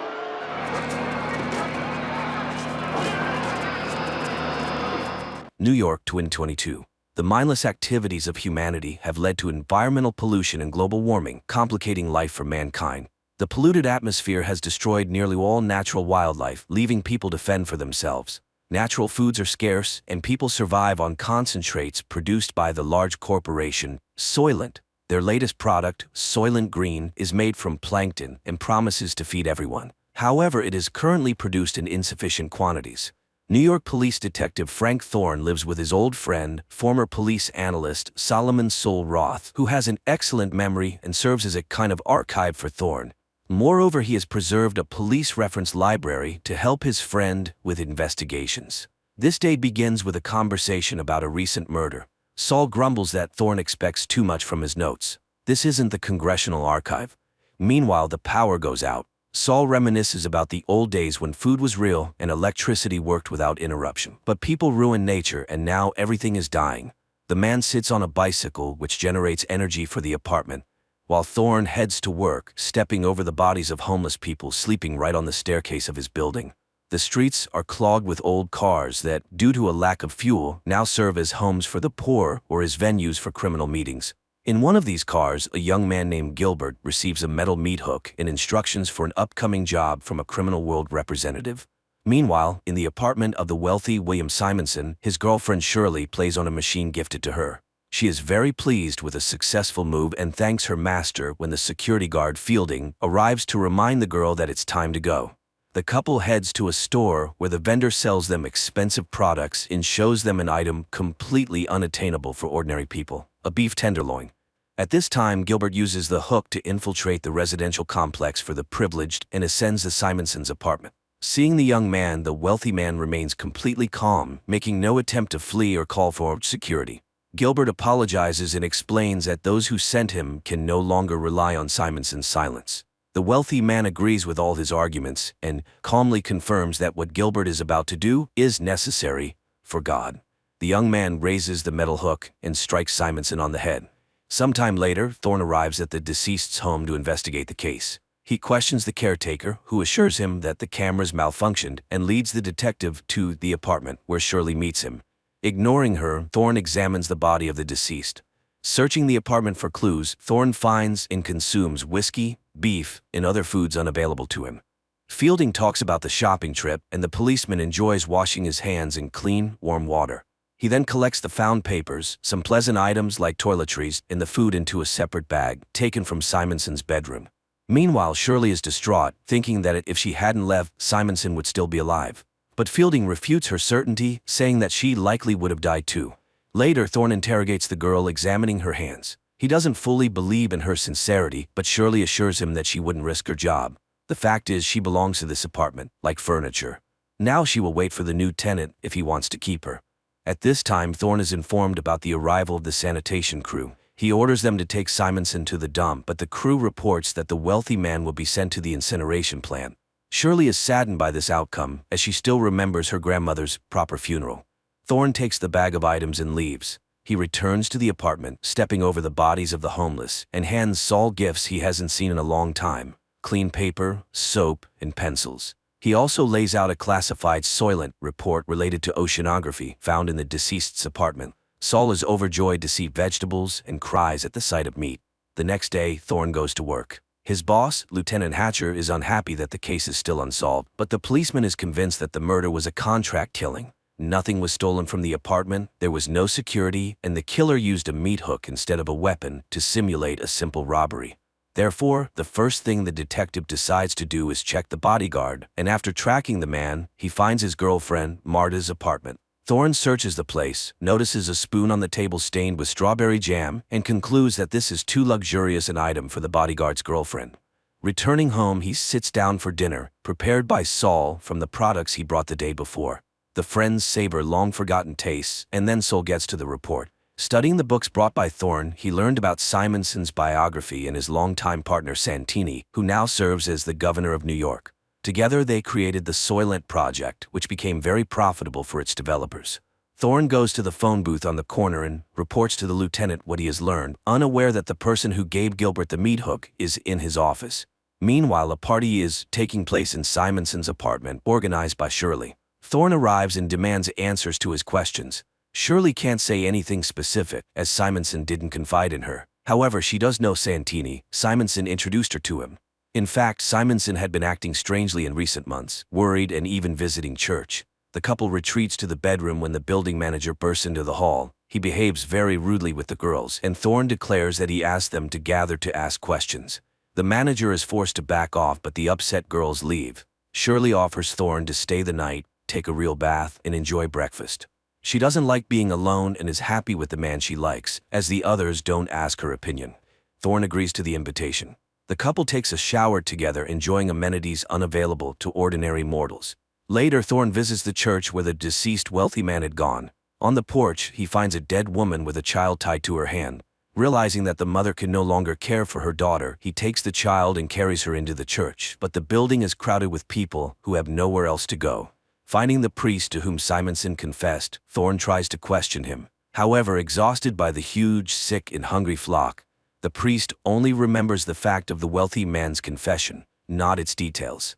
Yet, under pressure from the policeman, he admits that the truth is killing him. It's so monstrous. Thorne returns to the lieutenant, who informs him that the Simonson case is closed, as it's a simple robbery.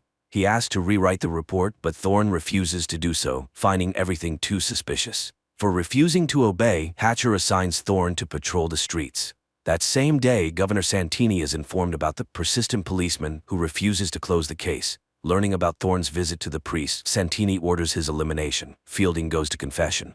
Meanwhile, Thorne is patrolling the street where the Soylent distribution center is located. A large crowd gathers, and soon the product runs out, causing discontent among the crowd. The police recognize the danger and try to quell the unrest. However, people start rioting. The killer sent after Thorne tries to get close to him as machines with scoops arrive to load people into the truck beds and take them for processing. The killer shoots but misses, killing a woman standing next to the policeman. The crowd goes wild. The killer tries to reach Thorne, injuring several rioters and wounding the policeman in the leg. Thorne tries to capture him, but seeing the weapon, pushes the guy. He flies straight under the scoop of a machine and dies, depriving the policeman of the opportunity to question him and learn the truth. Nevertheless, convinced of Fielding's involvement in the conspiracy against him, Thorne sets up an ambush in the bodyguard's girlfriend Marta's apartment. The men fight, during which Thorne accuses the bodyguard of killing his boss and implicating the corporation in the attack on the policeman. Finally, he warns the man to stop following him, otherwise it will end very badly. After this, Thorne goes to Shirley. At this time, Solomon brings the oceanographic report to a group of scientists who call themselves the Investigators Bureau. Shirley has just finished bandaging Thorne and offers to go somewhere, but he doesn't know where they could run. Everywhere it's the same: hunger and a dying earth. The girl is upset as the new tenant is arriving today, but the policeman is sure she will please him. Meanwhile, the scientists announce the results of their research to Saul, and it is truly horrifying. Simonson, being a member of the Soylent Board, learned everything, and his psyche couldn't handle it. The corporation realized they couldn't rely on him. To prevent him from talking, they eliminated him. Now, before going to the Supreme Council, they need to gather evidence. Saul is so shocked by the discovery that he decides to go to the place where they will help him die. Meanwhile, a new owner moves into Simonson's apartment. He meets Shirley and finds her attractive. That evening, Saul goes to the place, notifying Thorne in a note. The policeman immediately rushes to his friend. Saul is just answering the manager's questions. His favorite color is orange, and his favorite music is classical. The man is escorted to a private room where two young people help the old man undress. He is laid on a couch, classical music begins to play, and scenes of nature that no longer exist. Vanished forests, extinct wild animals, lost rivers, and the beauty of the ocean appear on a huge screen. At this time, Thorne arrives at the house of the Lord, and they guide him to Saul's room, but the doors are already closed, and entering is impossible. The detective can only watch his friend's last moments through a viewing window. He watches the beautiful scenes with Saul, marveling at the lost beauty of nature. But Saul notices him and is happy to be able to say goodbye to his friend. Before dying, he tells him about his discovery and begs his friend to find the evidence and reveal the truth. After waiting for the end, Thorne follows the stretcher, carrying his friend's body. The man manages to sneak into the basement, where the bodies are loaded into large trucks, and he climbs onto one of them. Soon the truck arrives at the center for processing human bodies, and Thorne watches as the bags are unloaded and sent inside the factories. The man goes inside and soon finds a conveyor belt that lowers the bodies to a lower level. Thorne follows them, and after tracking the process, the man realizes that Soylent Green is made from processed human bodies. However, the guards spot him, and the policeman has to flee, killing several guards trying to detain him along the way. He soon reaches the city and tries to contact his precinct, but the line is busy. Then Thorne calls Shirley's apartment and asks the girl to stay with the new tenant and just live.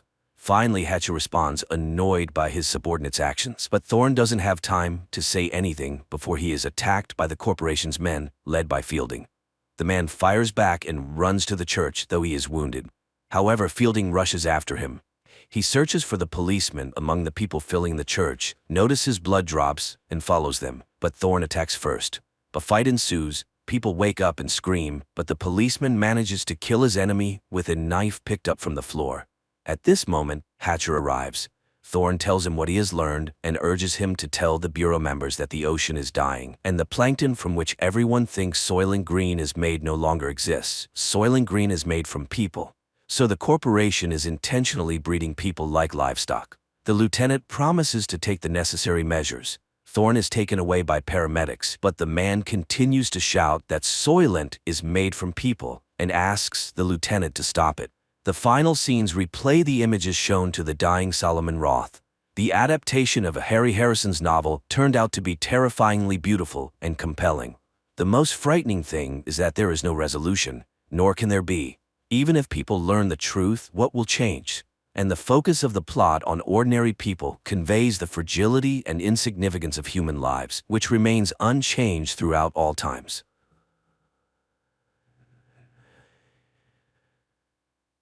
People often fantasize about immortality. But what if a person could live for a few hundred years or thousands? What would an immortal look like? What would they do? How would they relate to family and religion? In 2007, director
I can make you very special. Hundreds of years ago, people completely exhausted the planet's resources, leading to a total degradation of the population. The best scientists took it upon themselves to save the dying world. A renewable energy source was found. However, the greatest danger remained humanity itself. Differences led to divisions between the best and the worst. It was then decided to improve humans as a species. On their 16th birthday, everyone undergoes a procedure that makes them physically perfect. No longer does anyone need to envy others or prove their superiority. Tally is one of those waiting for that day. For now, she is called an ugly, but she has the opportunity to see what she will look like, as she can choose her eye color or skin quality. That evening, she sneaks onto a bridge where her friend Paris is waiting for her. They watch a party in the City of the Beautiful, envying those who are already there. Paris is 3 months older than Tally, and tomorrow he will undergo the operation and move to the city. Tally will have to wait her turn, and she fears that Paris will forget about her, but he assures her that she will always be his squints and he will always be her nose. He arranges to meet her in a month. The next day, the students gather in the main hall to greet those whose time has come. Dr. Cable talks about all the advantages of being beautiful and calls forward the future beauties. Paris says goodbye to Tally, and a girl named Shay, sitting next to her, notices this. In the evening, Tally returns to her room and remembers how she and Paris met when they arrived at school. He called himself Nose and she called herself Squints. One day, the boy hurt his hand and the girl intentionally cut her palm. From that moment on, they shared a mark of ugliness, a scar on their palms, and the belief that they were perfect for each other. The next morning in class, Tally talks about the white tiger orchid, which supplies energy to the cities and decorates the fields. That evening, she undergoes the mandatory scan for her future transformation, where she chooses gold for her eye color and dreams of reuniting with Paris, from whom there has been no news. The day of the arranged meeting arrives. The girl sneaks onto the bridge, but Nose is not there. Tally decides to sneak into the City of Joy. She reaches the outskirts, where a party is in full swing. Suddenly, a mask falls from above, allowing its owner to change their clothing.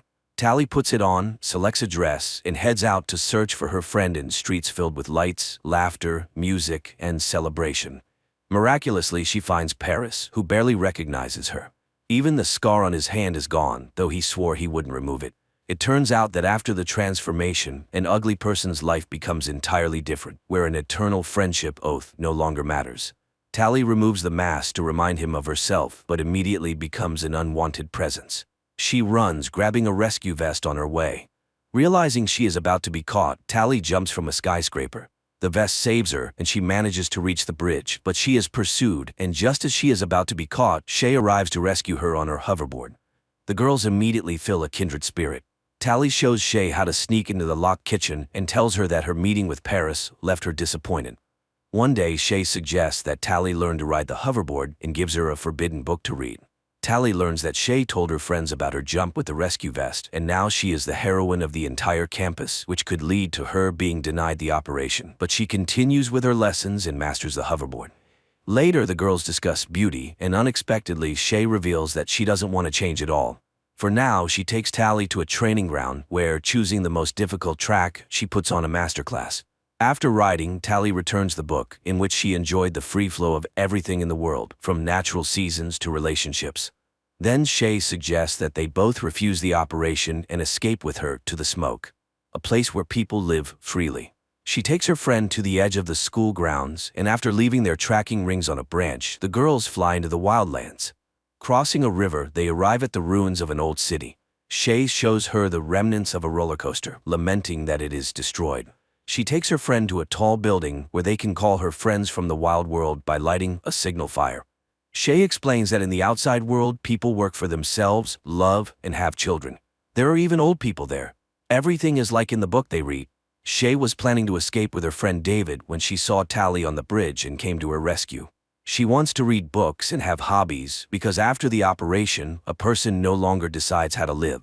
Tally doesn't understand this, as she has dreamed all her life of being beautiful. So Shay leaves her with a coated path to the smoke and departs with David, whose fire lights up on the neighboring rooftop. Tally returns to the city, where the day of her transformation soon arrives. Unexpectedly, instead of the operation, she is taken to Dr. Cable, who turns out to be well aware of her friendship with the missing Shay. She insists that David is holding Shay against her will, brainwashing her.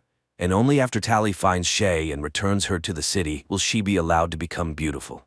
A distressed Tally returns to her room, where Paris visits her. He advises her to do as Dr. Cable asks, as it is the only way they can be together. Tally agrees. Dr. Cable explains that the residents of the Smoke are planning to destroy the city and have developed a weapon that Tally must find and neutralize. She sets off, receiving a pendant to activate when she finds the weapon. Tally follows Shay's instructions and after reaching the ruined roller coaster, rides it until she reaches an old railroad track. She camps in the forest for the night, lighting a fire, and unexpectedly finds charm in the surrounding nature. Later, she has to climb a steep cliff and cross the ruins on her hoverboard. The last stop is a white sea of orchids, where Tally settles in for the night. Meanwhile, Dr. Cable calls Paris and offers to further enhance him. That night, Tally wakes up surrounded by burning orchids. As she is about to lose consciousness, David finds her. He checks her over, discards the transmitters he finds, ignoring the pendant, which is not yet active, and takes her with him. However, the tracker informs Dr. Cable that Tally is in the right place. In the morning, David brings Tally to the Smoke, where she reunites with Shay. However, the others find it strange that she managed to get there alone. Tally expresses her concern for Shay and believes she should return, but Shay has no intention of doing so and asks Tally to take a closer look at this way of life. The next day, Tally comes across a group of young people preparing for an expedition. It turns out that the fires are set by them because the orchids are toxic and drain nutrients from the soil, killing the planet. David offers her to join them and see the truth. The group flies on a mission aboard an ancient modified helicopter. From above, they see fields and forests destroyed by the orchids. Shay sets the plants on fire and a blaze erupts, suddenly revealing figures of people walking through the fire unharmed. Suddenly the helicopter shakes and Shay falls down. Tally immediately jumps after her. She finds her friend and grabs her just as she sees a figure in a blue suit running towards them. But Tally grabs onto a rope thrown down from the helicopter and the two girls are pulled out of danger. Later they discuss what happened, confused about how the city's scouts found them. Tally feels guilty and torn, as after getting to know the inhabitants of the Smoke better, she has started to think differently. Here everyone works but doesn't use money, they just trade. The elderly aren't a burden because they contribute in their own way. Most importantly, the people have chosen to be here. They melt down old iron and make useful things. When Tally asks about weapons, Shay simply shrugs, saying, "Why would we need them?" Tally joins in the work and even though it's hard, she enjoys the process. In the evening, everyone gathers around the campfires where she is treated to natural foods. David tells the people that scouts have been spotted, meaning the city hasn't stopped pursuing them. While the Smoke believes in controlling nature, the city has perfected controlling people. By focusing on appearance, people stop reading, learning, dreaming, and choosing who they want to become. That's why they are ready to defend their freedom. The next day, David teaches Tally how to shoot a bow, noticing the calluses on her hands, and gives her his gloves as a gift. At that moment, the flamethrowers arrive, having encountered scouts again. However, these are not typical beauties, but very fast and strong guys. Later, Shay notices the gloves and explains that in this world, things are different from the city. If a guy cares for a girl, it means she's important to him, so Tally has to make a choice. One day, Tally asks David about the weapons. He takes her to his parents. They reveal that they used to be plastic surgeons. It turns out these operations are not as safe as people believe. There were even fatalities. While studying these cases, David's father noticed changes in the brain of the beautiful, realizing that after the procedures, people's thinking became clouded and they experienced a false sense of happiness. But only Cable realized the secret was uncovered and they were removed from their work and their research results were confiscated. It became clear that the brain was being intentionally damaged to control people. David's parents were lucky to find themselves in a community of dissenters where they were given a medicine that helped them stay sane. That's why they fled and dedicated the rest of their lives to creating a cure. But one of the main components remained in the city. The serum is the weapon, though it's not yet completed.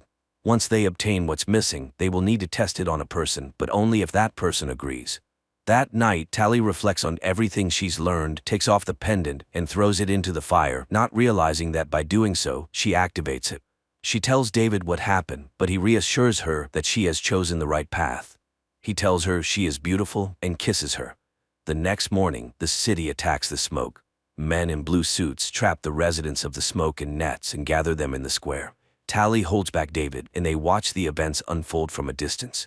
Cable interrogates David's parents, and when she gets no answers, she orders Paris to kill David's father. He reaches out and with one swift movement, snaps the man's neck. David rushes out, and together with his mother, they cry over his father's body.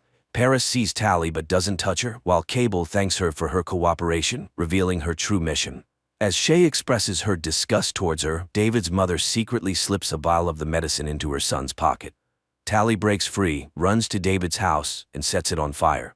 In the chaos, David escapes into the forest. Tally, shooting her pursuer with a bow, also runs while the townspeople burn down the settlement and take its residents away. Later, Tally finds David and tells him that she didn't know the whole truth, and the residents of the Smoke paid the price. She is ready to help him get to the city and fix her mistake. She takes him to the school, introduces him to Shay's friends, and asks them for help. The young people start a rebellion, writing the words "Smoke Forever" above the city, diverting attention from the main goal. Taking advantage of this, Tally and David sneak into the laboratory, but to access the right level, the school ring is not enough. David takes it from a guard, and the pair find and free the residents of the Smoke, but Shay has already been taken for the operation. Tally, David, and his mother rush after her, but it's too late. Shay has been turned into a beauty, and she really likes it. At that moment, Paris and Dr. Cable enter the laboratory, urging people to finally make a choice. All three step into the transformation booths, but just as the process begins, a helicopter flies overhead, and David's friend uses a flamethrower to melt the outer glass. The system collapses, Tally pulls Shay out, and while David's mother finds the necessary component for the medicine, they escape. The group makes it to the roof, where they are stopped by Paris. Tally tries to remind him of their friendship, but he reaches out, and David, remembering his father's death, attacks the handsome man. After a struggle, Paris dangles over a waterway, and at the last moment he recognizes Tally, but he slips and falls down. David leads Tally away. Later, the group gathers in the ruins of the ancient city. David's mother shows them the retrieve component and pulls the vial from her son's pocket. The medicine is finally ready, but Shay refuses to be the test subject, as she loves being beautiful. So Tally volunteers to return to the city, undergo the procedure, and then become a volunteer. It's very risky, but she is confident in her strength. Sometime later, the beautiful Tally admires the city and, when asked by the system, assures it that she is completely happy being perfect. The movie raises more questions than it answers. The city's motivation is unclear, as the beauties produce nothing but self-admiration, and the danger posed by the smoke isn't fully explained, but the visuals allow viewers to simply enjoy the beautiful scenes, forgetting about the absurdities of the plot.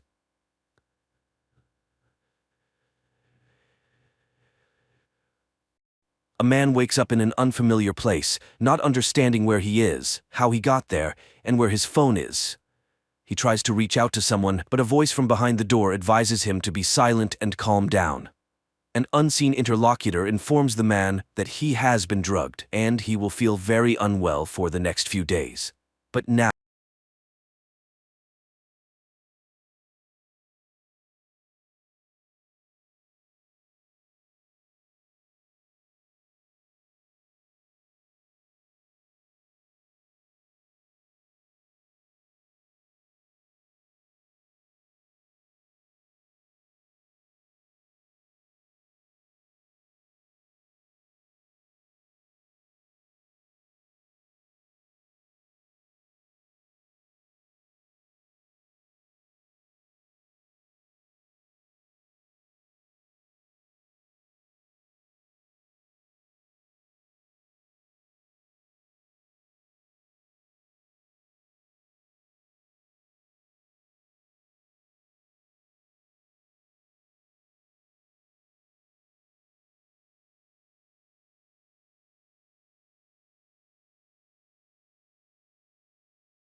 In 2025, aliens occupy Earth and first include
An alien race from the depths of space colonizes Earth.